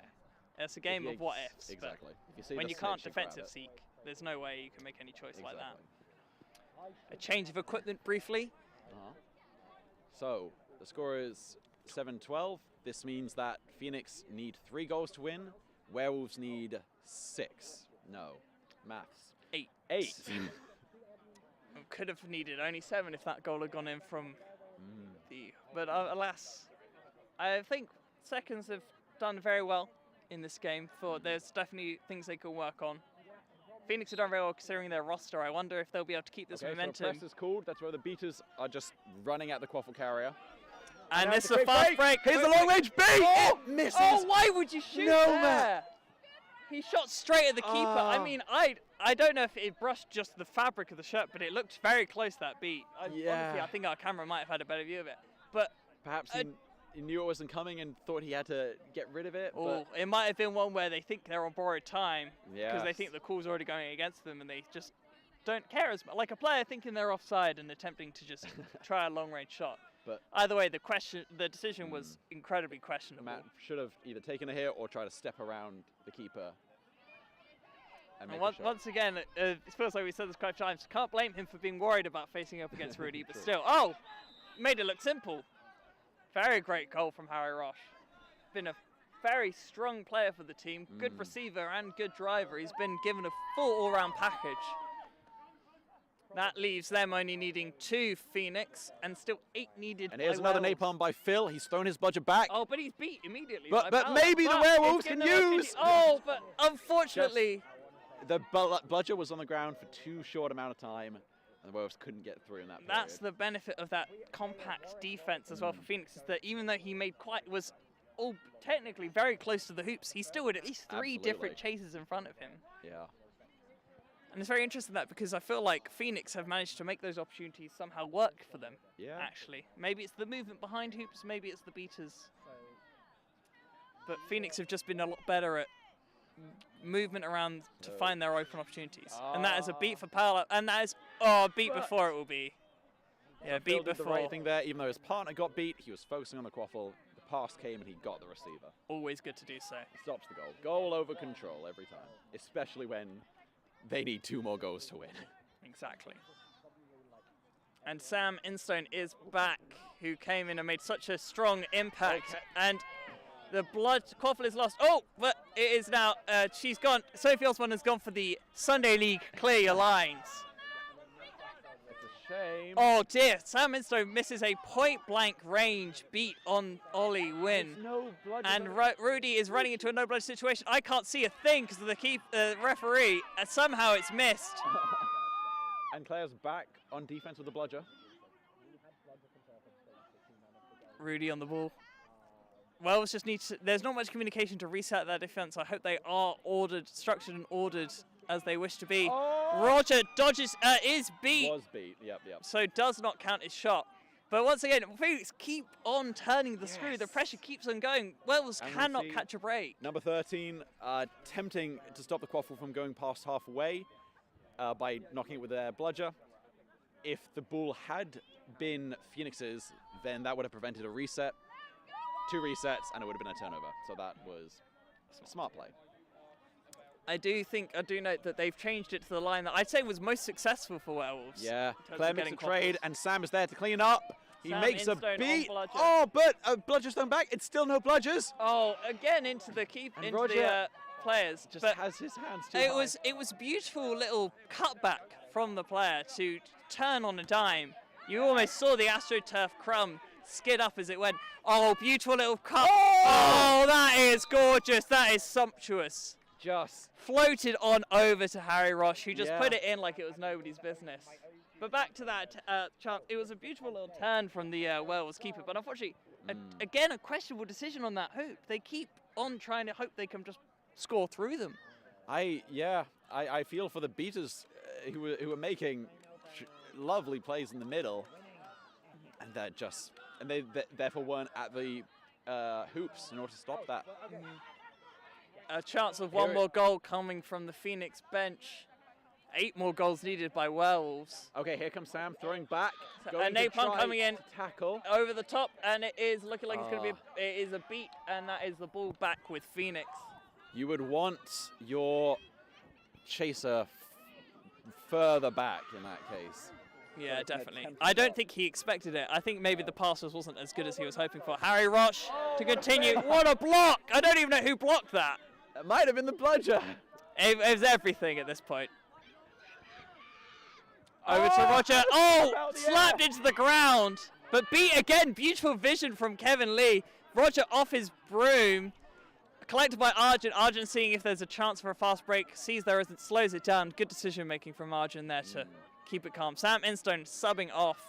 Passing on to Marina. Max Fremantle. And yes, Marina has also come on. Okay.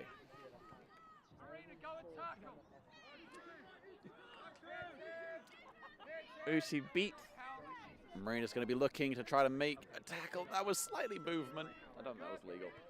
And simply blocked by Harry Roche. Yep. It's just, the spacing, I think, of that box has not been good from Wales. No. It's just been always, I don't know if maybe, credit also to Phoenix maybe for their positioning. Phoenix is trying to make something happen. Over to Uti. Uti collecting it. Back. Over to JT. JT turning Arjun. Back to Harry Roche. Harry Roche. No Can he bludgers. continue? And it's in!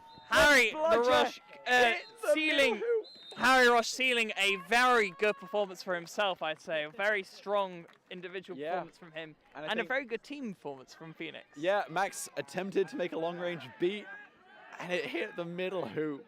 That is gutting. But I think ultimately, I don't think it would have changed much. I think that goal for Phoenix would have come either way. It was all against them. But score ends 15-7 star to Phoenix QC against Werewolves seconds. That means that Werewolves seconds will be for the playoffs this afternoon, I think. And Phoenix go straight through. They finish for the day with 2 for 2. Looking at making a good run. What do you think their chances are of making it to a medal position? Well, seeing them on pitch, I think their beaters are fantastic. You know, able to make these long-range beats, putting pressure on, attempting to catch. And I think the other thing they're great at is throwing back to hoops. And I think actually... Very true. That's something a few Werewolves beaters weren't doing. They were getting beat and just dropping their bludger.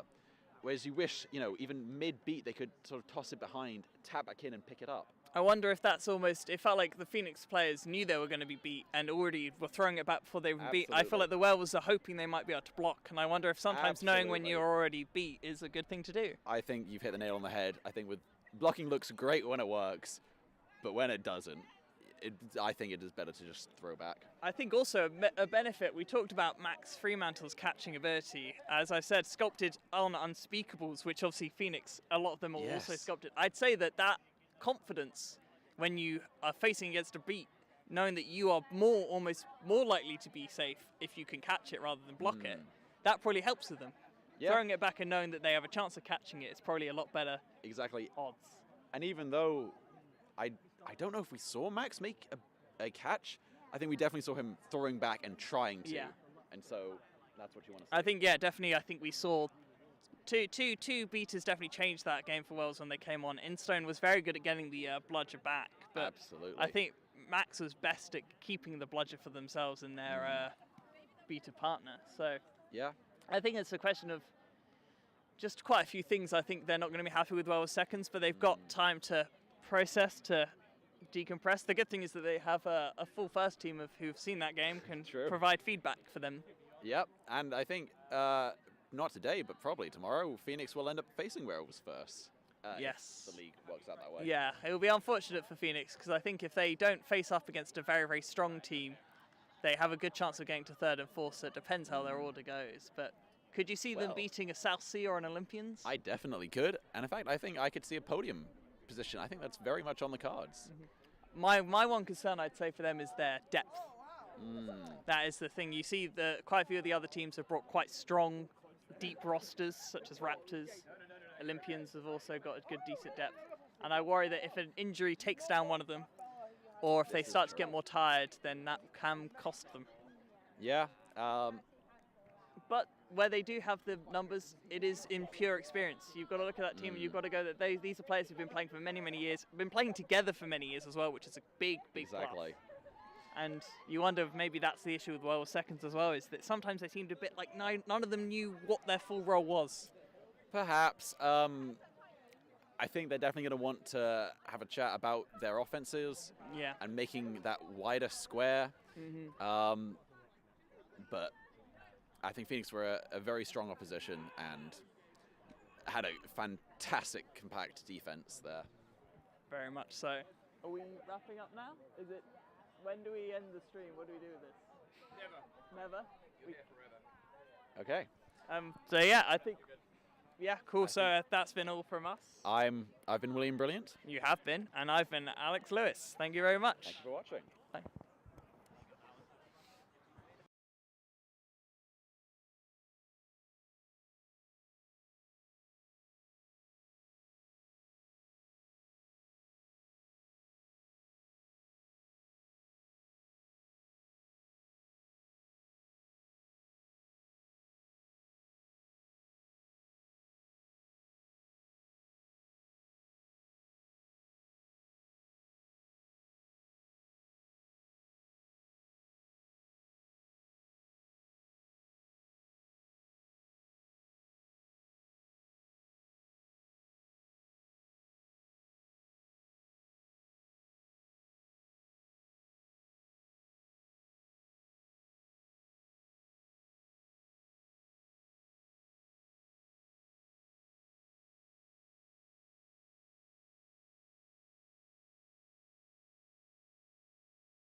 And we're back here at BQC in the still cloudy Sheffield.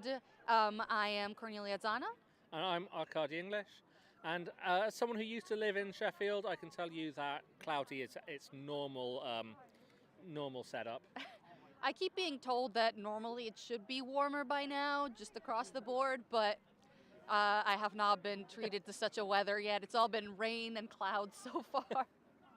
Well, welcome to the UK. Yeah, yeah. So, but we don't have rain today, so I'll take that win. Yes, we're watching today the Oxford Mammoths team, who look like they're going to be playing from your left to right in the black and orange, and the Prometheans, who are the second team to the Olympians. They're based up in Manchester and Leeds, and they are in dark blue and playing from your right to left. It'll be interesting to see how this game goes. There've been a lot of games with pretty high score differences today across the board. But even that has made for some exciting quad ball. One of the previous games was the Raptors versus the Olympians, and that game was very physical and very exciting despite the final score difference. So we'll see how this one goes. Yeah, so I think Mammoths have a reputation for being quite a good physical, hard-driving team. I don't know if they're still playing like that. And the Prometheans can definitely play that way. I'm identifying a couple of really good fast players who can run forever. Like the number 76 you can see lining up to run for the Quaffle, Dylan Jones, stupid fast. And some of their beta lineups really good as well. I don't know my way around the Mammoths team so well. Our players are lining up, getting ready for brooms up.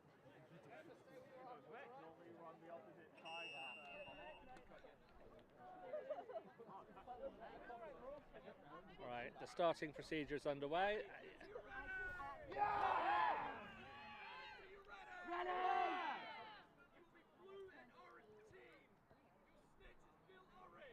And running to the quaffle for the Mammoths is Daniel Holmes. Nope, never mind. Thomas Andreu. And it looks like Prometheans have won both the squaffle and the contested bludger. So they are going to be setting up their first attack with control. Mammoth's beater tried to get deep in the opponent's zone, trying to sneak back one of those balls from the beaters, but didn't quite succeed. Yeah, there's two wily beaters. James Grattan's been playing since way before I joined the sport. And Milo I learn less about, but I think they're very good as well. Prometheans are all the way in the back going for that shot. No goal called. But picked up by the chaser up top. Reset has been used by the Prometheans.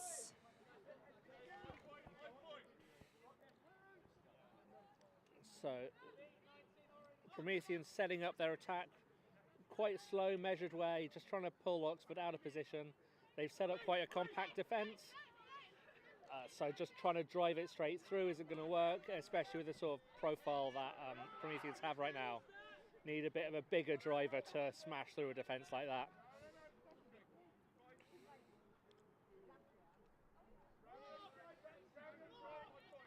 Beater is standing deep in those hoops, getting ready to switch on either side, and that's a goal. Yeah, good shot from probably about 8 metres out by the looks of it. It's only a 1 metre radius, 1 metre diameter target, sorry. So it's not the easiest shot. Oh, a fancy footwork play by the Mammoths beater, who just flicks the ball out of the hands of the Prometheans Yeah, beater. I was looking at that, wondering if a referee spotted it. So I'm not entirely sure how illegal that is, but if the referee doesn't see it, it doesn't happen, I guess. That pass came in a little too hot to the Mammoth chaser behind the hoops and bounced right off. This is Connor Climo making a drive. He's a good driver, very tenacious player. And a slap goal! Lovely goal there by Dylan. score is currently 1-2. 2-0. Oh, is it? Hang on, 1-2 or is 0-2. Yeah, I was going to say. Sorry, I didn't remember the Mammoths goal. The wind was playing around with the scoreboard across the way. Oh yeah. So it is fairly windy today. Just making it feel cold, and can make some of those passes go astray. Now. Oh, snagged by Prometheans. Yeah, they wasted their first attack. Great read of the ball, and Dylan Jones just substituting himself out. And a score through the falling hoop very gently by number 36. So that's Connor Climo. He's wearing a shirt which doesn't have his name on it, but I happen to recognise him from having been tackled by him many times in my career. You tend to remember those people. Yeah. He hits a lot harder than he looks like he should hit. he looks quite wiry in scoring. You think he can't hit me hard, and he does. But yeah, really, really quick speed of thought there to identify the opportunity to score and take it before it went. Looks like the ball was hit out of bounds by the Prometheans, so it was back to Mammoths. Yeah, they were intercepting a pass. Mammoths with another drive. They're probably going to try and drive it in. Now that's what I mean. Oh, and that's an unfortunate face beat, I believe. Yeah, so that was Climo again, take him down. You know, I said he hits harder than he looks. So I'm just taking a listen out. So no call is the call. It's decided the beat was legal. And speaking of hits, we have two-arm tackling happening at this tournament, which is a bit newer here for the UK side of quadball. Yeah. But we've seen some great hits, especially from smaller players to players much bigger than themselves. Yeah, so this is the first competition, I think, in the UK that has, or the first major competition in the UK run with the two-arm tackling rules. Obviously, teams have been training with it for a while, and also we've got a fairly strong rugby tradition. A lot of players here will have played rugby at some point, where your two-arm tackling is normal. Oh, looks like there might be a good opportunity for Mammoths driving. Yep. Driving through, they're going to make that stop, runs past 2 tackles. Chloe tries to take it down, he's run past 3 tackles and scores. Now that's a drive. That's a drive. That is the sort of goal I do associate with Mammoths. Get the ball, run fast, run hard, don't get tackled. And it does look that like they have mostly a height advantage on a lot of the Prometheans players as well, which can be pretty helpful. Yeah, but Prometheans now set up. They've got bludger control, and now they've got no bludgers. So Chloe Durkin with a speculative shot there, facing the press, and is now. Oh no! And a lost broom stops that drive. Looks like there's a call. Yeah, call from the beta game. The assistant referee seems to be indicating an illegal kick somewhere, and pointing at. This looks bad for one of the Prometheans beaters. Ref is pulling out the cards as he murmurs a hello.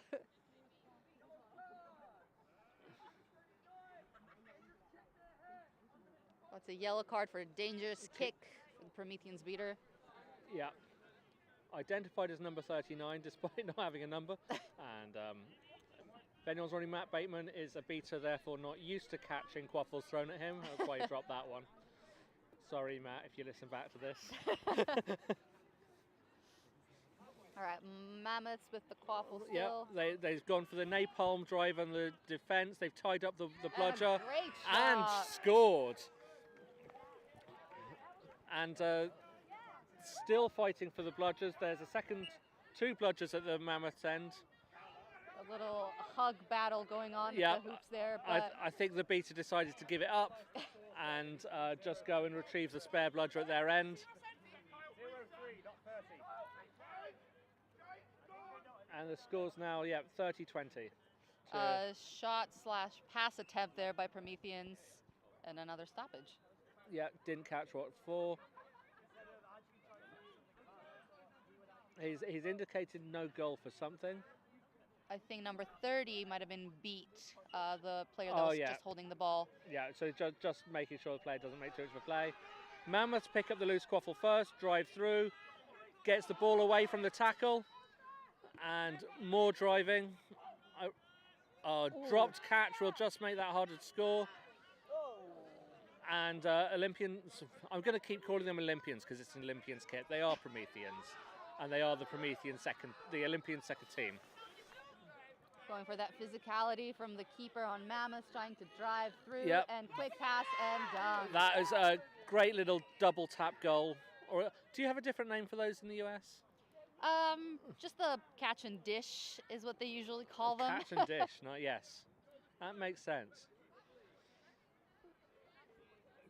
Yeah, I guess you drive and dish, we might call that as well. Like just drive through, then dish the ball out the last minute. I guess it's a double tap goal if both the passes, or the first pass is also a shot. Okay. I'm learning things about the British vernacular today, folks. We have some really weird terms. There's one team around who call bludger control domination. I did catch that today as well. Which, oh, great catch by the Mammoths beater there. Yep. Oh, and another catch! And takes out the ball carrier. Yep. Stops the attack in its wake, and Mammoths are now coming back with a counter-attack. What a steal by Dylan, just sneaking up behind the chaser. I really want to do that someday, just sneak behind and pop that ball straight out. It's one of the best feelings is when you catch them napping and they're the keeper, just out of the keeper zone. Yep. And you just run it straight through for a goal. I've only managed it once. Oh, we got a beater there hanging on top of the other beater. Doesn't manage to get the bludger, though. So there's been no bludgers called, so Mammoths are just going to drive this through. Climo gets the tackle down, but the ball's away. And they're driving through. They're just going to try and push this through. Oh, drive and dish. Unfortunately, the catch was a bit hard and a bit too much in her face. There is a foul on the play. I'm guessing that's the tackle from behind from Zach. He arrested his momentum somewhat, but wasn't stopped. No, that's the referee said. Tackle from behind, player was not stopped. As a reminder, if you are going to tackle someone from behind, you need to have zero momentum. You need to be completely stopped before engaging with them. I think our rule in the US and IQA is slightly different on that. But I'm not getting into details. It's to do with how you can take a step. Mammoths attacking again. They could equalise with this attack. He's shaken off an attack, and I think that might be a yellow card for Climo because that tackle looked high. Yep. That was definitely some neck contact. Yeah.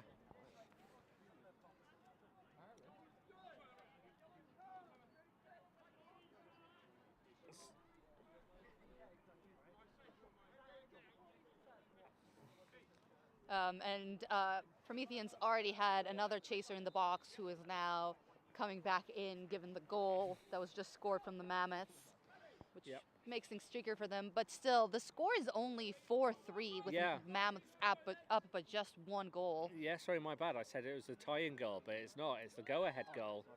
And now Mammoths lead with Prometheans on the attack, attacking against control. And they had failed it for to a get second. control. This is going to be a bit of a... It's always a bit of a panicky attack when you realise your beaters have lost their bludgers. And Mammoths are hitting hard. They're taking out those defensive beaters and just trying to create a big no-bludger situation. Prometheans are making a lot of hits, a lot of tackles. takedowns. Oh, that hoop was brought down. And referee stopped play for something. I'm going to try and listen to what he says. Conferring. He's talking to his ARs, so I wonder if I don't think he can be penalising anyone for knocking that hoop over because basically the defender stood up to make the hit and got knocked backwards into the hoop, right? Yeah, I don't think it didn't look like it was on purpose. I think it was just part of the scuffle happening around there. Yeah. Of course, you can't have hoops that are too rigid in a full contact sport. That's how people get very, very hurt. But yeah, Prometheans have definitely been getting very physical on defense, trying to stop those drives and being successful most of the time. Yeah, they have some very good tacklers on their team, including a few like who I know. You know, I remember doing tackle. I used to play on the same teams as Dylan Jones, and I remember his running tackle drills with him. He's very effective at picking up that leg and stopping you. Yeah, and we've seen them bring down some of the bigger players on Mammoths with relative ease. Yeah, I think the two-arm tackling is really, you can see the smaller players have definitely got a good grasp, pun intended, of that. Okay, let's see what kind of call. So he's talking to one of the beaters by the looks, or is that the chaser? No, that's one of the beaters, I think. From where I've sat, I've got a hoop covering his headband.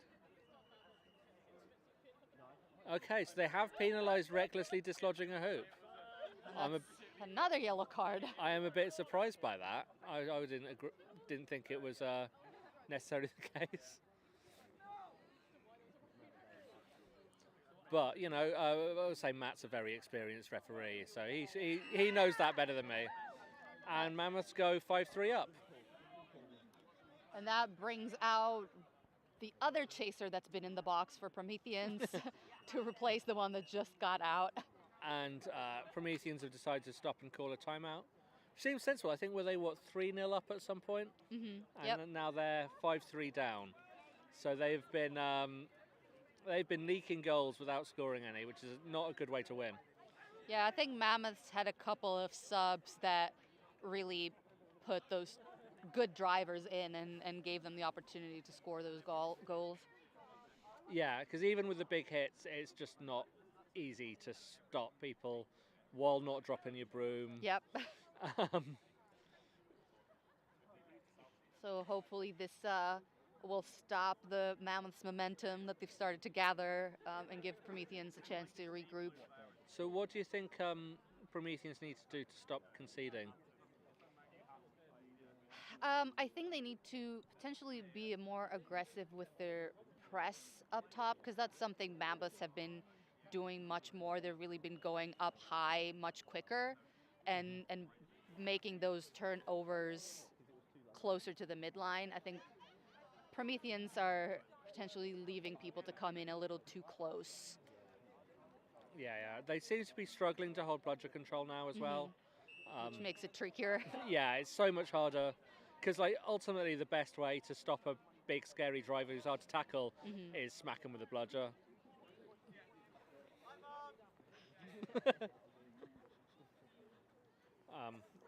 Dylan, I'm sure your mum says hi back. I don't know if she's watching. If she's watching, you're doing a great job. I'm sure she's proud.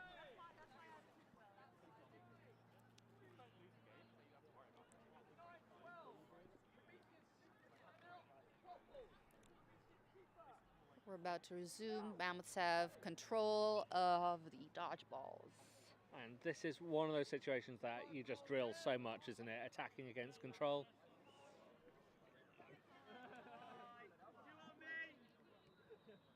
Looks like they've made a change to the beta lineup. I think that's long pass by the hoop. Oh. And no goal. Wait. That was blocked by the keeper. Yeah. Let's see what Matt's calling there. It was definitely goaltended, but I think that was a legal goaltend. Might have been a beating.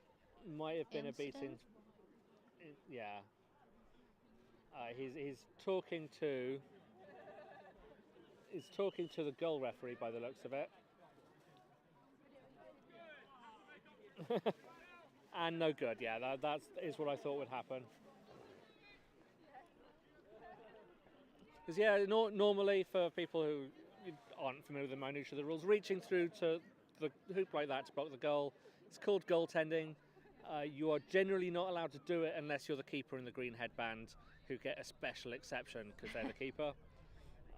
Most of the time, it just means the goal's given. Although if you're not a chaser, you get sent off for it. So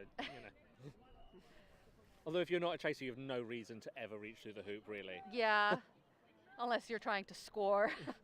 Well, if you're not a chaser, you're not trying to score. If you're not a chaser, I clearly didn't learn the rules of quadball in the 7 years I've been playing it. And Then Mammoths have managed to make another no bludger situation, although again, Dylan just in the right place at the right time to catch that pass. And they are swapping keepers over. It's always dangerous to make that parallel pass right through the tall people's way because they can easily grab it out of the air. Yeah. To be honest, I'm not sure if they had a receiver. They might have just been intimidated by bludgers. Ball goes, oh, good block. Kyle Balderson, I think that is, trying to dab the ball through the hoops from the catch. And the Mammoths beaters are being very aggressive here. Important not to underestimate, I think, really, because we've been talking about their chaser driving game. It is the aggression of the beaters that enables that. Absolutely. They've locked down that control for most of the game. Score currently is, waiting for the scoreboard to be updated properly. Looks like it's 60-30. Yes. Mammoths are leading by 3. Yeah, and the head referee's just confirmed 60-30 as well. So another attack, slow attack, trying to make time for the beaters to do something. Although, yeah, the unarmed beater just got beat out. The armed beater missed, and now it's a press. And that's a desperate shot pass. Like a speculative shot, we'll say. Always better to get that turnover way deep into the opponent's zone than give the easy run, which they seem to have taken anyway. And the player's brought down. I'm not sure that tackle was legal, but never mind. Goal is given. And we've got a call on the play against Mammoths. Which this could end up retroactively disallowing the goal. We'll have to see what happens. And I'm trying to read their body language. It looks like they may be discussing beater immunity. Maybe. They're trying to work out that right scooping motion of the right hand.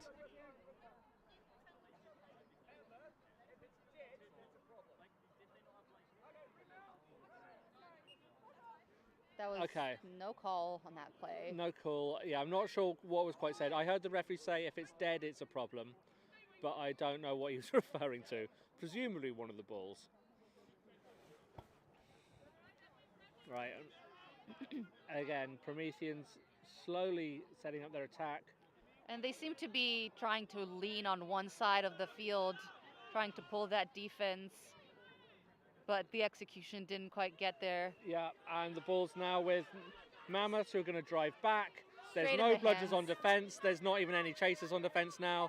That's one of the easier goals they'll score. Score is 8-3, and now Mammoths are really taking off with it. Yeah. And yeah, there is a strategy, I know, where you kind of pack one side of the field, with the idea being that the beaters can isolate the beater on the other side of the field, right? Mm-hmm. And you also sort of try and pull the defense to the loaded side. Yeah. And ideally, a very close goal opportunity, but just protected.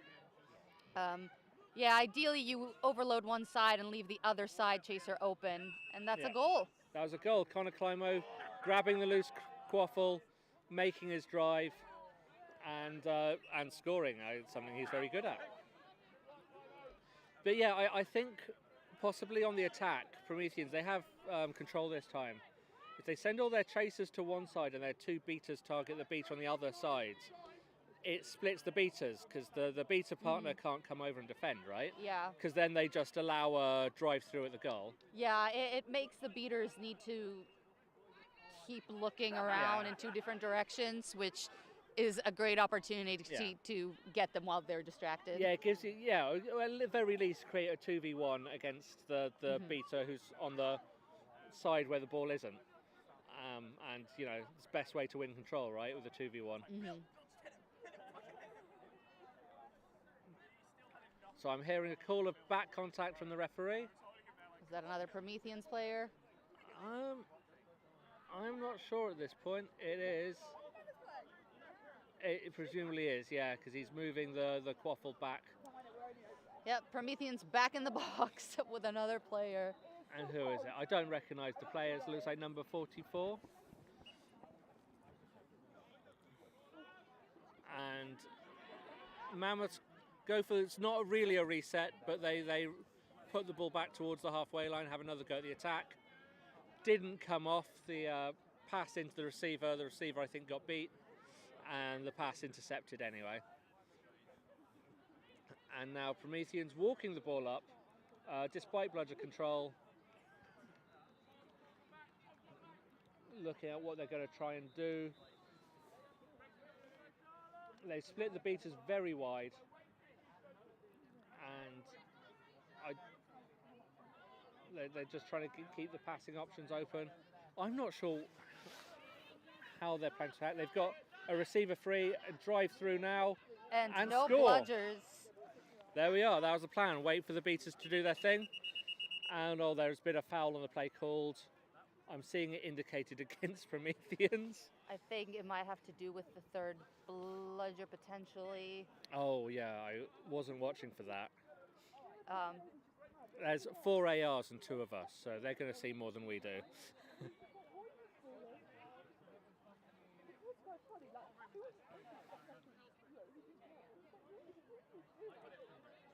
I believe one of the Promethean speeders, while they had control, took one bludger, threw it back to their side, and then picked up another.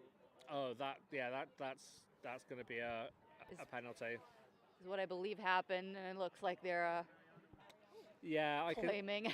I can see the Beto going up to the referee saying, "I'm sorry, I'm so sorry," but it's a painful penalty giveaway. You turn over both the bludgers and the quaffle, and get sent back to hoops. Is that goal negated as well? And the goal will be negated, Yep. I think. So score is still 80-40. Mammoths are up. And they're looking after control. They're trying to beat them out. They've just created no bludger situations. That ball's gone off pitch. Some good contact there. Yeah, it's chaser only defense, and the bludger's in, and the quaffle carries beaten out, and Prometheans have the quaffle again. And that's James Grattan just clearing up for Prometheans.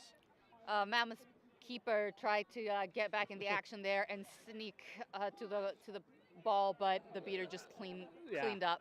Beater wise to that strategy. And it is Mammoth's control again, so we're going to see the Mammoth beaters try and make a play. I'm seeing a tackle there. The Prometheans beater gets beat out. Chaser moving around the back. Yeah, pass towards the keeper. A little short to their receiver. Returning it up top. Up top, the Chaser's beat. And Beater it's going to be was- Mammoth's ball. Drive in, no bludgers. Oh. Defender slips unfortunate over. slip. Gives a salute to the camera. Just doing it for the spectators. Yeah. Beaters are fighting over a ball over on the Promethean side, Yeah, and Prometheans win it. Yeah, the beater decides to go and get the spare bludger that was sat by his beater partner. Much easier. Yeah, why fight for one if there's one for free? I guess because it's fun to fight for it, right? Yeah, but you should probably reserve your energy for plays that could have more of an impact. Yeah, probably. So the trying to gang up on one of the Prometheans, one of the Mammoth beaters, and they've got one bludger tied up, and the beater's now beat out. That There's Prometheans now chaser did a full round around the hoops, but Yeah. Oh, the Grattan getting a little bit tackled from behind there by the looks of it.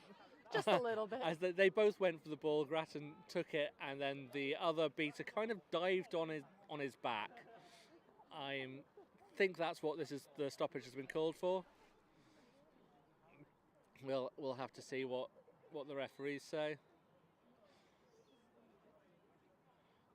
Yeah, there's a couple of fouls you call there, sliding into contact and back contact, and probably some head contact too. it looks like one of the And- ARs had a pretty clear view of that back What are they tackle. calling? Matt Bateman calling over his So there's- ARs. There is a foul being yeah. So James was asking about, is it a foul at the other end of the pitch? James seems to be saying, look, I went down and picked up the ball, and then got hit in the back.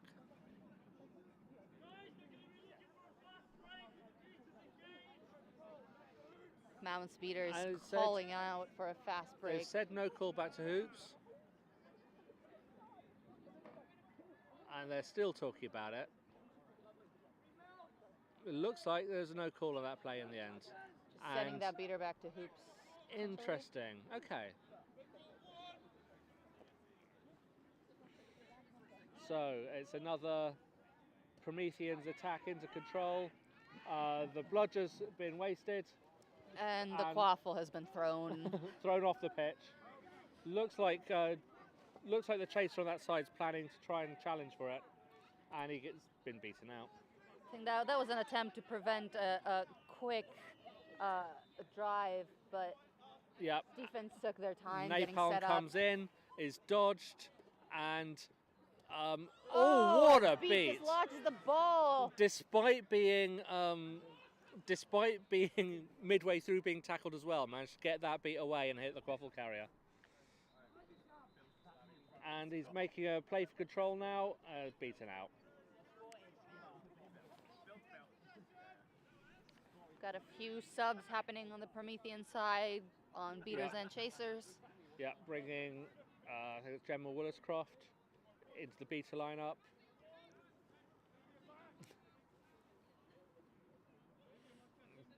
Once again, good block. They're trying to team up on that one beater again. I think the quaffle player is just waiting for the beaters to make their opportunity. Calling for their ball And carrier to move around. Looks like the attempt to kick a bludger back hits the head referee. And looks like there's no goal on the shot. That was a good opportunity for that shot. There was a lot of openness around the hoops, but didn't quite make it through the target. Score is 9-40 with the Mammoths leading by 5 points. Yep. And just looking at who the seekers are. I think Mammoths have some good seekers in their lineup as well. Shot there from Mammoths goes just over. And that's going to give Prometheans the ball back, although they don't have bludger control at the moment. Just trying to spot. Oh, their extra beater's at the halfway line. I was just trying to spot where she was in the crowd. Mammoths once again with control. And so they're going for the. There's a name for that defence where you just put your point chaser right on the edge of the halfway line, so when the keeper gets there, they're immune to being beat. Yep, that is a tactic that I think has become a lot more popular in the last couple of years. Yeah, there's a name for it. I can't remember what it was called. I think it was like the Swedish defence or something like that. But I can't. I cannot remember. It was some Scandinavian country. Interesting. I didn't even know it had a name. Oh, you know what we're like. We love to give things obscure names It's over true. here. Makes it more fun. There was a goal attempt there. It was very close for the Prometheans, Yeah. but did not end up working out. Yeah, and so now Mammoth's back on the attack. They are going against the bludgers. They're not going just to try and drive it in anymore. Measured passes, pull those Promethean players out. Long pass across, intercepted. I say that long pass across is such a instinctive play to make, but it so rarely turns out, doesn't it? Yeah. There's so many opportunities to for people to get in the way of that. Yep. Meanwhile, it looks like Prometheans have made a play for control and won it, and lost it again almost immediately. We also have our flag runner defending against the two Yep. seekers right now. And the seeker for Prometheans has been beat out. And we have a stoppage of play and a broom that flew very far. Looks like there was a pretty intense hit on number 13. They are Yeah. getting a sub for injury. Yeah, that is kind of part of the way Chloe Durkin plays. Very physically aggressive player, and just every now and then You get the results of every that, now yeah. and then you get the results of that. So now it is the Promethean Seeker unopposed, but beat out. And it looks like sorry, I said Prometheans, I meant Mammoths, but now the Promethean Seeker is going to try and make it a set score game. Snitch Runner is Bill Orridge. Yep. Got a very good grip on the Seeker's broom. Yeah, this could be a long game because Bill is an exceptionally good Seeker. One of the better ones in this country, and both sets of beaters look to be defending him as well. This isn't a situation where Mammoths are happy to let Prometheans score and take it to overtime. And grabbing the snitch could put Prometheans in a very good spot to upset the game. Yeah, he's kind of doing that quite smart tactic of he's defending against the Mammoths, the Promethean snitch, but holding them in between himself and the other snitch. Which is just so infuriating when you're the Seeker trying to get round. It's absolutely horrible. I think the broom pulling has to be the most frustrating tactic in the entire game. Oh, yeah. Mammoths with control. Yep. Letting the snitch do the defending against the Seeker and focusing on the quaffle game now. I mean, this is a good enough snitch, you can do it. A snitch appears to have an arm lock on the Seeker and just casually puts them on the floor, takes their broom. And that's a score for Mammoths in the meantime. Yeah, it must have been a counterattack because last time I looked at the quaffle, it was all the way in the other half. Prometheans defending. You kind of get that at this point of the game because Prometheans are going to have to defend the snitch, right? If Mammoths get it, they lose, and they've got no chance to come back. So they want the 3 points, but they also need to make sure that they don't allow the other team to catch. Got a new Seeker in for Prometheans. Yep. In a death grip around the wrist from the snitch. And trying so hard to keep hold of that broom, not quite managing. Meanwhile, who's still got the quaffle? It looks like Mammoths have taken the quaffle now. And they are slowly making an attack. At this point in the game, attacks will get slower. They've just started sprinting right as I say that. Of course they do. Managed to get that pass out, protected by the keeper, by the beater, and then choose to take that reset. And now they're driving in. There's no bludgers in the Prometheans' defense because it's guarding the snitch. Dylan Jones, great interception once again. I think that's like the 4th time I've called him out for, for one of those. Yeah, that was, I think, a bit of a panic throw from the Mammoth chaser that got caught up in the back there without much support or outlets. Yeah. Yeah, I mean, the bludger situation right now is that Prometheans are defending the hoops with both their bludgers, and Mammoths are, and Prometheans have got their one bludger defending the snitch. Dive from the Mammoth Seeker and the Promethean Seeker that both end up on the ground. And it looks like we have a stoppage an injury. Is that's number 30? That's Chloe Durkin again. Oh, meanwhile, one of the Prometheans practices handstands.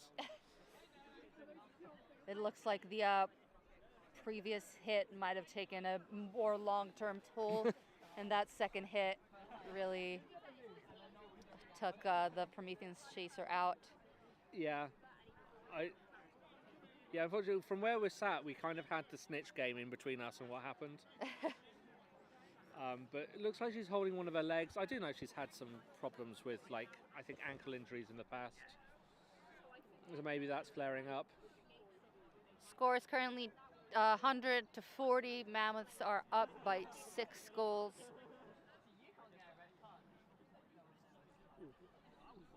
And we've got the medical team. That's from Epion. I'm never quite sure how I'm meant to pronounce that name. A lot of people say Epion is the name of our ambulance services here. Who have been around for a few tournaments in a row now. Oh yeah, they've been covering us for years. Amazing. But I sometimes want to pronounce it a peony because a peony was the Greek goddess of health, so it's where they get their name from. But everyone seems to say Epion, and it just annoys anyone who studied Greek mythology, right? Well, I'm Greek, born and raised, so I get it. You get it. All right, it looks like we have an injury sub. Yeah, that's Zach Cox coming on to replace Chloe Durkin. And having some chat with one of the Mammoths defenders. I think those two used to play on a team together. There's a lot of players who used to play on teams together here.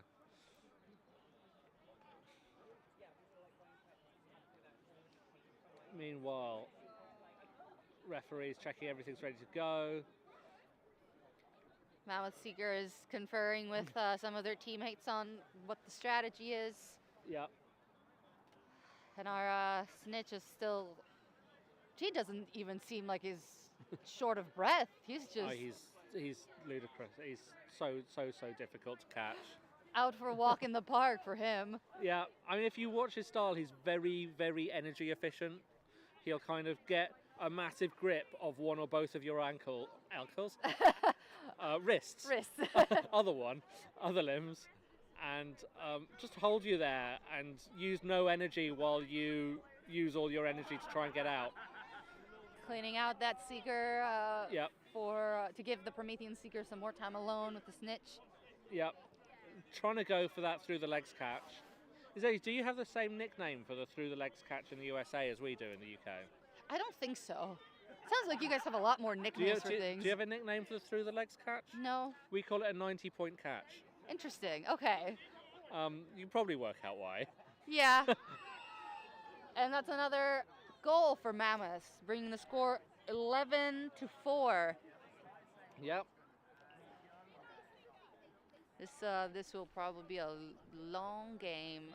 Yeah, especially if the snitch is being defended.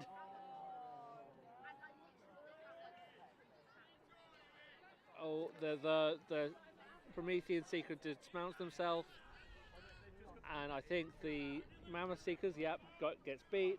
Meanwhile, there's a very long pass from behind the hoops from the Promethean side. Doesn't find its target, but they managed to reset it. Reset it. That was nearly a goal. Long shot, nearly got through. Just inches over. And that's a stolen broom from the snitch again, or flag runner, should really be calling them. Oh, that was so close. That Seeker had his fingers on the flag. Mammoth seems to have put some bludger, or a bludger now, into buying themselves some time on the snitch. I think they don't want a really long game either. I mean, the Mammoth's attack with the quaffle hasn't come to anything. Really going for that under the leg reach. Yeah, the 90-point catch. 90-point catch, but without any luck so far. Although very, very close call. Yeah, it looks like the Mammoth Seeker has a little bit of a height advantage over the flag runner, which might be able to make work for him because it's close there. Wily defense. And it looks like Prometheans also scored a goal. We are at 11-5. Yeah. But another quick drive, an unfortunate mishap on the pass there, and Prometheans get the ball again. Didn't find their target. They're resetting, they're slowing it down because their Seeker is time against the snitch right now, which is what they want. Promethean Seeker has been in for a while as well. Compared to the Mammoths that have switched. Well, they keep beating out the Mammoth Seekers. There's a lot more shuttle runs there, True. isn't it? Do you seek ever? I've dabbled a couple of times. Because when you're trying to seek and the other team have good bludger defense, you're just doing shuttle runs between your hoops and halfway. Nothing you can do. Yeah, exhausting. And I've seen some defensive seekers that have been thrown in and have just been impossibly good with running back and forth. I mean, Prometheans have been penalised. One of their seekers has been penalised for delay of game, which is one of those quite broad fouls, just not letting things happen as fast as the referee would like. And Prometheans are on the attack again. And looks like, are they going to score this one? Good tackle. Lots of good hits from Prometheans still. Yeah. Meanwhile, the seekers don't look any closer to the flag, Nope. really. Let's see, it looks like the most success or the closest they've come to success on the Promethean side with scoring has been those longer shots. Although they don't quite make it through the hoop, they do go pretty uncontested around the hoops. Yeah. Well, trying to make the pass. I mean, I know because I've known what their drills are. There is a strategy they have of having someone run into the hoop right as you shoot. The idea being they can catch it if it doesn't go through, but the receiver there not quite on the wavelength, and the Prometheans counter-attack scores. That chaser was ready for that drive and was hanging out by the hoop, waiting for the ball to come her way. Meanwhile, the Promethean seeker is uncontested right now, although the Mammoth seeker shows up right as I say that. And another goal for Mammoths. Now they have taken off. Scores 130 to 50. Promethean seeker is taking a moment to breathe while the Mammoths are subbing in a fresh seeker. Which is really not the time to take a moment to breathe. Unfortunately, no. But I don't think there is ever a moment to take a moment and breathe as seeker. But wrist lock again from the flag runner. Prometheans take the control on the beater side. Yep, and immediately put out the Mammoth seeker. We've got a stoppage again. It looks like the keeper who just scored, I would say, was very much beat by the Prometheans beater, but let's see what the refs call. Yeah, might be discussing that. Sometimes I wish commentators and spectators could chime in with what they saw, you know? Yep. Goal is no good, beat before. Yep. I mean, well, actually, this is the time for the seeker to be taking a break, right? Yep. I noticed the Promethean seeker just like lying on the ground through the stoppage, and that is the time. Meanwhile, we're coming up to second handicap, which I think means he's got to stay within 1.5 meters of that midline. Which, to be fair, he's not really been. He hasn't really moved, yeah. He's barely moved from where he is.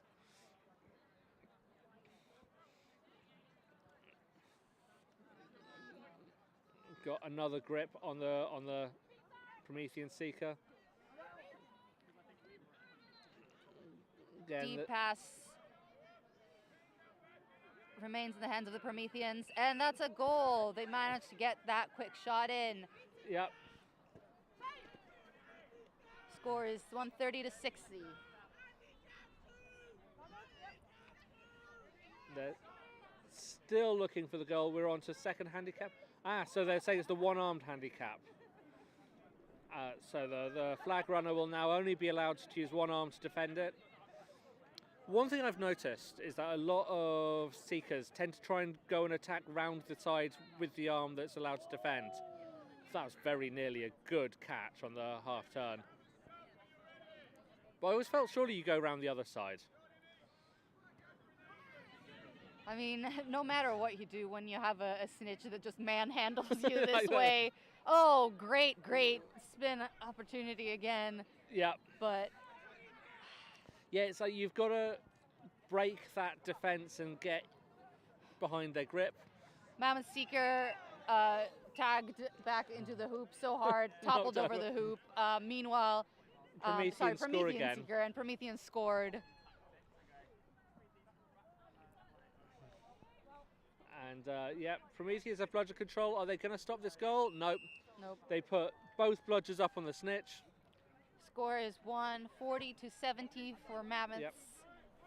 And it looks like Mammoths have taken bludger control as well now. In fact, the third bludger's on the ground in their half, so they really have advantage here. Oh, a very, very scary turn of the snitch between the Seekers.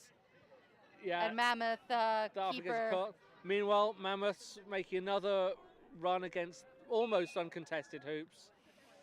It looks like Prometheans are starting to run a little low on gas, and they don't have as much hustle in them to get back on defense once that turnover happens. Yeah, I mean, they've got a smaller squad, and especially compared to Mammoth, they've got quite a small squad.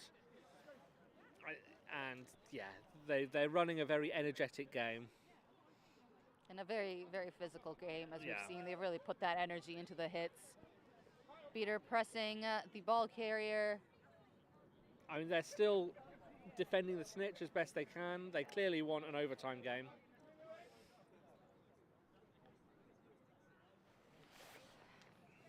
We got that Mammoth chaser really pressing around the Driving ball. through, but the beater's on them. Beater cleans up. They managed to keep the quaffle quite well.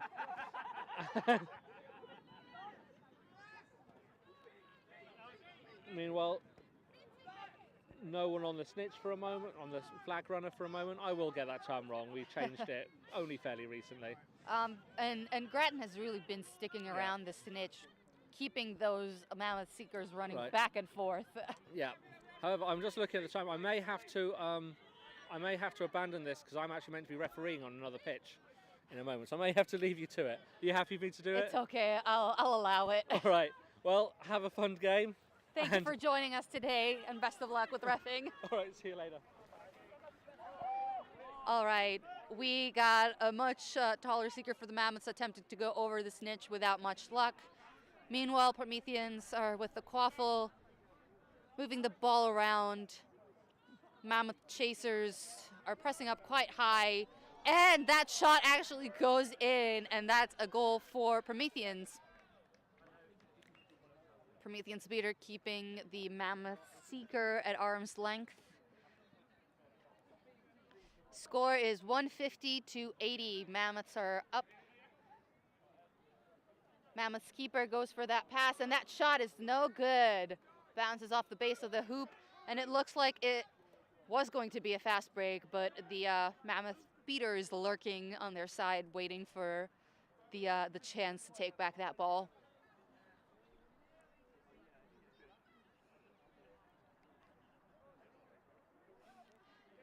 Mammoth Seekers still sprinting back and forth from hoops thanks to the Prometheans beaters.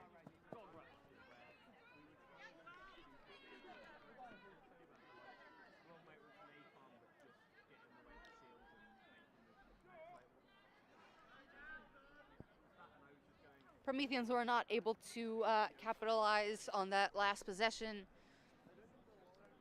Mammoths have the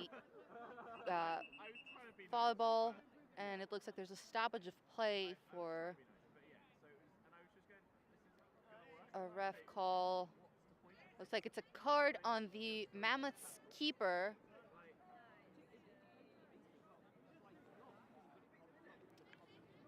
It was a yellow card for the Mammoths keeper for illegal contact to the neck.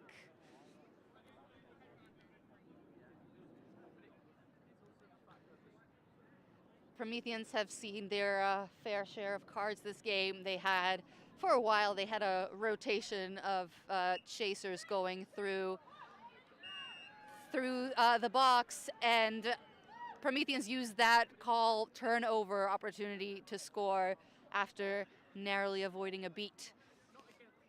Current score is 150-90. Seekers are not much closer to catching that snitch. Mammoths going around the side towards the back of the hoops, looking for that pass, intercepted once more by the Prometheans chaser.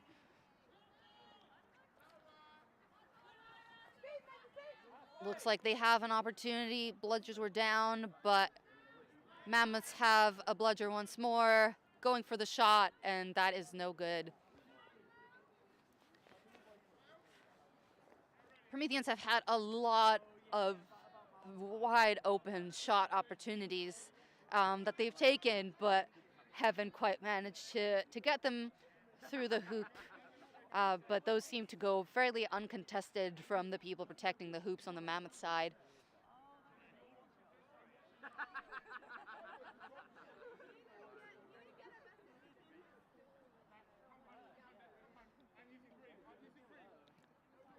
Mammoths went for that shot a little too high, bounces off the top of the hoop.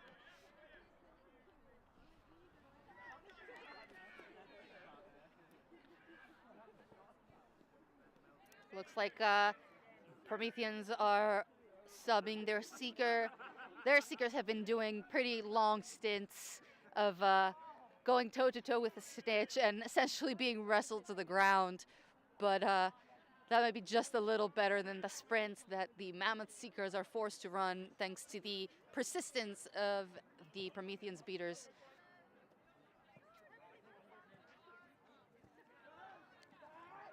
Beater pressing high up with the ball, going for that pass.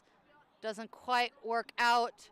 The beater on the Prometheans is there to protect the ball, fights with the beaters, and Mammoths have bludger control.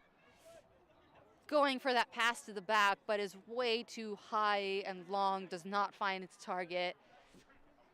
And it is back to Mammoth hands for the quaffle.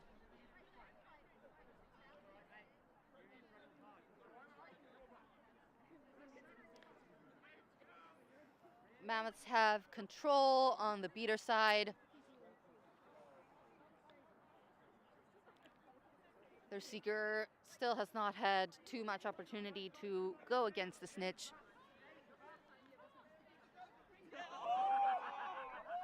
A very close opportunity there. Oh, and a very dangerous turn of the snitch between the seekers once more. That is such an opportune time to snatch the flag once the flag runner is turning his back. Mammoth still with control, scores 160-90, and that is what is seemingly a good clean catch by the Mammoth seeker after many, many attempts and many, many sprints back and forth to the hoops. The catch looked clean from our end. We'll see what the refs decide, but that will finish up the game with the Mammoths taking the win. Current score is 160-90.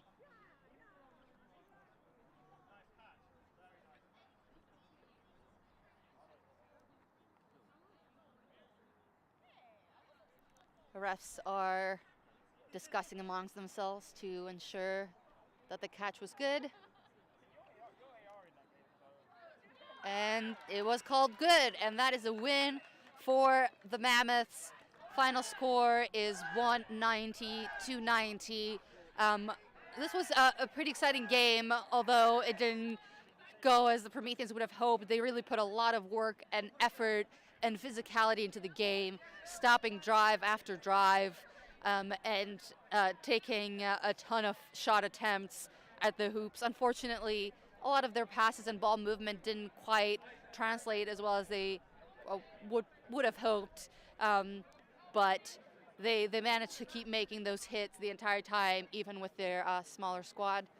So thank you all for tuning in for this game, and we'll be back shortly with the next round here at BQC.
Hello everyone. We're here for the Leeds versus Sheffield game. This is Callum Brennan from Oxford Mammoths. We have Nadine Matug, or more commonly known as Nad. and we also have Solomon Apeke from Leeds. Uni. Okay, University of Leeds. Not affiliated with the team yet. But is here to support.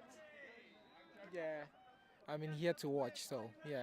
Hopefully we have a good game. This should hopefully be an interesting game. With HR Fraser Posford, a very experienced head ref. Brooms up! Okay, so the game just started. And the volleyball's with Sheffield. An excellent goal. Yes, from number 37, the keeper of Sheffield. Squids? Yeah, I believe it's Peter. Sheffield Squids. Yeah, Sheffield Squids. And Leeds Griffins. Looks like Sheffield started very, very well. Yeah, we're gonna see what kind of strategy Leeds employs here. Nice and slow at the moment. Any thoughts, Nadine? Chaser going around the back of the hoops, looking for someone to pass to. Oh, it's on the ground. Oh, but it's back with Leeds, and it's back with the Leeds keeper. Julia's got a very strong throw. She's a very confident passer. Oh, and Leeds Chaser is beat. It's back with Sheffield. And it's back with Peter, the keeper for Sheffield. Well, I mean, I'm just watching, so let's see. Casually strolling up the pitch. Like a nice walk in the park. Oh! And Amit Portnoy is on. He doesn't have a headband. He's off. Running off. You probably couldn't tell because of the hair, but he didn't have a headband. And Sheffield just scored. The score is now 2-0 to Sheffield. 2-0 to Sheffield. Amit Portnoy is back on the pitch now with proper equipment.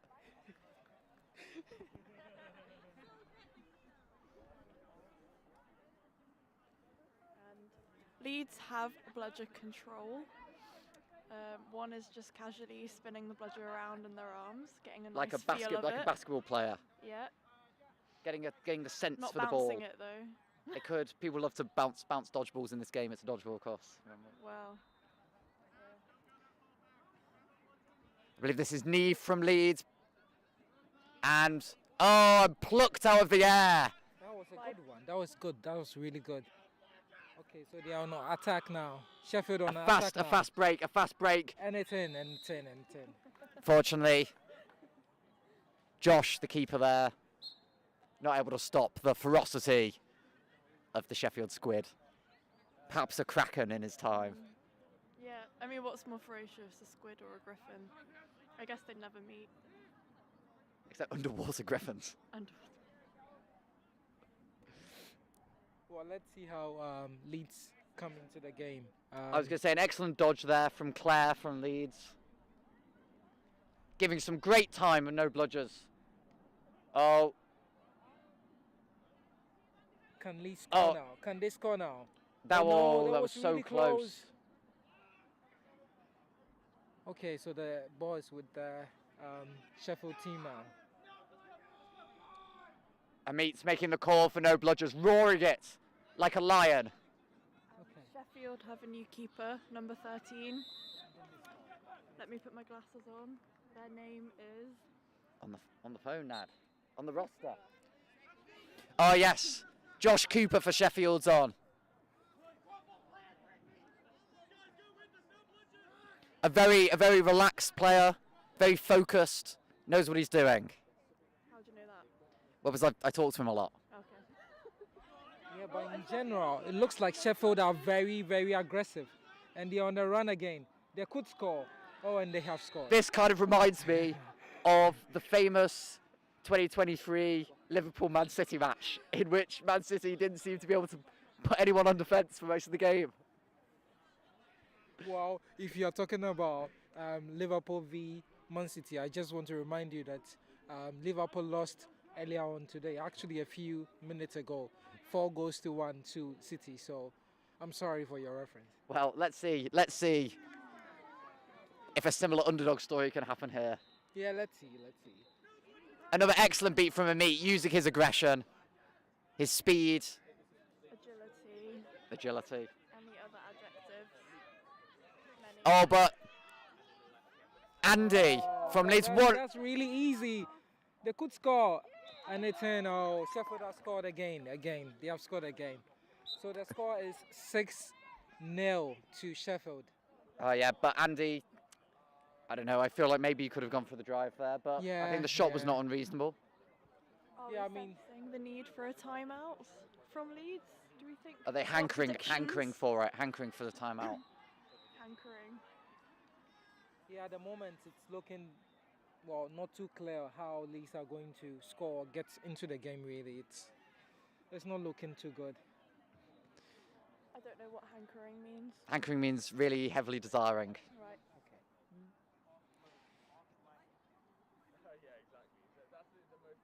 So what's happening now?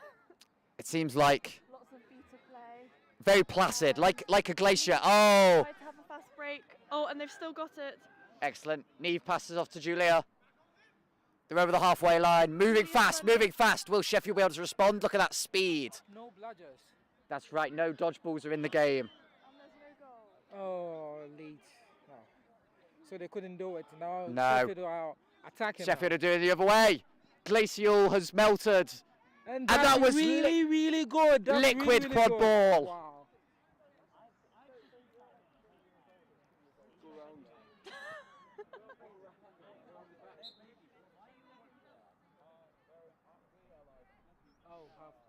Have they called a timeout, or is just a change? I think just a nice quick subs. Okay. Quick subs, taking a few seconds, of course. Okay. I'm wondering how many minutes we have done so far into the game. I'm probably estimating about 8, 9. 8, okay. Probably should have timed it as commentators. Yeah. Oh well. Oh well. I'm sure you can see the time on the video. Yeah. True. And Sheffield have it again. And Leeds have control. This could be everything for them in this game. It could be. Alex making an excellent beat on the volleyball carrier there. Leeds have possession. They're making the fast break. And he's going They can fast. do it. No They one can will do it. stop him. Oh. Yeah. So Easy. What do you think, Nad? Yeah, easy. Nice goal. Kind of reminds me. Score is 7-1 to Sheffield. yeah, I'm really hoping that Leeds come back a little bit more into the game so that it's a bit more entertaining. I think when neutral. I think with this control, if they can keep getting those turnovers and the fast breaks, they've got a decent chance. Yeah, I agree. Oh, and Sheffield have it behind the hoops. And their keeper's going for it behind the hoops, and he's put it through the small one. Excellent shot, excellent short range shot. It's quite good because Sheffield have had a bit of a history with slightly wonky passing at long range in the past. Okay. But let's see if they've cleaned that up for this season. Yeah, I think so far it looks like they have. Who do you blame for the wonkiness? I don't know. I think it's just like probably not enough general time in team training. wonkiness. Yeah. Could be their strategy. Maybe they are not used to that. Yeah. I was saying maybe they are not used to that. Maybe trying to break the opposition down and move into some spaces, so they just decide to shoot from far. Yeah. So what do you think is the best way to really get back into the game? Well, I think you said it earlier on.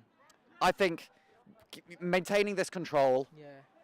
and using their incredibly fast players, Julia, Josh, Andy, these players can basically race up the pitch when they need to. Yeah, okay. And Sheffield have So it's another no dodgeball call. Josh is going. They're not dodgeballs, they're bludgers. Bludgers. That was close. Yeah. But I feel like sometimes they should rely less on the pass and more on the drive. Yeah, it's true.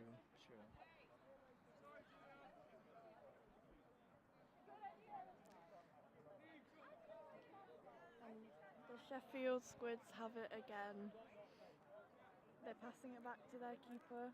Peter, Peter, number 37. number 37. Can he do it? He's doing a lot of spinning. Oh, and an excellent tackle.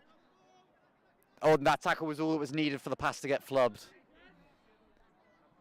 Oh, so whilst you were talking, I was just trying to check the subs for both teams, and it looks like Leeds are not too strong in terms of subs. Numbers. Yeah. Down on numbers, down on hope, some would say. Don't damn them. Oh, an excellent play from Lamont from Leeds. This is live quadball we're seeing right here, almost in the commentator box. Yes. Oh, could Leeds score? Oh no, they lost it. They lost it. The ball is with Sheffield now. They are just trying to see how they can attack. It looks like they are taking it slow. It looks like Peter is pushing his beater forwards, Yeah. as if they're reluctant, as if they're like some soldier jumping out of the boat at Normandy. Oh, And an excellent, that shoving worked. A great goal from the wing chasers. Appreciate the wing chasers. They're not always appreciated. It makes it 9 to Sheffield and 1 to Leeds. Yeah, I've been very impressed. I've been very impressed with Sheffield's chaser game. But number 8 as well for Leeds. Very impressive. Which one's number 8? Julia. Julia, yes. Excellent, an excellent beat. And Meter's gesticulating wildly. No one cares. Down, yes. Perhaps Sheffield will be about to score another. That was an easy one. Yeah, they have. An excellent goal from Sheffield. Excellent. I don't have much else to say. I'm speechless. Oh, yeah, it's very disappointing at the moment for Leeds.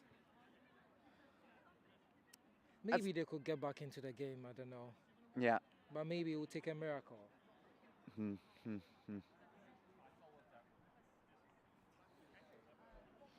Julia has the quaffle again. She's got that great grip, holding it behind her. Perhaps the Squids won't notice where it is. I think they know. The subterfuge was in vain. It's been made, and it's not worked. Oh, and they're dropping on an excellent bit of turtling from that squid. Number 8. So it looks like whenever Sheffield gets the ball and they attack, it looks like they definitely score as a result of the attack. They want it. They've got energy. Which says a lot about the defense of Leeds. But I think they are trying. They are at least they are trying to prove that they want to win. So Yeah. Oh, and an excellent block right from the oh, hoop yeah. by number 8, Julia. Yep. Oh, could Leeds attack now? Could Leeds An excellent block from Claire. It looks like Leeds are. Oh, attacking they're very using well that now. speed. There's one dodgeball in the way. Oh. Oh, Sheffield keeper knocking it out. But looks like Neve from Leeds has recovered. So Leeds are attacking again. The Griffins fly again. Yes. And no dodgeball call is made. Could they do it? Oh, beat on the reception. Oh, they couldn't. So now Sheffield attacking now. A big step. Can 97 get through the whole team? Oh, yeah. It looks like they can.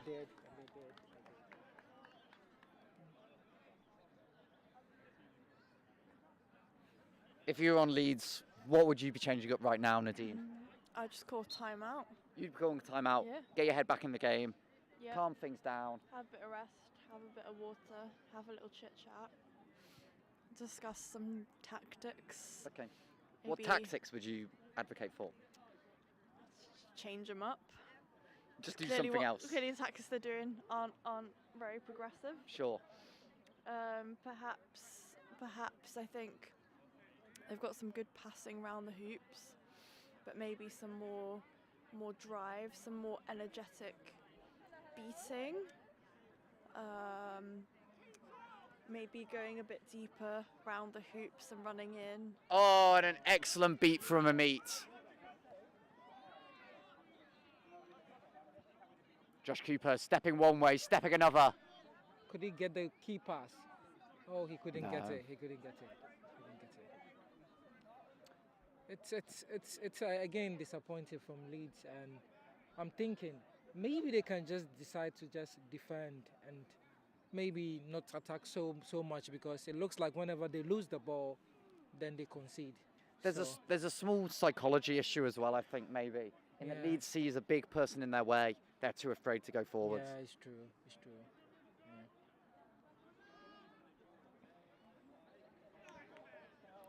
And that looks like it's unclear if the beat was made by Ben, but either way, the volleyball's off the back of the court. It looks like they are just trying to see what happens. So they just attack, and then the attack breaks down, and then they go back and then try again. It looks like there's no real pattern to their game. Yeah, I think you said earlier on that probably they need a timeout and maybe see what strategy they could go forward. But Yeah. So far, interestingly, not many fouls, not many stoppages in this game at all, really. Yeah. Very it's clean flowing, game. Yeah, and flowing very well. Oh, some excellent energy from Alice there from Sheffield, but not quite successful, unfortunately.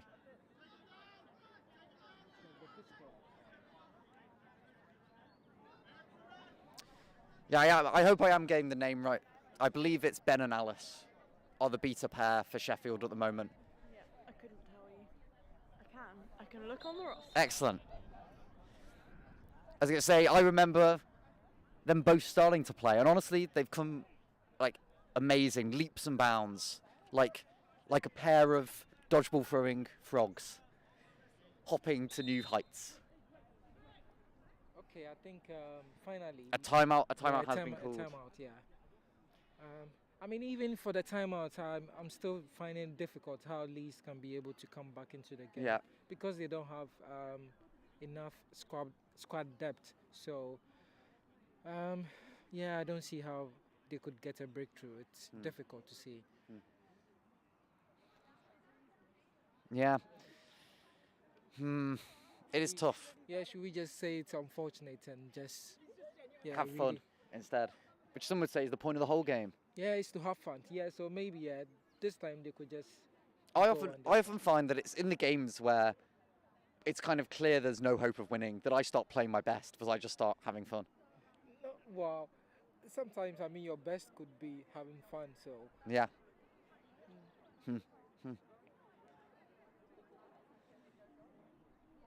And what do we think? I think the reffing has also been.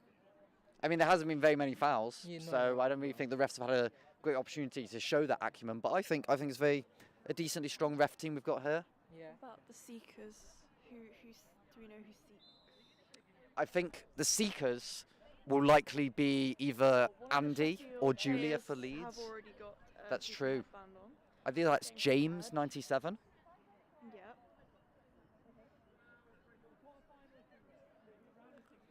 And it's still 1-11. Yeah, I believe the score's 11-1 to Sheffield.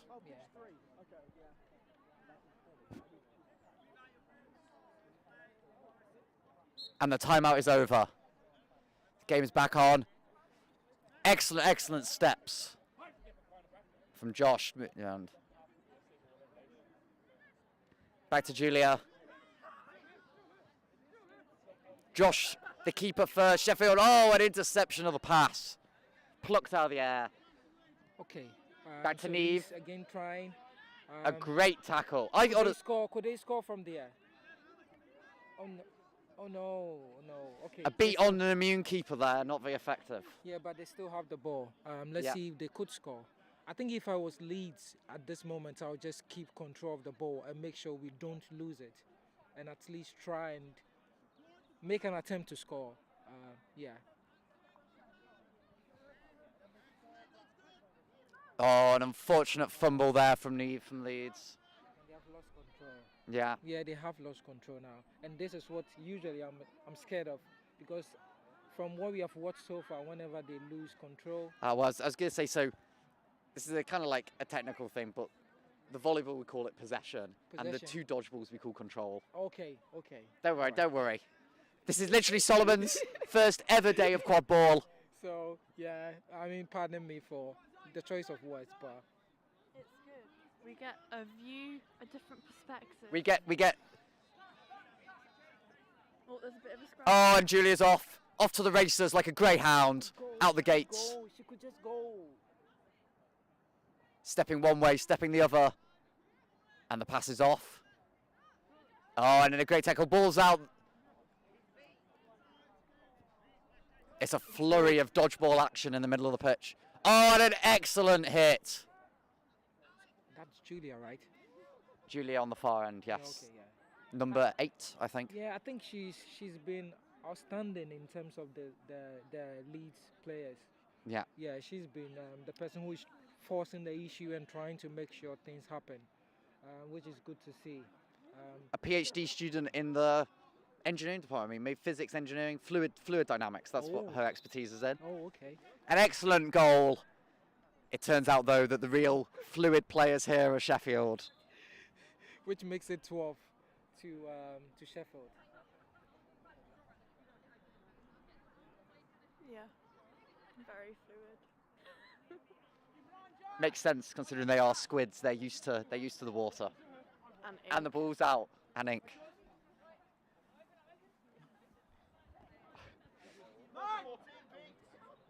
Sure, what is it? Yeah. Just a tennis ball. Oh, there's a kick. Leeds are wanting to get it, but they haven't got it. We've got. I think if I was Leeds, when we get the opportunity to get the flag, I think that's what we will go for, so that we can get more points. Because I think for the playing the actual game, it's very unlikely that Leeds are going to, score to be able to catch up to Sheffield. An excellent beat from a meet there. And we've got James King Nicole. I was going to ready say, snitch. that's right, we've got James King Nicole ready to be the flag runner, and our flag ref, Raj, is taking position. Currently flexing. That's looking right. Like Hercules. Like a Greek god, like an Olympian, some would even say.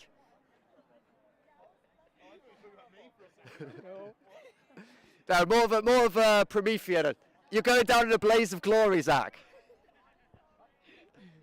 Yeah, I think what I was saying earlier on, I think this should be, having to get the flag should be what Leeds should concentrate on now. Because I think that's one of the easiest. And the Seekers are released. They're keeping on running long after the whistle. But look at that, the refs get to do something in this game.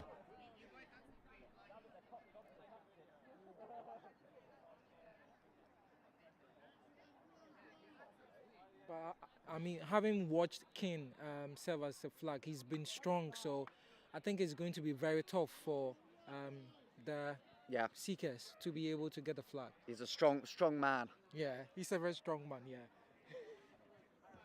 Demonstrating his ballet prowess right there. Yeah. Though he's not facing the Seekers. Bold move. Unclear what the stoppage is for. Yeah. I see Fraser's got a blue card in his hand. Oh, who did he show it to? Blue card to a Sheffield beater. Someone I don't recognise, perhaps a new player. Blue cards are for technical fouls that aren't normally not a contact foul. So normally breaking a rule that doesn't necessarily risk hurting someone or risk contacting someone badly. So. Okay, and then how long do they stay out? So they'll serve 1 minute in the penalty box, or until Leeds scores, and then they'll be released. Which part of the pitch is the penalty box? The penalty box is over there in front of the score table desk, so they just wait in a kind of square there. Okay. The important thing is that yellow cards stack, so if you get 2 yellows, you get ejected from the game, like a red card. But blue cards don't stack. You can get as many blue cards in a game, but you get theoretically infinite. So then your team will be down by 1 player? For 1 minute. If a player's ejected, then you obviously get down forever. Forever? Oh, well, no. Sorry, for 1 minute as well. As well, okay. But the important fact is that player is gone. Yeah. Oh, an excellent block there from Alex. And Meat goes again, but this time doesn't hit the mark. And Sheffield Seeker is beat. Meanwhile, in the volleyball game, Julia has got possession, but she does not notice. In comes the dodgeball. Oh, and the flag is down. At least have it. Meanwhile, Julia used her speed, steps one way, steps the other. Oh, and an excellent dunk. She did it. That's really, really great. I think, like I said, we just need one more player on the Leeds side who is like Julia, and I think they could really, really do something. Yeah.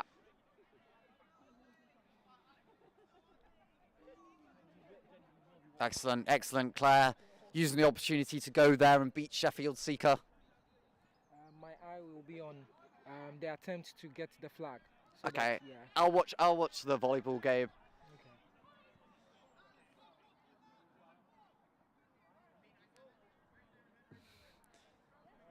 Josh is assessing. I personally think this is a time where I would try and go fast. The Yeah. dodgeballs are all down on the ground. They're not in the game. Yeah. This is your chance to go through the entire team if you can. Maybe they should pass to Julia. I know she can run really well, so. Julia's taking a nice position to receive the ball. Excellent. Oh, but it's fighting. Oh, taken to the ground. Fraser is moving in. He smells blood in the water. For a legendary player who... It's a yellow. It looks like it might be a yellow. It is a yellow. Potential contact from behind. I'm imagining it will probably be tackling from behind without stopping momentum. Yeah, Because you're... Yeah, I think I saw that. Yeah.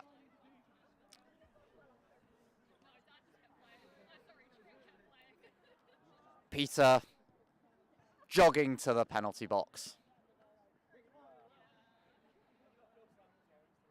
Who has been renominated as the new keeper, number 32.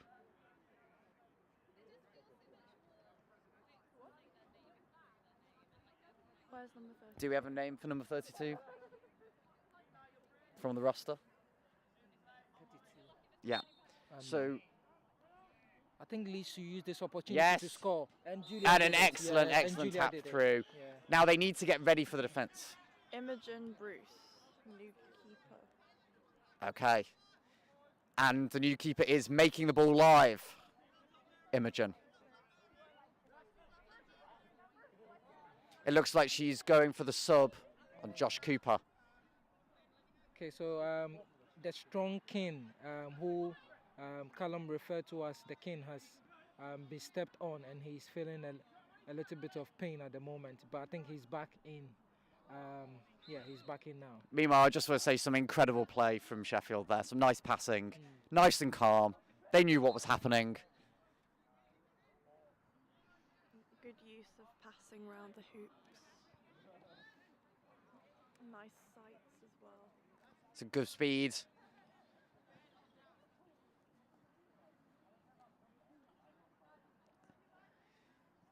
The beaters take their position. It looks like the green seeker is beat. A tense moment of quiet on the pitch. Claire moves in. And Sheffield Seeker is also beat. The Lee Seeker is back again. Exactly. Scrum cap at the ready.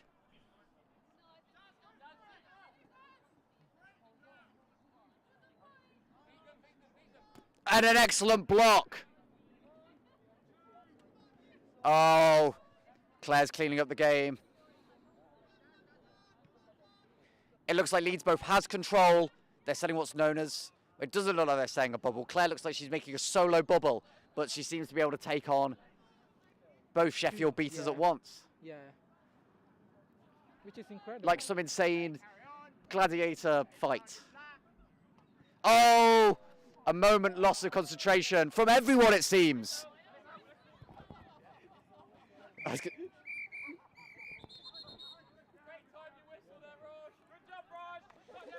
We've got some heckling from the sidelines. So it looks like the Leeds seeker got the flag. Yes, that's right.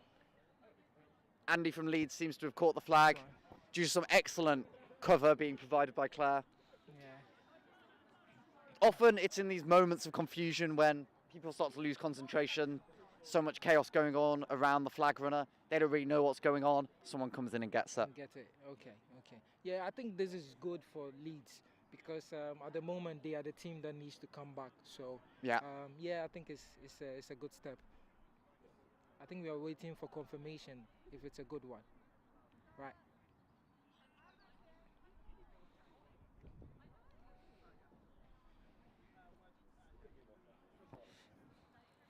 So usually, I mean, once the flag has been grabbed, what do the referees talk about? So they want to make sure that the flag runner wasn't fouled, you know, that they didn't get like grabbed or shoved or like, or maybe one of the people with the dodgeballs hit them.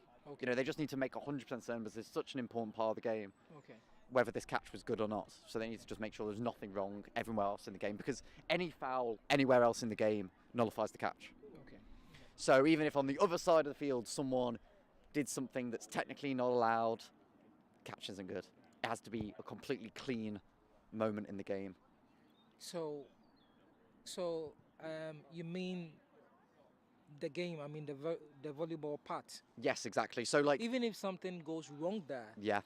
So and for instance, the flag is grabbed. Yeah. That so doesn't count. Provided Leeds did the foul, right? So if Leeds, it looks like the catch is good.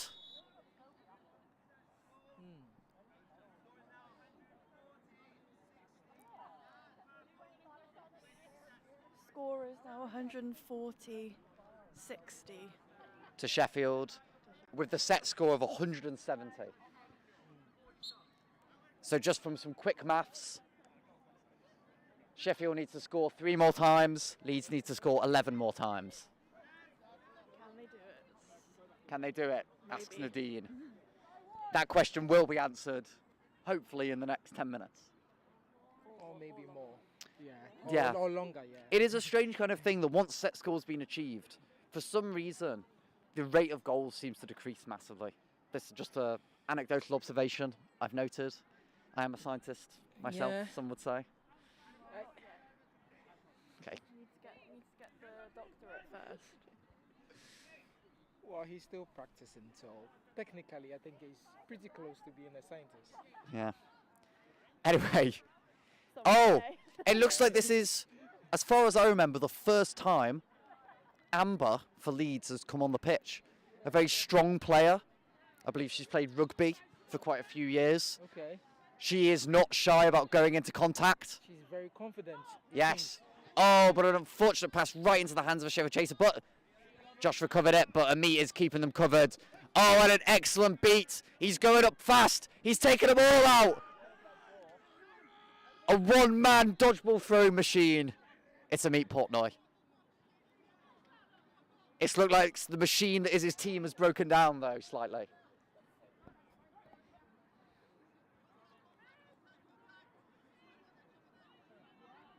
Yeah. Fraser Posfer has raised his hand, a signal of a delayed penalty. That's given basically an advantage call to the attacking team. So if Sheffield had managed to break away and continue playing, they would have been allowed to continue playing. And if the goal's good, the goal's good. If the goal wasn't good, then they would have get brought back to this position and the adjudication would happen. It seems like the call is contact from behind without stopping. Perhaps slightly harsh, I guess the recording will show. Yeah. But So that's a considering, yellow card. yeah, yellow card for illegal contact. Considering this is, of course, the end of the game, like the most important part, you can't have any kind of leniency. So I think it's also very reasonable. Not that you should have any leniency in the whole game. That's, I mean, partly true, but of course, at some points in the game, yeah. Fraser's a very reliable ref, though. One of the best, I'd say. Any opinions? Yeah, good. Contact. It looks like 14 has been... It's unclear what is happening here. it seems like the Leeds keeper maybe did not tap in on their hoop after being dismounted. Is that a yellow card offence? I think probably a blue, depending on how egregious it is. Oh no, it looks like a yellow has been shown. It's one of those ones where, depending on how seriously it affected the play, you can either give a blue, a yellow, or a red if it's really, really egregious. Red would normally give them like intentionally doing it to try and deceive the ref and like intentionally cheating, basically. I think in this situation it wasn't necessarily intentionally cheating, but just simply forgetting or not tapping in properly.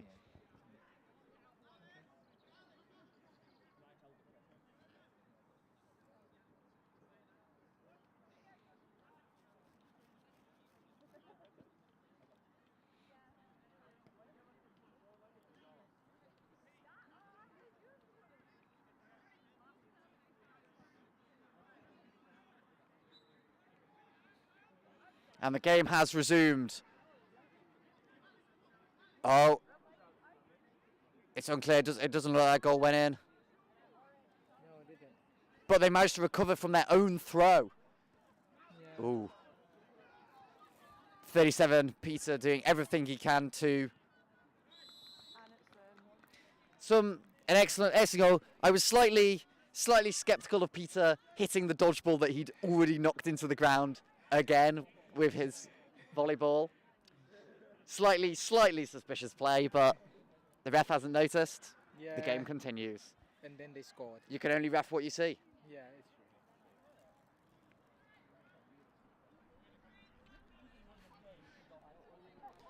Another nice slow control. Amber hasn't crossed over the halfway line, so slightly premature tackling there from Peter. Yvonne's, number 38 is beat. Claire's got in there and beat Neve. Covering Amber. Oh, and an excellent dodge from Claire. Amit is also beat. The dodgeball is way back in Leeds half. Sheffield is off the toe. Sign him up to a rugby team. I think it's been interesting so far. Since the Leeds Seeker got the flag, it looks like the game is going on a bit more longer than Exactly. Like I said, like you said, it yeah. seems like for some reason the game suddenly becomes very slow, very relaxed. I don't know if it's like teams up their defence, if they reduce intensity of their attack. Yes, I don't really know what's happening, really. I think they become concentrated. Oh, I want to say an excellent dodge there from number 77 to avoid that beat coming in. And perhaps, that was a good tragic loss. And however, a good block. Yeah, from Leeds. excellent. From, I think, Amber there, number 7. Well, it looks like Amit has regained control.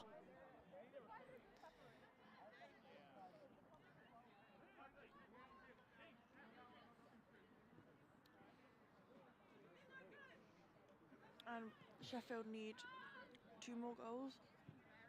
2 more goals. Yes, I believe so, yes. But it is Leeds that now have possession. True possession, but not control. Oh, and an excellent beat from Amit. I think it will be interesting if Leeds gets the next goal. It will be interesting. Yeah.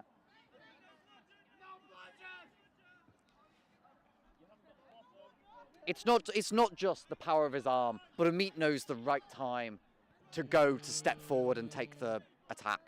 Yeah, sure. That is really like such an important part of being a beater. And an incredible, from the looks of it, Alex from Leeds almost ran straight into the back of number 24, Stevens from Sheffield. It looked so almost calamitous that I almost doesn't seem like it could have been intentional. Intentional, yeah. Like it was almost so uncontrolled and just like a collision. Yeah. But either way, I think a yellow has to be awarded there for knocking over a player from behind. Yeah, but it looks like the opponent is fine. Number 50, he just walked away. So I was gonna say. There's just been an injury sub. Yeah. And we've got number 50. Yes, I believe it is Alice. You could double check on the. It is Alice. It is Alice. Alice. Alice. Alice. Okay. Stepping into a long heritage of incredible beaters named Alice in this country, of course. Well, I can think of at least one. Notorious. Stoppage just to adjudicate that foul and also deal with the injury. Let's hope that Squid will live to swim again. Yes.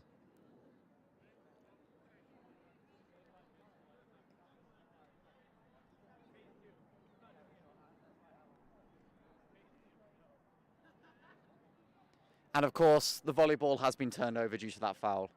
Generally, yellow card fouls will result in possession being turned over. Was a yellow card shown? Yes, yeah. Okay. I believe Alex is now in the box. Oh, okay. Yeah. It looks like 97 is beat.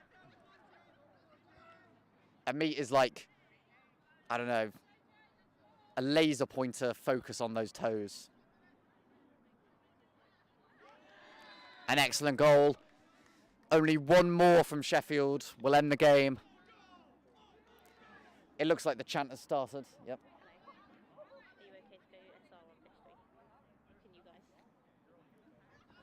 It looks like I have been summoned away. Duty calls for me to SR, can you believe it? Not even a very important part of the game, in my opinion. On another pitch. That's incorrect. It is So a very now, important part. Nadine Matug and Solomon Apke will take over from me. This is Callum Brennan signing out. Okay. Get away. Right, so where are we? Number 11 is running with the ball. And they're going to shoot. But they didn't shoot. And now the Do you boys still with have 7. hope in Leeds? As much as I would want them to win, I think I've lost all hope. I actually lost it A while a ago. while ago, yeah. So, yeah. It's just unfortunate. Maybe I need to join the Leeds team to help get the numbers up. Yeah, there we go. That's a good reason. Promoting quad ball, as always. Yeah, Yeah. definitely. And that is the game. Sheffield have scored. We missed it, but we missed it because we were promoting quad ball. Yes. And that is important. Yeah. So the final score. Yes, the final score is 60, 170. And that's Star to Leeds. So they did catch the snitch, which is very good. Good, yeah. Yeah. And there we go. I believe Yeah. we will so- now be turned off. Yes. I don't know if we continue talking. Well, we hope people enjoy the game, and I think for Yes. here, it was a good game. I mean, though Leeds Yep, lost. but- showing the promise of university quad ball, which is great. Always wanted to keep surviving, and now there's just some good sportsmanship on the pitch, Yeah. which is always lovely to see. Yeah. Good to be nice to one another. Yeah, though they lost. Share yeah. the love. Yeah. Oh, and we have some music. on And the there. Werewolves have already started to hype themselves up with some Lion King music, so I think that concludes the match. Keep going. Yeah, yeah. Can you turn it off?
Ladies, gentlemen, and creatures of the night, we are at the British Quadball Cup here in Sheffield. It is about 4 o'clock, and in front of us we have the second team for the Werewolves of London, affectionately known as the Spare Wolves, and Southsea Quidditch Club, a community team from the south coast of England.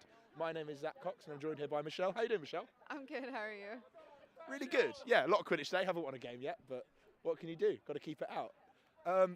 You're a werewolf, aren't you? I am, yeah. I should probably declare that conflict of interest right away, but I'm on the first. We're done for the day, so yeah, filling my time with refereeing and commentating. Well, at least that means that one of us will know the names of the players on Spare Wolves, so I'm happy. I need to stop saying Spare Wolves. It's it's an addiction, truly. Yeah, who do you think is going to win this game? I think the Werewolves have a really good shot at it. I think but Southsea is a very good team as well. I think if they can successfully shut down Houghton, then I think that will really put them at a great advantage. Exciting. I think both these teams have had, 1-1 scores so far today. But I've not been keeping an eye on all the scores because I've been playing. But yeah, got brooms up happening now. Mediated by, okay. So, okay, ball goes into the hands of Southsea. Number 27, making a very rapid pace, and a goal! Yeah, wow, that was incredible speed by Houghton. I think we've seen, a whistle has been called. I'm not exactly sure why. I think we might, okay. I'm seeing some gestures here. Deck's back is facing us, so I'm not sure what's happening. You can see a back to hoops here and a blue card for something. Yeah, I think it might have been something to do with the running start, for the maybe? ball. Okay. Maybe a bit of shoulder-to-shoulder contact. Because it couldn't have been a contact play, because that's normally a yellow, but yeah, I'd expect it to be something to do with a false start, but then again, Houghton still paced him, so what can you do? Yeah, that was just... Okay, so we're seeing Wells coming out of this without control, but with the quaffle following that initial goal. Latoy throws it back, and we're going to probably see I would expect a bit of a press. Okay, no, we've got some stuff happening here on the left flank, and... Oh, okay.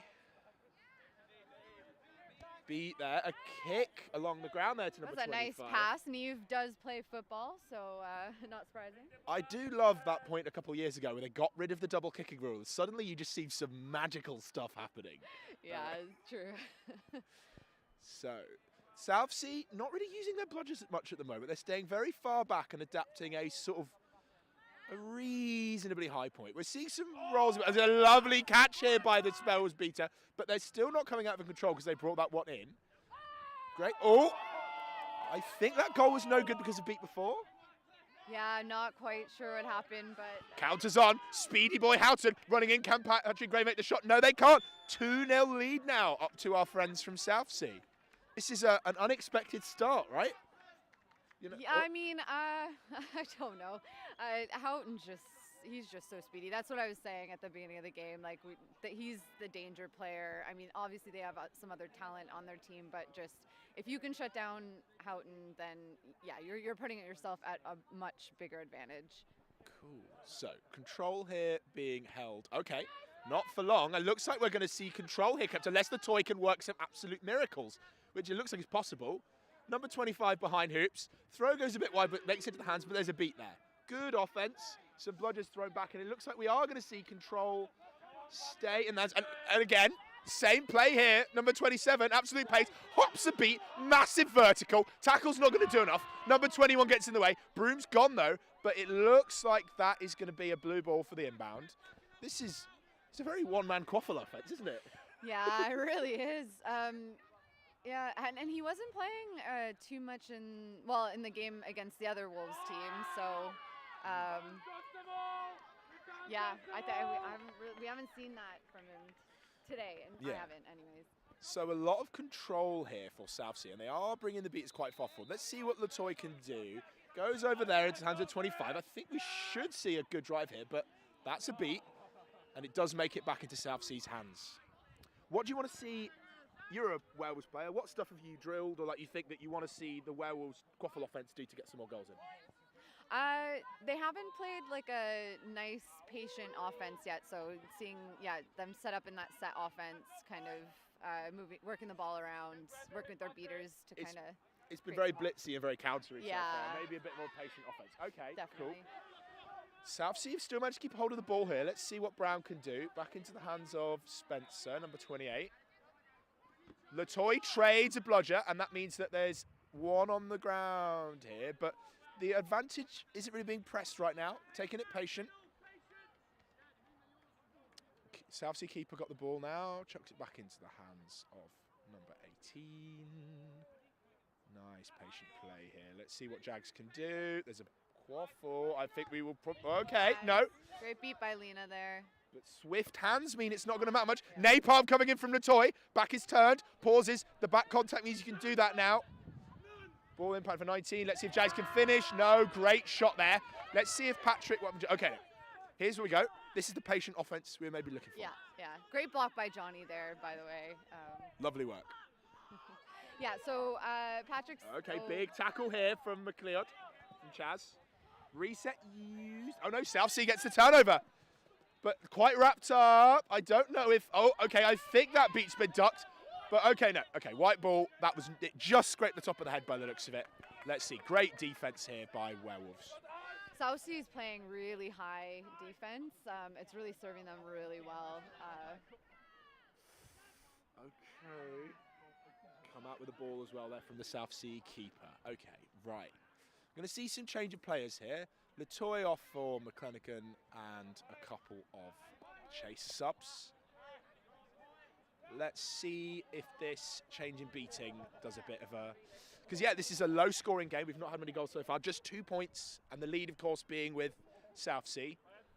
Werewolves still waiting to get on the scoreboard. Nice trade there by Harrig. Makes its way back into 18, Bennett. Good little drive. I think we might be able to finish this, but there's a beat coming nearby. Loopy is not what you're after, but Chaz has got hands on. Okay. Nice little bounce. I love the confidence of that dribble. I think it's objectively a bad idea, but it looks really cool. So, yeah. Yeah, only on the turf. You can't... Yeah, you can't really get away with it. The AstroTurf makes it a bit easier, doesn't it? Okay, so into hands of 18. There's a beat, but the shot's blocked by 25. Big arms. Oh, the bit of a roll, which means it's thrown back, but let's see what Chaz can do. There's a bludger in the way. Right, bit of a pause. Southsea have had a lot of control this game as well, haven't they? Yeah, definitely. That would be another thing that we, want to see from the Werewolves is to kind of work with their chasers to gain that control back. Goal no good, but still control not extended. Isla just drops the broom outside of a contact. By the looks of it, happens to the best of us. Couple new players coming on from Werewolves. I think we're missing a bit of X factor. I think. I don't know what that means. I like saying that in commentary. We're missing some X factor. I don't know. Yeah, I mean, I know I was saying we want some patient set offenses, but yeah, I agree. We need a little change of pace as well. Ooh. That was a nice hit by Chaz. Very good, yeah. Okay, Chaz, safe? Really? Okay, I could have sworn that was beat, but what can you do? Let's see if this goal can be finished. Yes, it can. 3-0 the lead now to Southsea, although because of some wind on the scoreboard table, it does look like it's 120 at the moment. Okay, so I think we're going to see a card here against Southsea. There was some advantage called. I'm not sure exactly what over. Might see this goal disallowed. It looked like it went for the hoop, but obviously if there's a foul in the play beforehand, not going to count, right? Yeah, to be honest, I was surprised that Wolves didn't get called for knocking down the hoops. But well, we all love a good hoop destruction now and again. Happens to the best of us. Right. Okay. Not exactly. Okay. I'm now trying to activate my laser vision, where I can see, like using the power of sonar, I can hear what's happening in the ref chat. I obviously can't. Some hand gestures occasionally give it away. You learn this dark art as a commentator to work out what's happening through mime I'm just talking now. Do you have any insight to provide No, I have instead of no me i- just rambling? Or are we both doing the same thing right now? Yeah, I have no idea. So what do you think from an outside perspective? I mean, what could Wolves be doing better? It's been a bit countery. I feel like there's a possibility that the chasers and the beaters are running at a slightly different tempo. And that's a goal is good. Okay, no call, goal is good. So whatever Southsea did or didn't do there, they've gotten away with it. So we did get a warning for goaltending. So that I guess wasn't the dislodged hoop that I thought it would be, but I think it was Neve putting her hands through the... Cannot do that unless you're wearing a green handband. Chaz sent back to hoops, immunity being called. Okay, lovely trade here. Let's see if Southsea can turn this. Kick it back, one back. Okay, so not Southsea. Okay, goal is good. Trying so hard not to cheer right now. Yeah, the bias in commentary is a nightmare scenario. But yeah, good play there. There was a lovely trade in the beta game that meant that Werewolves only had to do one bludger for a couple of minutes, which was then something that I think Morgan was able to, at least run it up and then finish it into a goal, which is good. Again, big throw there, but the chasers aren't really following. Okay, presses on. Beat's gone very far. Let's see if they can manage it. Goes over, nobody's really there. Goes into the hands of 26. Let's see if okay, lovely hop. Harry catches it, which you see very often. Morgan gets beat, but is a keeper, so he's got immunity. And now the call is go, go, go. No one's in the way. I think we're going to hopefully see a goal here for Werewolves. Big tackle. I love these two-handed bits. Let's see if 21 can finish it. Just offload it. Yeah, nice pass. Nice look by Ash there for Origin. Steady hand. Yeah, lovely bit of positioning, but number 27 is on the counter. Speedy boy. But yeah, no, okay. Calm it down. Keep it simple. Control here is in possession of Southsea. They're moving it around nice and slow. The score is a much more equal 3-2. We've seen an appropriate tempo change here for Wales. A couple of nice countery driving goals, taking advantage of good play in the bludger game, which is always helpful. Yeah, definitely. I'm agreeing with you. Okay, so reset used there. Okay, perfect. Reset is used. Bludger going all the way around here. I think this is an exciting and aggressive play that leaves you very open to counters if it goes wrong. Let's see if Southsea can convert it. Very confident. And yeah, okay, it's good. Dags put hands on. But yeah, they managed to get both bludgers back in time. Score 4-2. It's always very, very exciting seeing when those beaters kind of take the flank and come around from the back. I'm like, ooh, okay, so it's going to happen now. Harry puts on a bit of a press, but scared off by Werewolf 65, I think. Yeah, Claire Hutchinson. Lovely. Ooh, big hit coming in. Takes the beat, but the ball's on the ground, and sometimes that's all you need. Lovely bit of beating there. 81 not really paying attention. Can Morgan finish it? Arms are wrapped, ball's on the ground. We are seeing a whistle. That looks like it is for an injury, but these things sometimes do come with cards. I don't know. We just have to wait now. Oh, good bit of drive there. Lovely bit of beating there from, I think you said Claire? Yes. Female beater on Wolves. Lovely. Yeah, while the Southsea chaser went up to do a bit of a press, there'd been an exchange, the balls were on the ground, snuck in, got the beat control now in the hands of Werewolves. Big Doug Bryan coming onto the pitch to give Claire some advice, but I think he's just... I was going to say, like, I'm not going to lie, I don't think Doug snitching is... I think it's okay to have a werewolf in the commentary box, but possibly in yellow is maybe a touch suspect, but we'll see. Some very extended conversation here happening around an injury. We've not seen a sub off immediately. Score is 4-2, we're still in swim. I've got... Okay, so I thought someone was trying to get my attention from the commentary box. It was just a bystander asking someone for help. Should clarify that these ref slots were determined before the games were. I mean, honestly, when you've got so few qualified refs and snitches, sometimes you have to, have some first place, some seconds, and just rely on the weight of the sport's integrity. even though we're not technically a sport because Sports England needs several years of managed accounts. All right, so control here for Wolves. Big hassle here from Latoy onto Claire. But let's see. Okay, Bludger's on the ground. Let's see if Latoy can convert it. Oh, good swat here. Okay, beat comes out from Sam. Let's see if can finish it. Jags puts hands on, but it doesn't go through into the hands of Morgan. No goal. Lovely bit of defense there from the Wolves. Yeah, I honestly, that was some great ball work from Southsea. But yeah, great for, good for the Wolves to block that.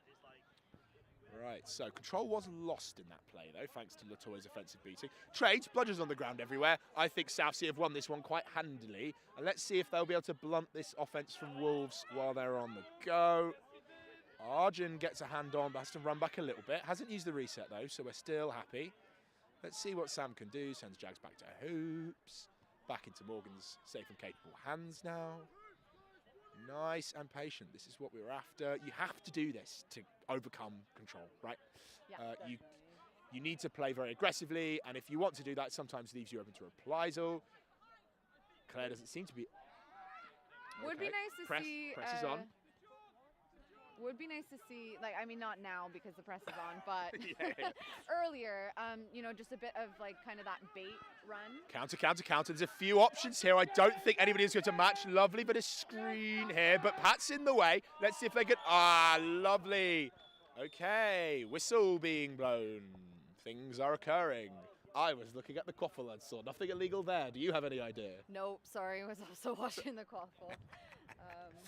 Oh, lovely bit of a pick kind of being set there by Houghton onto that very tall Werewolves player whose name I do not know in the white headband. White is John Hawk. John Hawk. A lovely pick being set onto Hawk, which means that they're not able to do the tackle. Made its way hands back into the hands. I cannot remember for the life of me if the goal was scored, but it looks like something is happening, some conversation of some kind between players and referees and possibly some other players as well in relation to some Quidditch. No, quad ball. Can't call it that anymore. We'll get cancelled, and I don't know. I'm shocked by my use of the bad word there. Yeah, the number of times I said the wrong ball names in the last. I think we're still allowed to. I mean, obviously they are all now technically volleyballs and dodgeballs and also tags, according to the whereas we're still allowed to use keeper, seeker, chaser and beater because those are normal human words rather than words from Magic School. But it's been a fun task trying to commentate with all these new things and work out what we can use and what we can't use. Yeah, definitely. So right now it's 5-2. I'm guessing score is on the live stream, so I probably didn't need to tell you that. But well, no, it's important for the insight because what we know is okay, yellow card here. I'm assuming against a player from Wolves because time is not currently being served. So obviously, if it was a Southsea player, the goal would have been called no good, and we would have seen somebody in the sub box by now. So it looks like it was a foul from Werewolves. Didn't hear precisely what, which is a shame. But the ball is going to now be put into the hands of the Werewolves keeper, Patrick Gray, and we will resume play of the game with the balls. I nearly said the bad word again. Right. So you got Arjun off broom, so must have, whatever the foul was, he was the one who committed it. Lovely stuff. Okay, so. Okay, Sammy to beat while positioning onto, I think we're going to see a trade here and a press. Press is on. Let's see what Pat can do with it. The answer is maybe score a goal if the hands are good. Oh! Oh, those hands, the counter's on. Very, very. Did you like the fact that the Werewolves defenders are like, oh, the ball must be coming, and it already gone? It was on. It was past the right shoulder by the time they noticed. Wow. Yeah. Oh my God, the speed on that guy. I've never seen a Quidditch player move that fast.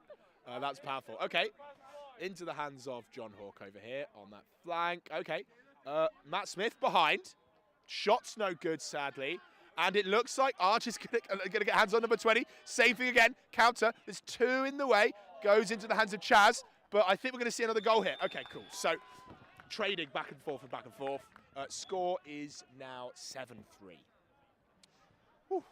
The counters, it's Counter City today. I guess it's been... I mean, you do have some Wolves back, and they are setting up for some big hits, but you know, Southsea is really setting themselves up properly with you know, that supporting run. So you just have that little dish, that pop off, and it's a goal. The drive and dish, the old classic technique. We see a trade of Budgers. Great catch from Latoy. A kick comes back, but the press is on anyway. Let's see what can happen. It goes into the hands of the Southsea player, and we're countering. There's a bludger in the way, but I hope to see an offload. Shot is good anyway. Lovely work. Score 8-3. Woo! Heavens.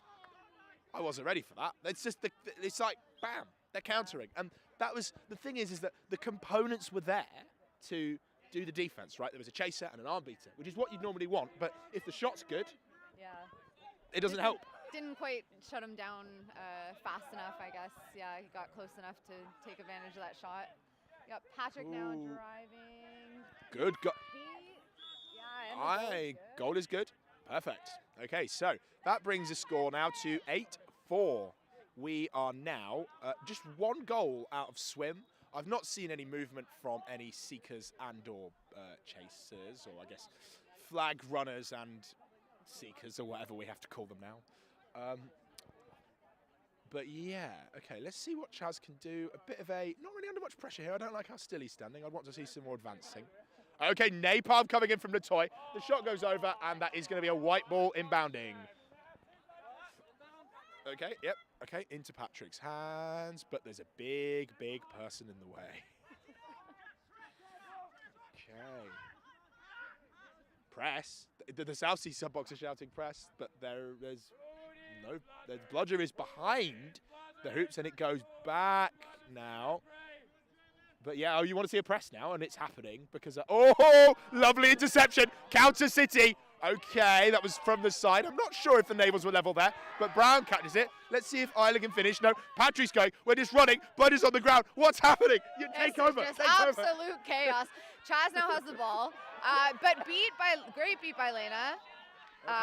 Quaffle is in Southsea hands. Still with Matt Isla. Smith. Okay, big wrap, good. Yeah, nice double team. Keeper's ball. Ooh. Sorry, that was so chaotic. I was like, hand over. You start talking. Heck on a handbasket. Okay, so coming out of that, we see Southsea with control, but the quaffle or the volleyball in the hands of Werewolves. Oh, lovely little swat there. It's on. Counters on again. Great tackle, though, by Patrick. Gets the ball back, throws it into the middle of nowhere, picks it up again, and we still see our bludgers. But now, control in the hands of Werewolves. Something happened there while we were talking about the quaffle game. Who knows? Oh, right. 8-4. The upper hand is with Southsea at the moment, but this is not a sold story. Great little bit of do. There's no bludgers on the ground now. Number 19 having to call immunity to run for it on the Southsea side. We really want to see Werewolves finish this one and bring it back into swim. Okay, cool. So now 8-5. I'm really glad that they finished that because that pass back, out to the right side by Patrick was not the right call. Not saying Smitty isn't a good player, but just that was not where you wanted to take advantage. When you see no bludgers, just take it up the middle. Yeah, exactly. You know, run it. I mean, two-handed tackling means it's more difficult than it used to be back when I worked lad. But you know, it's still a simpler way to play Quidditch, perhaps. Yeah. Oh, big beat there by Harry. Kicks it up, catches it, control. Let's see if 44 can finish it. Shot is no good. Amber catches the beat. John Hawk with hands on. I feel like we're about to see. Okay, no. Nothing explosive. Control is still with Southsea. Let's see what happens next. We're seeing a much more the pace hasn't really changed for the Wolves, but it just feels like the momentum has, or something about that. Control now in the hands of Werewolves after some great beating play by number 20 and number 23 there. Let's see if Harry makes his bludger. There is a kick. Control has been lost. I expect to see a throwback here from Harry, but no, doesn't need to. Beats the play conventionally. Amber taking the ball up the left flank. Control is in the hands of Southsea at the moment, it looks like. but they're not really using that second bludger. It's still quite far back. Harry taking a very aggressive position with his left flank, and then number 81 coming up, trying to set those angles and roll back some of the point players from Wolves. Brown here, let's see if they can finish it. Goes back as the beat occurs. There's just chaos happening with the bludgers around the beats. Lots of balls on the floor. We really want to see a finish here by Southsea, but it looks like the keeper's got hands on now. Great defence by Wolves, am I right? Yeah, absolutely. Just getting hands in there, blocking the ball. Okay, no, drives on with Patrick. Oh, I love this two-handed tackling. It's so much better than what used to happen. Oh, man. A whistle, though. Got beat, kept on playing, I'm hearing from the left to me in a sort of Raptor huddle. That sounds like the kind of thing they'd complain about. I complain about all the time as well. Yeah. All I saw was Patrick raise his hands when he got up. But, yeah. It's the two-handed tackling is just, it's delicious, and it means that it puts the play so much more in the favour of the defender now, in a way that it wasn't back when we could only tackle with one hand and wrapping was something you got carded for. Yeah, as a smaller player, I absolutely agree. Like, I just feel like I can make such a way more difference on the pitch defensively now that I'm able to bring in that second hand. Yeah, this is the first community tournament with that rule in place. So it was introduced following the end of the divisional league last summer. And yeah, I think it really is a bit of an equaliser. It means that smaller players, particularly ones of non-male gender persuasion, are sometimes have an easier time putting in the big hits. And it means that you don't always have to just like smash them onto the ground. The wrap means that stopping the person so a beater or another player in can come in and finish it off, right? And it just widens the options you have available on defence, right? Rather than just hit or trying to get a one-handed wrap, which is difficult if somebody's got, you know, tree trunk flies. I don't know. Yeah, no, definitely. Sorry, so Southsea has just been given the quaffle beside the hoop. Oh, okay, cool. Basket. Amber finishes that one. I was so busy talking about how much I love two-handed tackling that I did not pay attention to the game. Tragic play for me. 9-6, Werewolves being 1 goal outside of swim. But obviously, what you need for the clean catch now is to only be 2 points down, because if you catch when you're 3 down, you'll be going to a even set score. The sort of new overtime procedure that's been in place sort of since we came back from COVID. Ball in the hands of a Southsea player, John, behind the hoops here. Oh, lovely goal. Beautiful work there. I love that positioning. Great hoop. But the counter's on. It's moving a bit fast. Only one bludger in the way here, but no, runs off. Positioning, goes its way back. Let's see what Southsea can do from this position. So a bit of a box being set up here. More trapezium, actually, at the moment, although that's still a box. Goes, but that's... Oh, okay. I really thought that was going to go off the back of the pitch there. Let's see if Bennett can finish it. No, beaters in the way, just squad players. Oh, lovely hop through the hoop there. That brings us to, I think, 10-6. So we are back at the point where we are out of swim. Flag runner, almost said the bad word. Yeah. We are, that is Ruben Thompson. That is a big boy with long arms and tree trunk legs and tree trunk arms as well. He makes boats. At least he did, like 5 years ago. Does boats, I believe. That was always the meme when playing Falmouth, is that boats. Nice spin by John Hawk there, but still wrapped up in contact. Yeah, let's see. Okay, no, not able to finish that one off. But what I'm thinking here is that we're going to, I am expecting it to take a while for this snitch to be caught, which means we're going to get to play lots more lovely Quidditch between these two fantastic teams. Okay, so Chaz looking for it. The Southsea beater makes the seeker for Wells take a bit of time. The broom is nearly pulled out here by Ruben, but Chaz has managed to... Yeah, Chaz has got good grip. These have just... Oh, broom's finally gone. Okay, so... again... Ooh, okay, 28 making a run for it. I'm expecting to see a shot here any second. Goes in the hands of 27. Oh, no, good. Oh, great bit of shot blocking, but it's not done yet. No good, but let's see if Bennett can finish still. Okay, well, that goal's not going to be good because we've seen a catch here from the boys in blue. So I missed Chaz's catch, but yeah, I don't know. You probably didn't have eyes on it either. I was shouting about something happening over here. It's definitely looking that way as well. Yeah. I just thought it was amazing that they had to try on Southsea. Like, great defending by Wolves. Southsea tried on every single hoop. Finally got it in. Great defense. The important thing about that is that goal is not good because it was thrown after the whistle. The catch happened before it, I'm pretty sure. So we will see the ball in the hands of some players once some shuffling around has happened, which means that shot isn't in yet. If this catch is good, the game will be over. It will be 14-6, 14-6. But we've got no clue. Catch is no good. And now the refs are going to have to untangle this keeper zone. So we'll see how that one goes. Oh, right.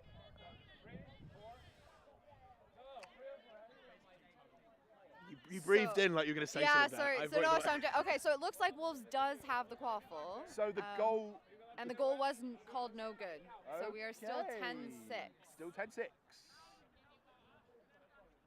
But yeah, the important thing is that Southsea didn't extend any bludgers to do this. They've been keeping their bubble. That's what they want to happen. They've got a point up. I fight with them. I would be playing as slow as possible and just bubbling for as long as I could. Okay, cool. So, ball with with Morgan Ward.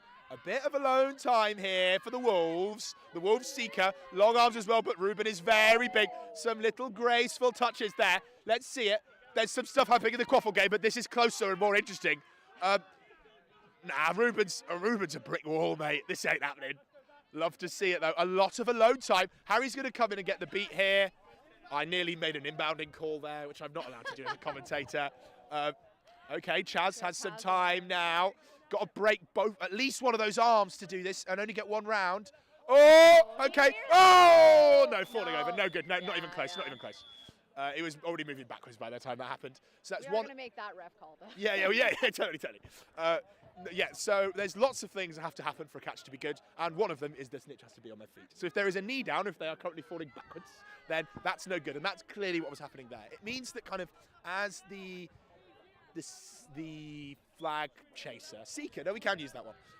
You kind of have to be very... Okay, no, we're seeing some plays around the goals here. Let's see if Jeffs can finish it. I'd like it if they could. You want to see a little hop with a shot. There's a bludger here. They need to do it soon. It goes back into hands. Both players having a go here. Ruben's got to use one arm on each of them. Maybe try pull a broom out. Chaz being a bit patient, waiting. Yes, great.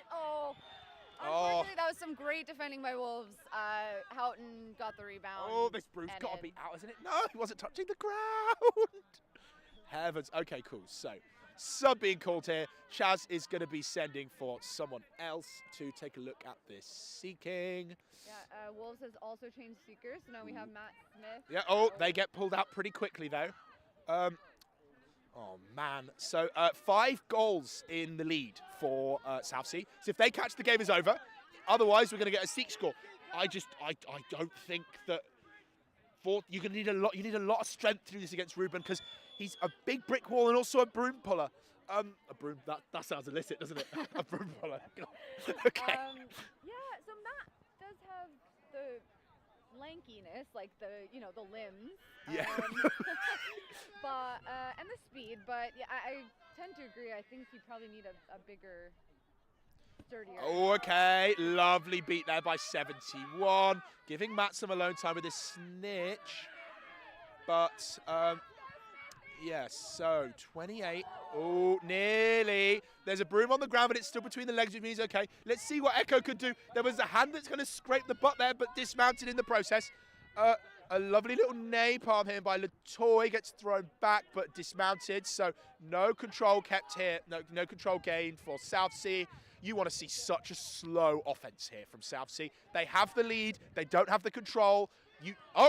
Goal no good. Spun the hoop, but no good.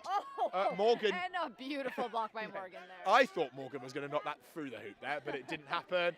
27's got hands on. Drivers on. There's a ref in the way, and we are seeing a foul being called against Southsea by that advantage claw. Let's see what is happening. They're going to go away and chat. We have seen a seeker sub here for Southsea. I think that is Raj, who I've been doing some reffing with today. Yeah, and Raj. also a seeker sub for this 97 Golden. Yeah, Dan Golding. Wonderful. One of the 2 Goldings on the. The 2 Goldings? Yeah, there's 2 Goldings. Are they Meg related? and- yeah. Oh yeah. Oh, brilliant! Brother Cool. and sister. Brother sister. Fantastic. I love it when you know, it's all about family Quidditch. I've heard that at least. Right. So 12-6. A bit of a lead been generated here by Southsea. But Wolves are playing well, and this snitch is a good way to get yourself 3 goals really quickly. The equivalent of, you know. So. Let's see, but I think, as I said, I think Ruben's going to be out here a while. So we'll see. I think that. This tournament isn't delayed enough. It's fine. Well, I just hope they don't kick us out before we can play the final slot. Okay, so I think we're going to see a call here made against the toy. Not exactly sure what it was for because I was looking at various different games. But no, okay, no call made. We are, okay. White ball. So the whatever happened in the bludger play that Latoy has been sent back to hoops for is enough to cause a turnover, which is a shame because Horton and Jags had some really good position close to the hoops with no blooders in the way, apart from the one that Sam is holding here. So I rate Sam to make that long range beat. yeah, for sure. Okay, let's see what Dan can do. Oh, drops it. You hate to see it. Remounted, then we're going to go again. There's a press coming on. Morgan's going to have to get rid of that ball into the hands of O'Grady, number 24. Comes back when the beat is good. We're going to see a counter here by Southsea. Ruben again knocked on his ass. We'll have to see if 70 can finish it. Yes, they can. Score now 13-6. Oh, breathe out. More seeking. Raj is going for it. The broom is not out yet. It needs to be pulling him by the broom. A move I adore quite wholly. Oh, okay.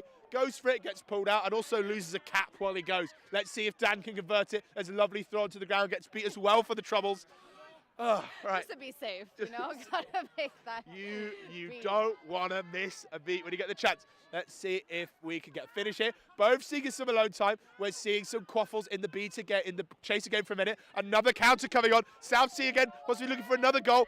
14-6 now, and this goal is good. And the, yeah, God. A real lead being drawn here out for Southsea while this snitch on pitch is happening. What do you want to see different from Werewolves? How can this be clawed back? Yeah, I think they need to be meeting the Southsea players a little bit earlier on defense. That might help. That was perfect. Nothing wrong with that catch. That was beautiful. A textbook catch there by Ash. Long arms. That's what I said. Long arms is what you want to bring against this tree trunk ship making. I mean, boy. you know, again, Smitty and Golding, they have the limbs, but I think that height advantage that Ash had, definitely. Yeah, so if this catch is good, then we are looking at some more Quidditch, which I enjoy. The score will be to 1490 star. And we will be looking for a set score of 170. Now, I've started talking about this already because unless there's some foul somewhere else in the game, I think there's no chance this catch is called no good. Feel free to mock me heavily when this actually turns out not to be the case. So the way this set scoring works is that we add 30 to the points of the leading team. Catch is good. There we go. I don't get to be heckled live on camera. Perfect. So both teams, we're now going to have a race to see who can score 170 points first. We get that number by adding 30 to the score of the winning team, which is currently Southsea with 14. So Southsea will need to score 3 goals in the time that Werewolves can score 9. Yeah. How's that make you feel? I think it's been done before. Oh, by the other Wolves team. Most certainly we have seen it done. Yeah. This is one of the most exciting bits of Quidditch to commentate. I love a comeback. I would love to see Wolves come away with this one. They've got to score 3 goals for every one that Southsea scores, which is doable but difficult. And also, I really hope this game ends quickly because I'm playing next slot. So. Yeah, I guess you don't want to miss. You don't want the game to be cut short. Although we might be playing on this pitch, so we'll have to see. Anyway, so nice bit of a powwow from both these teams. They get a minute as if a timeout was called. And yeah, we're looking for that set score of 170. So, that's Gio over there. I thought Gio was, well, whatever. I slotted into this one. It's too late now. Yeah, so like you said, big task for the Wolves ahead. The nice thing about when the plague runner goes back out of the game, and it's set score. Is you get those dodgeballs back. So beaters are now going to be concentrating again onto the volleyball game. No one's told me off for using the wrong words. As long as we don't call it the big one. Okay, great bit of tackling around. Ball is out. Not sent back to Hoots for that one. Let's see. Okay, so control here for Southsea. Play having resumed. Playing this is a big play for them to shut down, just in terms of momentum.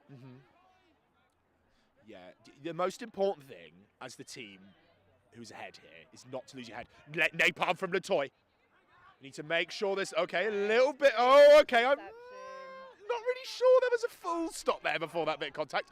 Arge is going, though. The counter is on, and there's a bludger on the ground, but not in the right place yet. It's now there. Be careful. Goes up into the air. A bit loopy to Pat. Sends it back as he catches the beat. Oh, no! You hate to see it. Can he get the shot? Yes! Oh, man. Oh, what an interception there. A fast human being. Okay, so now it's, you've got to send 8 goals before 2 are scored by Southsea. This is where my hands are starting to shake, but I still believe in this Werewolves lineup. I have faith. Okay, so very slow advance here. Latoya at a glorious angle. The beat is missed. The tackle is on. Immunity is called. We see a press, not the feed of the interception. We're going to see the ball come out, and it is a blue ball because it was thrown out by the blue team and that pass went wide. Has to inbound quickly, has the 5-second countdown. Goes to someone who isn't there. That is a reset used. Oh, it's first action, I guess, so maybe not. But still undesirable. That is the reset. Okay, cool, perfect. That answers our question. Swan running back here under some pressure from 96. Paz is having a few words with. Ooh, well that's about the reset. That's too far. Let's see what Wolves can do with this. They haven't got control. They're going to need to get it if they want to score this. Because the thing about this kind of play is that if you score and you don't prepare for the reset and you trade 1 for 1, that's awful, right? Because you don't need to go 1 for 1. You need to go 4 for 1. And here we go. This counters in. Let's see if the unarmed beater can do anything. They cannot. So now we're looking at 7-1. Looking a a little little bit ropey. We're on the ropes here. If I was a boxer, I'd be able to do some metaphor about rings and rounds and stuff, but I can't. 8 more goals. 8 more goals. It is 8. So 8 for 1. Goes a bit loose. Southsea just absolutely super aggressive on the defensive play. Oh, bludger 2, bludgers miss is the shot. And that, my friends, is the game of quadball. 3 goals in a row. Sadly, Welsh are not able to make that happen. The set score has been achieved by Southsea, and that is the game. Yeah, really great performance by Southsea. We didn't see that earlier in the tournament, which is unfortunate. I really would have loved to play against that. So, sorry, calling out Southsea, but... No, great play by both teams. I did get a chance to commentate, although nobody heard it apparently, the game that Welsh first played against Southsea, and it was a lot more one-sided than that. I think the final score was 15-3 or 15-2 or something. It was pretty brutal. But that was a great recovery there by Southsea in terms of the mood, coming out second in their group and then playing this game against Werewolves. I don't know how the bracket for this tournament works. Some future Quidditch will be played by teams against other teams. Any other closing comments? No, just, thanks. The fun commentating with you. Great game. Thank you so much, the same. So, this was Werewolves Seconds versus Southsea Quidditch Cup. I'm Zachary Cox. And I'm Michelle Ferguson. And thank you very much for joining us. There is one more game slot today that I believe is, I don't know who's playing next on this pitch. It will say on your screen when we sign off in a minute. Thank you so much for joining us, and see you for one more game of Quidditch before the end of play.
Hello everyone, I am Billy Barker. And I'm Martin Sharma, and welcome to BQC, the final slot of the day. Oh, everyone's excited for this one. It is Olympians versus Mammoths. Yeah, it's going to be a very fun game.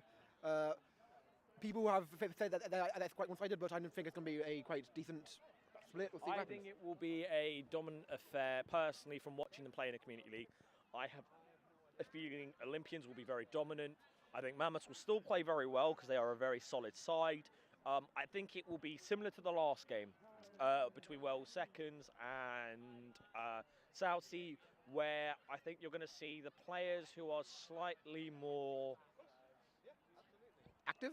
Active, maybe fast-paced, having a bit more speed, having a bit more strength behind them, sort of be the difference maker here.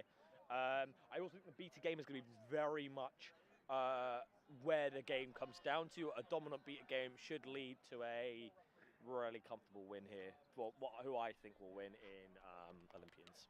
Yeah, I'm very happy to see a strong beat line being trained in the beta most of the time. Yes, it's always good to see. You know. Yep. Your head ref for this game is Sims Thornton.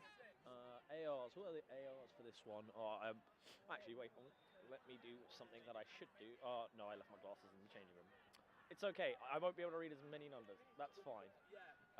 So to run for the quaffle, we have Josh Armitage and Tom Harvey. Running for the bludgers are... Oh God. What's your name? Huh?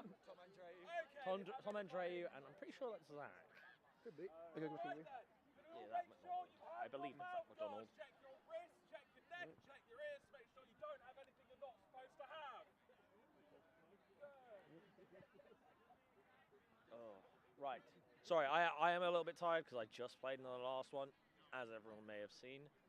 So yeah, this one should be fun. Yeah, I'm really looking forward to it. Lots of people from Chester who I used to play for, are playing for the Olympians now. So for me. So you should know their names, is what I'm hearing, Billy. Most of. What I'm hearing. I don't know anyone's names apparently, according to most of the Quadball community. But no, all right, we are going to be off in 2 seconds.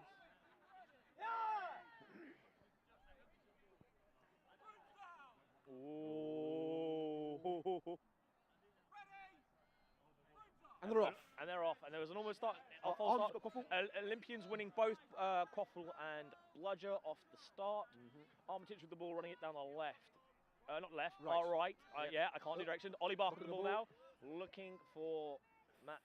Is that Fenton? Fenton, yeah. Fenton, yeah. Fenton with the ball now. Looking to cut inside. Pops the ball over the top towards Armitage. Armitage shakes a shot. Nice Great block. save by Lewis Dixon. Yeah, that's Lewis Dixon there. Lewis has been out for ages as well, but it's very nice to see them back playing Fort Mammoths. So I'm noticing now that the Olympians were quite fast-paced and the Mammoths are taking it quite slow, which I think might work out best for them. I think Mammoths are trying to find their feet in this game first. I think they're going to settle, move the ball about. Oh, great interception there by Barker. Barker looks to break past Harvey. Barker's one-on-one versus Lewis Dixon. Oh, popped it over. Off. That's a goal. A lovely push pass goal. No harm, no foul called there. Goal is good. Score is 1-0 to Olympians now. Yep. Olympians with control as well. And all three bludgers in the keeper zone. It's a great start. Callum Brennan with the bludger now. Let's see if he looks to trade. No, not looking to trade. Dixon bring the ball up on our right hand. Our right? No, our left. Our left. Coming towards us. Yep. Into the pitch. Ooh. Passes halfway. Great trading What a there, move. but Olympians still retain control. Dixon looking for an option. And great attempted beat there. Oh, great dodge And as well. Olympians have lost control. Ooh, will they keep it? Olympians. Dixon beat. Will they look to break now? I would personally look to break. Mariano with the ball to Barker. Barker. What a goal. Fenton. What a lovely goal there from Barker. As falling off hit the back of his heels to catch the ball and pops it off. Lovely goal there. Very nice. I didn't think it was going in personally after the fumbled pass. But I did think the intercept was there. It was unfortunate that the Mammoths players couldn't get their hands to it. Fenton capitalises. That's how I would. It was a good move. He did well. Yeah. Dixon across now to. Oh, is that Sammy Wainwright? Looks like it is. Sam Wainwright with the ball now. Coming down the near side of the pitch to us. Pops it back to Dixon. Dixon with the ball now. Armitage is kicking point. Yep. Looking for an option. I apologise if I don't know everyone's name in this game as I commentate once again. Ooh, and Olympians coming up. Oh, they weren't. They were So the looking for an turnover, inbounding on the boundary for Olympians. Barker with the ball, brings it in. He's going to run it up. Control still with Olympians. They're making their way up pitch. Yeah. They've managed to get themselves into a good position while he was coming up. Quaffle is now going down the wing, looking for Fenton to shoot. I'm going to assume Fenton's looking to shoot, to come this way and shoot. No drive. The drive is on, back to Barker. Barker drives over. Ball popped over the top. Retained by, I can't And now it's a no-budget situation. I can't remember a lot of these players' names, unfortunately. Popped over the top, back to Fenton. Fenton beat by Callum Brennan. Ball turned over to keeper. To the keeper. Pass back to the keeper by Sam Wainwright. Yeah, that was Wainwright who passed. Ball back to Wainwright. Olympians are doing a good job of keeping that control. Yep, and they're playing this very high pressure defense where they're not even letting Mammoths. They're pressuring Mammoths where they can't cross the halfway line. Now they have. The reset can be forced. Good trade. Mariano is beat. Ball put in the air. Oh, Dixon. Oh, he's got the ball. Well contested ball in the air. Wainwright with the ball now, looking to make a play. Callum Brennan there coming to secure the quaffle. And between all this, but now he's a bit distracted and the pressure can be applied. Yeah. Olympians have lost control of the Bludgers, apparently. Yes. In that chaos, they've managed to lose control, and Mammoths have been able to regain quaffle possession, and ball put over the top, and that has gone over the top to the boundary, inbounding by Benton now. Ooh, Great beat there on Zach McDonald. They on currently McDonald have there. no Bludgers. Do you know what? I'm just going to go with surnames because I can read them. Numbers also work. That's quite hard on the Mammoth kit sometimes. Yes. Yes, you're very right there, Billy. Ooh. Where is the third bludger? Ball pop back to number 8. With the third bludger is with I see it now, yep. And with number 4. Oh, great dodge there by Sam Davies. And it's going to be, a nice beat and lovely shot. What a drive and dish. Great clean up by Sam Davies. Callum Brennan beat there as well. Number 3 pressing very high now for Olympians. Olympians have gone control back. Of course. They didn't leave it for very long. Yeah. 99 with the pressuring Lewis there. I don't know what number Lewis is. More pressure. Good pass over. And that was a mistake. Oh, what a kick though. That was a good kick. Kick to retain the possession. Dixon keeps it inbound. Oh, it's to us. Unfortunately, it crosses the boundary and comes towards us in the sub-box. Number 99 back to keeper, number 8. 99 to 8 there. I believe that's Jade on the left. I really wish I knew more of the Olympians players. Number 8 with the ball, pops it over to 99 Jade. Jade dodges the beat, goes past one, puts it back out to number 3. Joe Croucher. Croucher cross. Oh, what a lovely play there to 22. Great goal as well. Great beat by the Mammoths beat there to force them to rush back to hoops. Personally, I would have just jogged it. As we saw last game, I definitely was sprinting the entire time. But number 22's positioning there was perfect for the goal. Yeah, it was a nice drive and dish. Good pressure there. And Bludgers 99 trying. Running into Bludgers. Oh, a nice pass. And knocks the ball out. 22 picks it up back to their keeper. Their keeper is now immune. James King Nichols on for Azabita. Number, I can't read that. 19, I want to say. 19 beats Tom Harvey. Number, I want to say number 8, but I don't believe it's correct. The Admiral 4 is now on to beat for Olympians. Okay. Number 1. Ball with 35 for Olympians now. Crossing back to 8. Back to 35. Looking for an option. Pops it over. Oh, great pass there. Looked like it got tipped. But number 3 scoring there. That's number 3. Yeah. Goal is score is currently 4-0 to Olympians. Back to Lewis Dixon. 5-0. Pardon me. Yep. Great to unwrap. Oh, nice great tackle. Wonderful stuff. Beers are coming to help. And it out. Ollie Barker going with tackle. Pass off forehand. She's kept it, and Ollie Box taking it down. And down the fall, over the bludger of Coffle. Oh no, imagine. So they questioned whether or not it was an inbounding play. The ball never went outside of the boundary.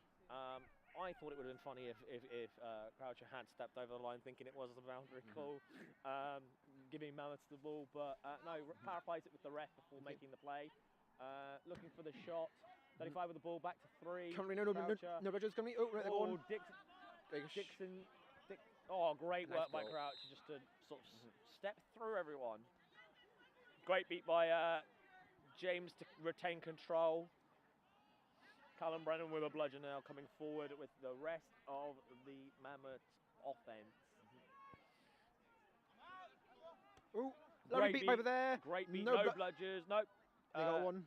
Now Claxton, Sam Claxton, that's who that was, but Sam Claxton with the bludger there for Mammoths. Unfortunately, they passed it to a pressure player. Oh, Armitage with a lovely spin move and goal. No good, beat before. Goal called beat before. It's still 6-0. No. Goswell on now. Sorry, I am not struggling to see. I just can't see the kit numbers on the. It's dark and dark. It's hard to see. Yeah. I think that's 28. One minute. 38. 23. Number 11 is the one who has. Number 11 with Goswell with the ball. Ollie Barker is doing a good pressure. Oh, great tackle by Ollie Barker, and then good follow up by the beater. And there's no beat Rodgers. Fenton passed one. Literally just sprints around it. Pass back to Barker. And a lovely lovely goal. play. Tackle into a goal by Ollie Barker there. No relation to you? No relation. We were on the Chester at the same time. Everyone said, "Oh, it's the older Barker. He's actually younger than me." That's a very good fun fact. Yeah. Tom Harvey with the ball now, coming up the centre of the pitch, with Dixon to his left, looking for Olympians. I believe that's Hattie there, and Agnes behind hoops. Armitage is doing a good pressure. Ooh, oh, that's an unlucky shot straight into the hands of Barker. Barker is now going to look to freight train this through, pops it over to Fenton. Fenton's got another option, looking for his option. Oh, and this is a lovely pass. Oh, Armitage fumbles it. And the keeper's ball. Dixon's gone and made it a great play to grab that there, and that will be a turnover to Mammoths. Yes. That was unfortunate by Josh Very Armitage on the fumble. Brings down. I think a timeout has been called by Mammoths. That's probably a good shout. They are 7 goals down. Yes, I think they do need to have a rethink. I think they may be a bit tired. Get their heads right. I don't think the game's going badly for them. I think they're being out-pressured, I guess. Yeah. Olympians are playing this very high-pressure defence that has become natural to them. They do really like it, and it has really worked for them. But we've now been struggling. Sorry, not we've. But it is quite difficult to break down. You do have to move the ball a lot. You have to be very nimble with your feet and be ready to pass and move, basically. Yeah. Having said all this, it looks like they might have control. They have regained control, Mammoths, which is very good. I don't remember when that happened. I was too busy focused on the quaffle. But timeout is over. People are going back to their brooms. We will now see what happens. I'm thinking the Mammoths might try for a napalm or two right now. Might be a good way to keep control while going with a good offense. Holmes and Callum Brennan on. I don't know. I think that is Dan Holmes. Yeah, it is. Looks like it, yeah. I feel like they will look to napalm, but is it really worth it? Is my question. I think it'd be worth having a goal. I personally think relieving the pressure with your bludgers is probably the better move in this scenario. You can take a relaxed, the pacing Mammoths are playing with this slow build-up offense. It really suits that style of being able just to sort of give your players that little bit more time, a little bit less pressure, give them the space, and they can make plays with the ball. They've got this sort of channel play that they're trying to work out. And everyone's back to the brooms. Freeman is on beating right in front of the big leaders. Oh yeah, Callum is going to trade. Oh, what a trade! Great Oh, trade by Dan Holmes. Very nice. Big head beat, but still fine. I would hustle. If I'm Dan, I would hustle. And Mammoths have lost control, but they still have a bludger. Mammoths did not take advantage of that great bit of beater play on the trades, and have also now wasted control. But Lewis Dixon with a shot. That went in. I personally think I could not tell if that went in. Me either. I think it bounced off the player, went in. The fact the hoop is shaking would suggest it did. This is why you need glasses, people. If you can't see very well, do invest in glasses. So the score is now 7-1 to Olympians. Yeah. I think it looks like that timeout really helped. I think. Ooh, yellow card as well for contact behind. Card will be negated by the goal. Just like that, yep. And back to number 11, Fenton. Yeah. It looks to me, his only beater is on the far right. Dankfell could go tackle him. And, oh, there's a bludger on their pitch. No, there is a bludger back. I would not personally not look to break here. I think... It's like Mammoth might have control now if they get to that one quickly. Yeah. Benton coming down the near side of the field now. Looking for probably... Armitage, No, Armitage is marked out. Beaters are covering one of the options. Second option is sort of floating in the middle. 99 is floating in the middle. Oh, a lovely great beat by trade. Freeman. Now, no. Oh, great block as well. Armitage Nice with the stuff. drive. Oh, and that what was a that's fumbled beat. Great goal. Great goal. Very good stuff. Oh, that is so unlucky for Mammoth. I do not think Olympians were aware of Dixon breaking down this near side with the quaffle. That probably would have been a goal if they were ribs down. So currently, they haven't got control of the bludger by hoops. They might have time to run it. He might have time to run it Yes, through but before I think the focus by Olympians wasn't on the quaffle, where the quaffle was. I think they were celebrating the goal, weren't really paying full attention to where the quaffle is. Yeah, now they've been able to have a chance to turn and look on the swivel. It's unfortunate that their call was met. There was a call for brooms down there, but Mammoths have the quaffle, so they can't really complain. We've got a trade there. Miracle bludgers from Freeman, but they are not using it. Here they are, running forward. They should press. They should look for the press. Press is still on. And that's Olympians ball. There was a chance there for there to be a no bludgers situation, but they managed to recover it. McDonald's kind of coming up pitch with beating. Yeah, they had time. I think the fact that they were making subs as well for Olympians kind of slows that pace of the game down. It's normally like when you want to break and look to make these no bludger situations, you genuinely want all four chasers running, and so that the ball carrier has three options instead of one. Fenton's ball, and that's a nice great goal by Fenton. Nice little pop shot. Lovely stuff. You just note that I think Olibacher was on great behind. beat by Callum Brennan. Good. Oh, and a great catch as well by Brennan. Oh, what a beat. Oh, it was this, and he's no going in. bludgers. Dixon. Oh, Good save by number 8.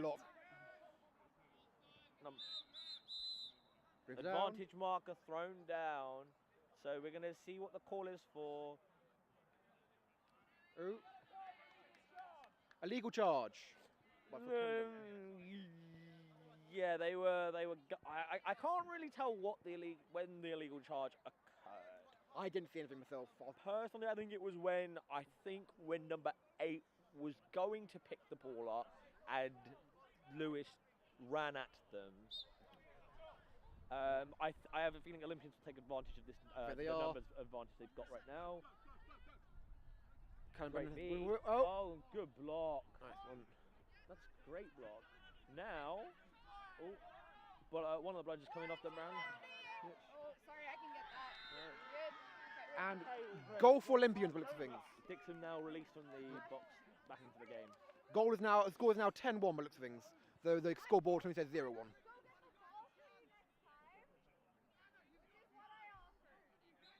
Look at the scoreboard right now. You see that Oxford are 11 points up, but hopefully they'll fix that soon.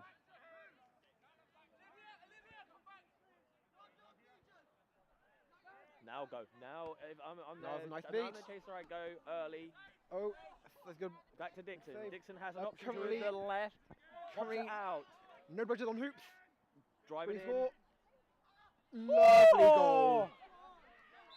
Goal, beautiful goal there by Olivia. I believe that was Olivia. I feel like there was both players' goal. They kind of both worked together to Yeah. sort of push it in. It was in the same area. We'd love to see it. And so the goal, the score is now looks like a 10-2. Ball now with number 8 from Olympians. Now 35. Yes, Looking behind Croucher, I believe. Back to 8.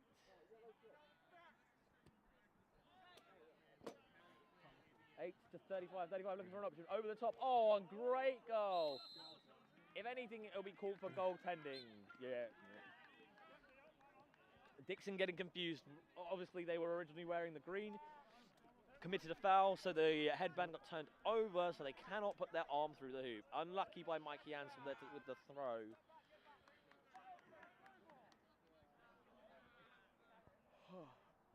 Olympians with the ball now.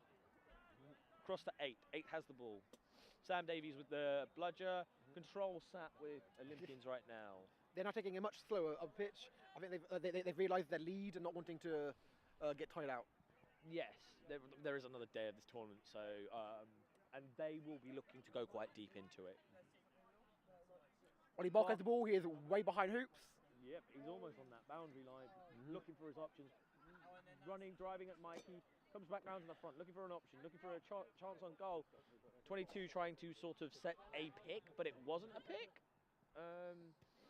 Number 8, the ball. 8 across to 3, I believe that is. Oh, I can't tell if that was a shot, but it didn't go in. But Olympians still have the ball. And they have control on the... 22 now with the ball.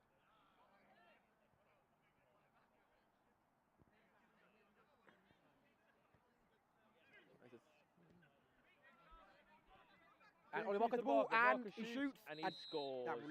But in the process there, Sam Davies... And they have lost bludger control, and they have no bludgers. This might be a good goal for them if they... There is a no bludgers situation here. Pass it off. Vicky Morris with the ball now. Fran Morris with the ball. Across to Wainwright. Back to keeper. Dixon with the ball. Dixon trying to drive through. Drop pass 1. Pass 2 looking for it. Oh, and he That shoots! was a beautiful shot. I don't think it was a shot. It was a pass intended for the receiver. Maybe underthrown might be what I would say for it to go in, but still, good goal. Goal's a goal at the end of the day. All that matters is that it went through the hoop. That is now, I believe, 12-3. Oh, and a great beat by Callum Brennan there. He's going to look to press. Yeah, there's no bludger situation currently, but they still managed to get a goal. Oh, and that's a great goal by... Was it 22 that scored that? Looks like it, yeah. No, it was 99, wasn't it? It was 99. I'm sorry. I'm really sorry, people on the live stream. I can't tell which player it is from here in terms of whether was it 22 or 99. And number 11, 37 running Back up. to the. Oh, what a fake! Fake one, pass on. Oh, they absolutely sold the chase. They should have gone for the goal and glory themselves. Great shot by Dixon again. Actually, a shot that time, not a pass, but That again. pump fake though. That pump fake to sell the chaser. Very, very. Back now, scoring now 13-4. 8 passes the ball off so they can sub. Ball now with, I want to say 22. 22 the ball. Mammoths now bringing it up slightly closer to being even, but they still have a ways to go. Yes, yes they do, Billy. Yes they do. 22 looks to pass back to 11. Fenton with the ball now, looking to set something up. Luke beat there, unfortunately. Oh, lovely 5-star skill moves by James No King goal Nichols there. to drag the ball with his feet away. Throws at Callum. Callum is not safe due to getting beat before the inbounding call was called. They have now lost control, and Olympians have gained it. And Olympians are going to press. If Dixon was smart, Dixon with the pick, ball put into space, but great throw there by Callum Brennan. Great beat again. 2 solid back-to-back beats there. Yeah, he is running into a bludger, but he's taking it slow, realizing what he's doing. Looking for an option. Ooh, that's an underthrown, unfortunately. Number... I can't tell them the Mammoth kit. I want to say 40 something. Is that 40? What's the number there, Billy? I'm seeing 31, I think. 31. Thank you, Billy. Number 31 beat out before being able to make a reception. Ball now with 35. 35. 35 looking to drive. 1 in 19 with the bludgers for Olympians now. Ollie Barker, Ollie the ball, Barker, and what a play! Ollie positioning there. 55 was playing as a beater before as well. That's very interesting. Shows the versatility of this Olympian squad. Ball across to 31. Mammoths have now regained control, and they drive it. They have control of Koffel. Ball thrown very, very deep to Harvey. Harvey looking for a pass. Put into space, but no one's there. Ball then just rolls off the boundary. It looked to me like it was passing to the goal ref. Maybe the black of the goal ref and the black of the kit for Mammoths is what they got confused with. We currently have Snitch on pitch. Snitch has been, no, flag runner. Get it right. Flag runner. Flag runner has been let out. The flag runner today is Michal Kreft from Team England fame and Werewolves of London. And looking off at the pitch, we have Armitage as starting seeker for Olympians. And can you tell me who this is for Mammoths? I could not tell you at first glance. I think they'll be running towards us, so we'll fly then. I'm very sorry. Unfortunately, I do not know. But great drive by Dixon. Dixon should look to offload. Oh, Barker looks to rip the ball away. Great beat. Turnover. Fenton is going to look to go. The Olympians have realised we do need to put some pace back into this. 3 seconds. 2, 1, and they are released. Armitage. Running wow. right up. A very wide arc being forced by the Olympians beaters on the Mammoths. We dive for it. They dive for it. Seeker, Mammoth Seeker is beat. Armitage is really going for it. I'm going to focus on the quaffle game, I think, because of the range of this game. Ball with 55 takes a shot. No good. Right, back to the Seeker game. Armitage on. Armitage trying to use a spin move to catch Michal. Oh! So looking back at the quaffle, they are high being pressure pressured. being applied by. And what a catch! That was insane. I can't see that being called bad. Please say the camera caught that. I don't see any reason that infringement should be called, though we cannot speculate. Not allowed to make ref calls, unfortunately. But I will speculate the catch is good. It was a lovely dive, quick one-handed grab on the downswing. Very happy. If I'm Olympians, very happy after a tough loss earlier in the day to Velociraptors. And catch is good. Final score is, Billy, you can work it. 180 to Olympians and four goals to Oxford Mammoth. I've been Arden Sharma. I've been Billy Barker. And we will see you tomorrow morning at 9 a.m. Oh, that's early. Yeah. We good?